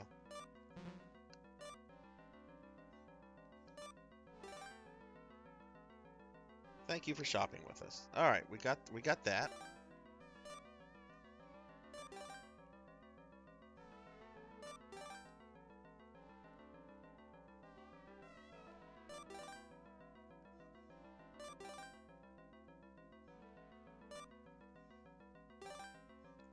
Okay, I think this is where, yeah, there's the guard. So of course we're gonna bribe the fat guard with pastry. Huey slipped the guard a bun, which he immediately began to munch on. These really hit the spot. Was that? You want to go through there? Oh, sure. Rules? What rules? You brought me food. Fat guy like food. Passageway. The floors and walls seem dirty in places. Numerous thick pipes run across the ceiling. Passage leads east while the entrance door is back to the north. Garbage disposal facilities are visible to the south.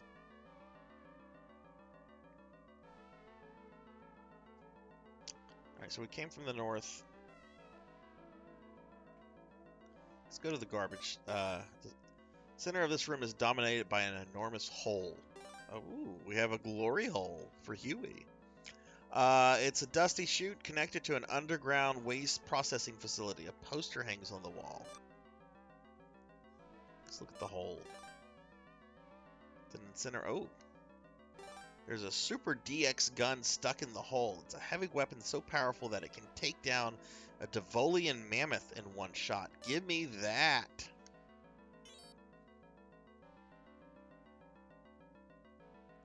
Huey took the gun. Trying to grab that with bare hands is a good way to lose one's balance and fall into a pit. Did I get it?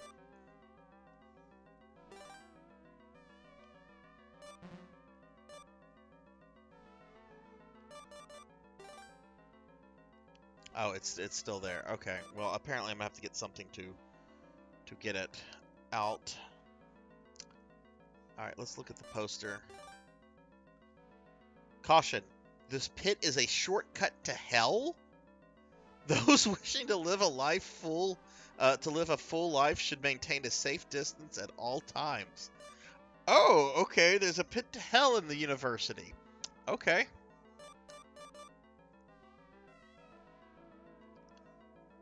Alright, well, we're obviously going to have to find something to get the, get that. So let's go to the east. Dirt and grime cover the walls and floors as bare pipes crisscross the ceiling. Corridor continues, with rooms to the north and south. Lounge. This seems to be a break room for the security guards. Been furnished with a large table and a food server. Large enough for everyone to eat together. Put simply, it's a vending machine for meals that will disperse your desired food and drink at the touch of a button. However, this one will not operate without a security guard's ID card. Okay.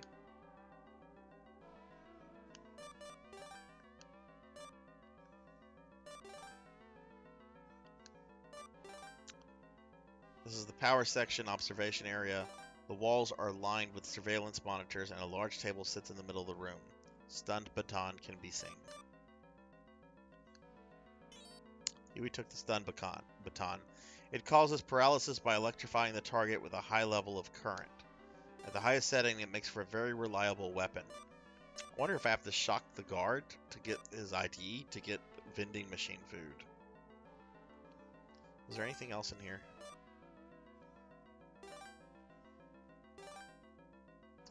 Some monitors. One of the locations can't be seen well because the display is fuzzy. According to the nameplate, it's the transformer room.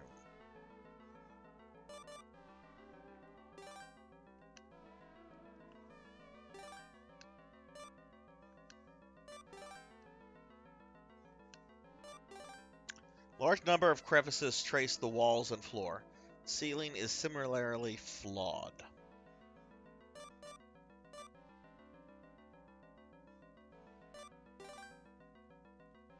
Sticky fluid. Ew. Something sharp and thorn-like. In addition to cracks, there are the usual pipes bending every which way.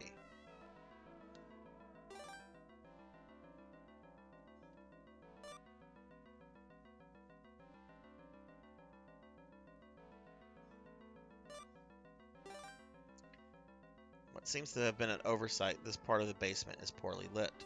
Should there be a monster lurking around here, it might not be visible until it's too late. A monster can be seen.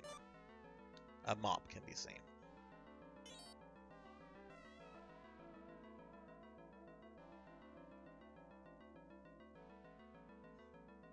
Oh, I bet I know what this is for.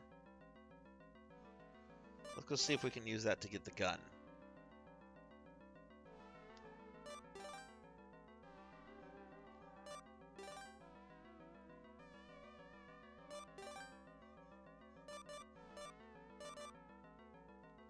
Yep. Okay, let's try this.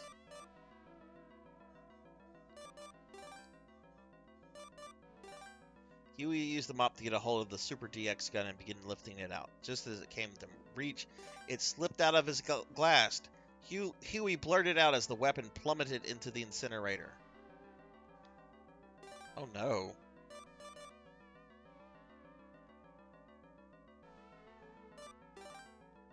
That's not good.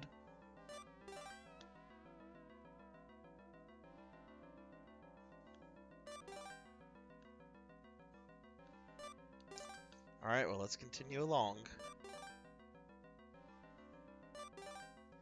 This room houses a cooling unit which maintains the temperature of the reactor. It's so clean that the other rooms in this area don't even compare.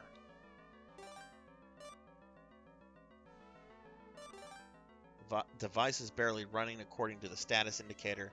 The energy being fed into the cooling system is dropping to extreme levels.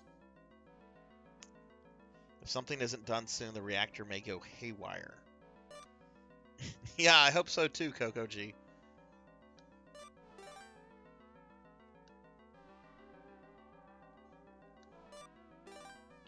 Various cleaning supplies are kept here.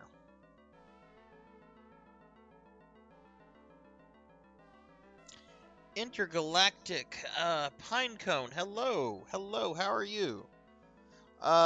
Lawless Crew, that's 100 years early. Vel, Dinero Mark, and that group. I've only heard about this game, never seen it. Yeah, this is a weird thing. I mean, it's this really obscure prequel to Phantasy Star 2. It's mainly kind of like an old text adventure game from back in the day. So I'm having fun with it. It's a little trickier than I thought. But welcome to the channel. How is your Friday going? Regenerate is a registered trademark of the Umbrella Corporation. Oh my goodness! And you've oh wow! Thank you so much, Intergalactic, for that sub. Dude, that was awesome. Thank you. Welcome to the channel. How is your Friday Well, it's probably your Saturday morning now. How are things? Friday night, Saturday morning. How are things? Various cleaning supplies are being kept here. A layer of dust has accumulated on the floor, and the ceiling is covered in cobwebs.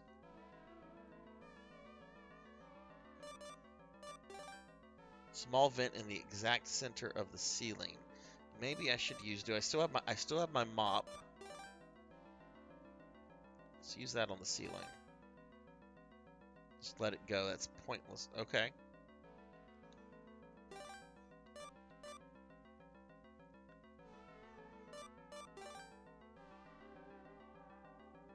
Okay, let's maybe use the mop on that.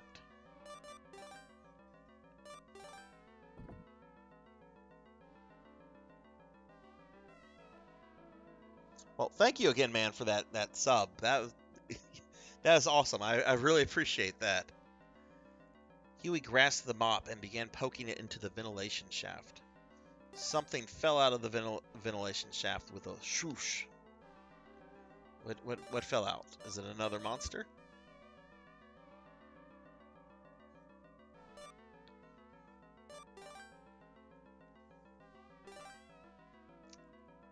Shotgun.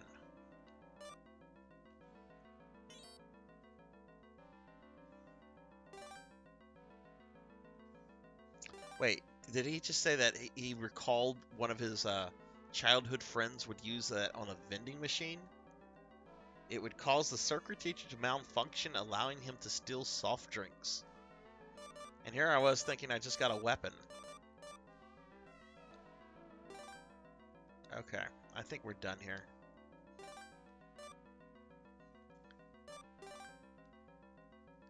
Alright, well, let's go back to that vending machine, I guess.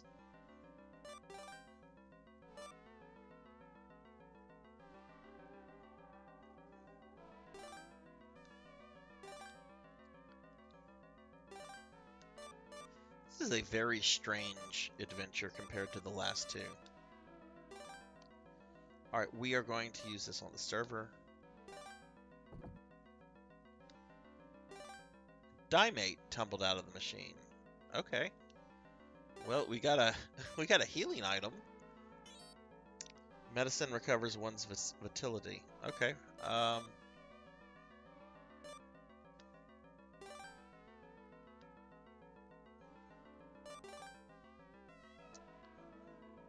now I'm starting to wonder where I need to go.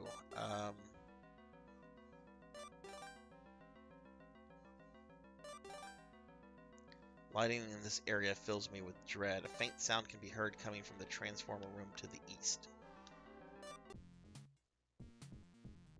Most of the space in this room is taken up by a large transformer box. Numerous huge tentacles have penetrated through the wall. It's a crazy wire. Is that the name of the monster? It's a crazy wire? Why not just call it, like, green tentacle? Alright, I guess we're gonna have to fight this. I wonder if I can use my shotgun on it.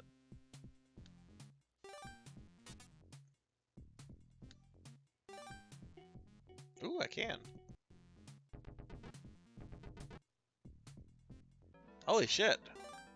I killed it immediately.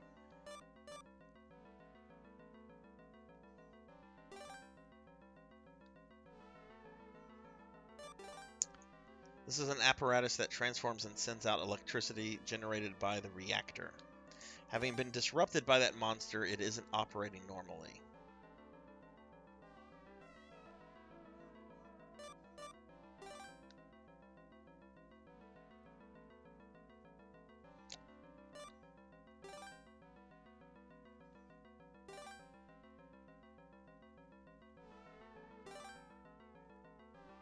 Okay, I don't know how I would fix that.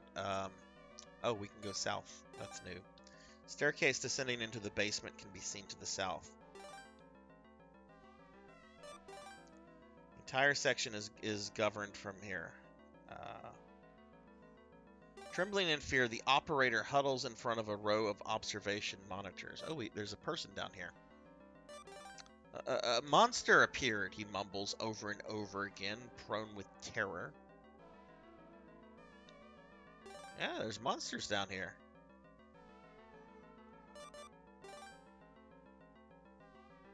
Something unnatural moving inside the reactor room. Now let's go there.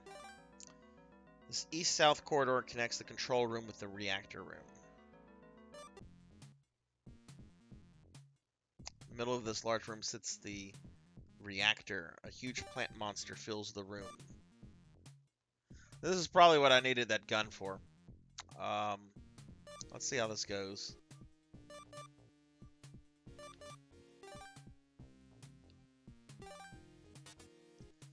Monster merely absorbed the energy and grew stronger.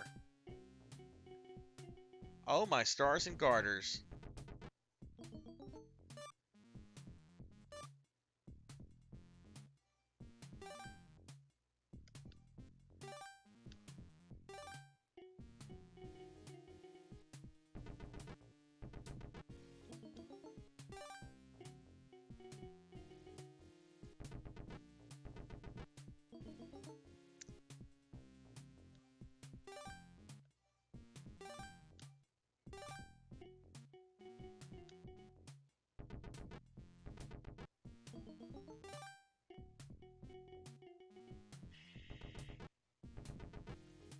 Okay, let's use that dimate.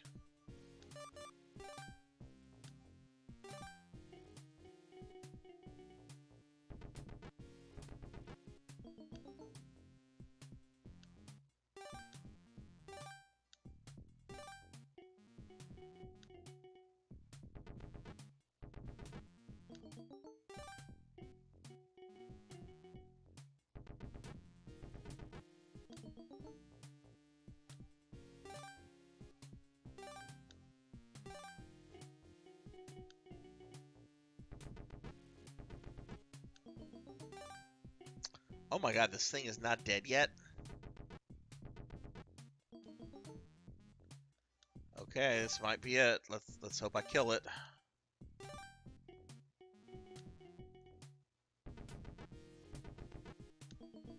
Oh no. Huey died.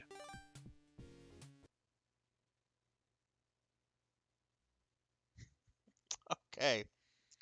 Well, um, I don't. I don't want to go through that again. That was probably about an hour, or maybe not an hour. That was 45 minutes. So it would take 45 minutes or so to get back there. I don't want to do that this late. Like it's almost 1:30 over here. I think this is kind of a good place to stop. Obviously, these little mini games are going to take me longer to go through than I thought. I thought I was going to be able to go through all 8 tonight.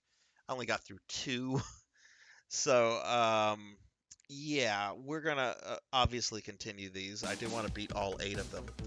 But I do think that this is a good place to kind of stop for the night. So I will not be streaming next Friday night. There will be no RPG stream on a week from today. I will be on my vacation. But it's the only, like, this upcoming vacation I have is the only time that I plan to be, like, out of town for the entire summer. So, my next Phantasy Star text adventure stream will be 2 weeks from today, and we'll resume with Huey, and hopefully get through Huey, Rolf, and maybe another one. So I maybe see 2 more streams of this. Like, hopefully I can get through 3 next time, and then the remaining 3 on the last time, and then after that, then I'll begin Phantasy Star 2 proper. Okay. Yeah, we're gonna call that for tonight. My next stream will be Monday at 5 p.m. Central. I'm going to be playing more of the Rondo of Blood remake. And then on Tuesday, I'm going to have a special stream at 5 o'clock. Since I did not clear any scenario in Resident Evil Outbreak File 2 last night, and I know what to do now to clear the first scenario, Tuesday at 5 p.m. I will be clearing that first scenario. As soon as I clear it, I'm done. That stream will be done. But I do want to, because I'm not going to be able to do Resident Evil also for another 2 weeks. So I would like to beat another scenario before I go on vacation. So 2 more streams before I go on vacation. And the vacation is just going to be a Thursday through Monday kind of thing. So I guess I'm going to miss like three normal streams because of that. But, you know, it is what it is. Yes, and then we do have our Phantasy Star online stream. Coco G and I will be doing that on Saturday the 18th at 2 p.m. Cannot forget that. Cannot forget that at all. So I think that's everything in terms of what's coming up with the stream. I want to thank everybody that came out tonight. Coco G, it was very nice meeting Intergalactic Pinecone. We had who followed earlier. I see where he followed 7 hours ago, according to what Streamlabs is telling me. Okay, that's cool. Thank you. I want to thank Thunder Drummer for the resub at a tier 2. Thunder Drummer, I know you're sleeping right now, but thank you so much for that. Intergalactic Pinecone, I also want to thank you for the sub. That's awesome, and I'm looking forward to having you in the stream and chatting and everything. We have a Discord if you want to hop into that. The Discord information for that is on my About Me section on my Twitch profile. It's a small Discord right now, but probably be a good way, you know, to just chat and stuff, especially while I'm on vacation. So if you haven't joined the Discord, pop into that. It's trying to grow that, trying to have some fun with it. Had a lot of people in and out. We had Cult Mother, who became the first mod of the channel. Blood and Guts was here. 100 Years Early was here. Chief Flamer was here. I know we had some other people here throughout the night. Gamers 1790 was here. Stitch Size of Steve Urkel was here. And it looks like some others. Yeah, Thunder Drummer. Yeah, we had a good crowd tonight. Good crowd tonight. Aki Tone was here. So, good crowd tonight. So, I'm going to go ahead and thank my subscribers real quickly by name. And then we're going to raid somebody. I have no idea who is streaming this late, so we'll see. Coco G, if you're still around, if we have options, I'm curious who you will want to raid. I might put you on the spot for that. But let me go ahead and thank my subscribers real quickly, because I really do appreciate what you guys do for the channel and for me. It's quite humbling. Floppy DOS, Save Slots, Coco G, Blurp, 100 Years Early, Tall Grant, Bobcat Bry, who was here earlier, very briefly, he was drunk, Gamers Only 1790, Sparky Tim, Mr. Popinski, Mother of Dragons 42, Intrinsic Affinity, Aki Tone, Stitch Size of Steve Urkel, Radio Tanuki, Thunder Drummer, Jackdaw 9, Elven Sorrow, Old Blood and Guts, and now Intergalactic Pinecone. Thank you guys very much for the support. I love you guys. It's awesome. Thank you so much for everything. It's really, really, truly appreciated. And I just got to do Tinder match. Is this a real person? She looks real, but she's 400 miles away, so unmatch. I'm not into long-distance relationships. Tried them. They don't work. At least for me, anyway. Anyway, all right, let's see who's on. All right. Jonan Vasquez, the creator of Invader Zim, is on right now. We're not rating him. I love his work. He's a cool dude, but he's got 90 viewers right now. Our friend Nico Bunny is on right now. And Crucial Sparks, who pops in from time to time. Crucial's a pretty cool guy. Those are the two that I would want to raid, either Nico or Crucial Sparks. I don't see 100 Years Early on. Is 100 on? I don't see 100 on right now, Coco. Yeah, he's offline. 100 is not on right now. Oh, 100 got 500 followers. That must have happened. Recently. Congrats to him. Yeah, 100 is not on right now. So would you like to raid Nico Bunny or Crucial Sparks? Nico is doing League of Legends. Crucial Sparks is doing something called Nightmare of Decay. Nico Bunny has more right now. Nico has 11. Crucial Sparks has 4. Let me make Crucial Sparks' screen is black. Let me pull that up and make sure that he's actually streaming something. Yes, he is actually streaming something. All right, we're gonna raid Crucial then. Okay, cool. I love me some Nico Bunny, but I do also like helping out other people too. And Nico has good support. I'm probably gonna pop into her stream after we pop into Crucials. So we're gonna raid our friend Crucial Sparks, everybody. Let me just go ahead and get this set up real quickly.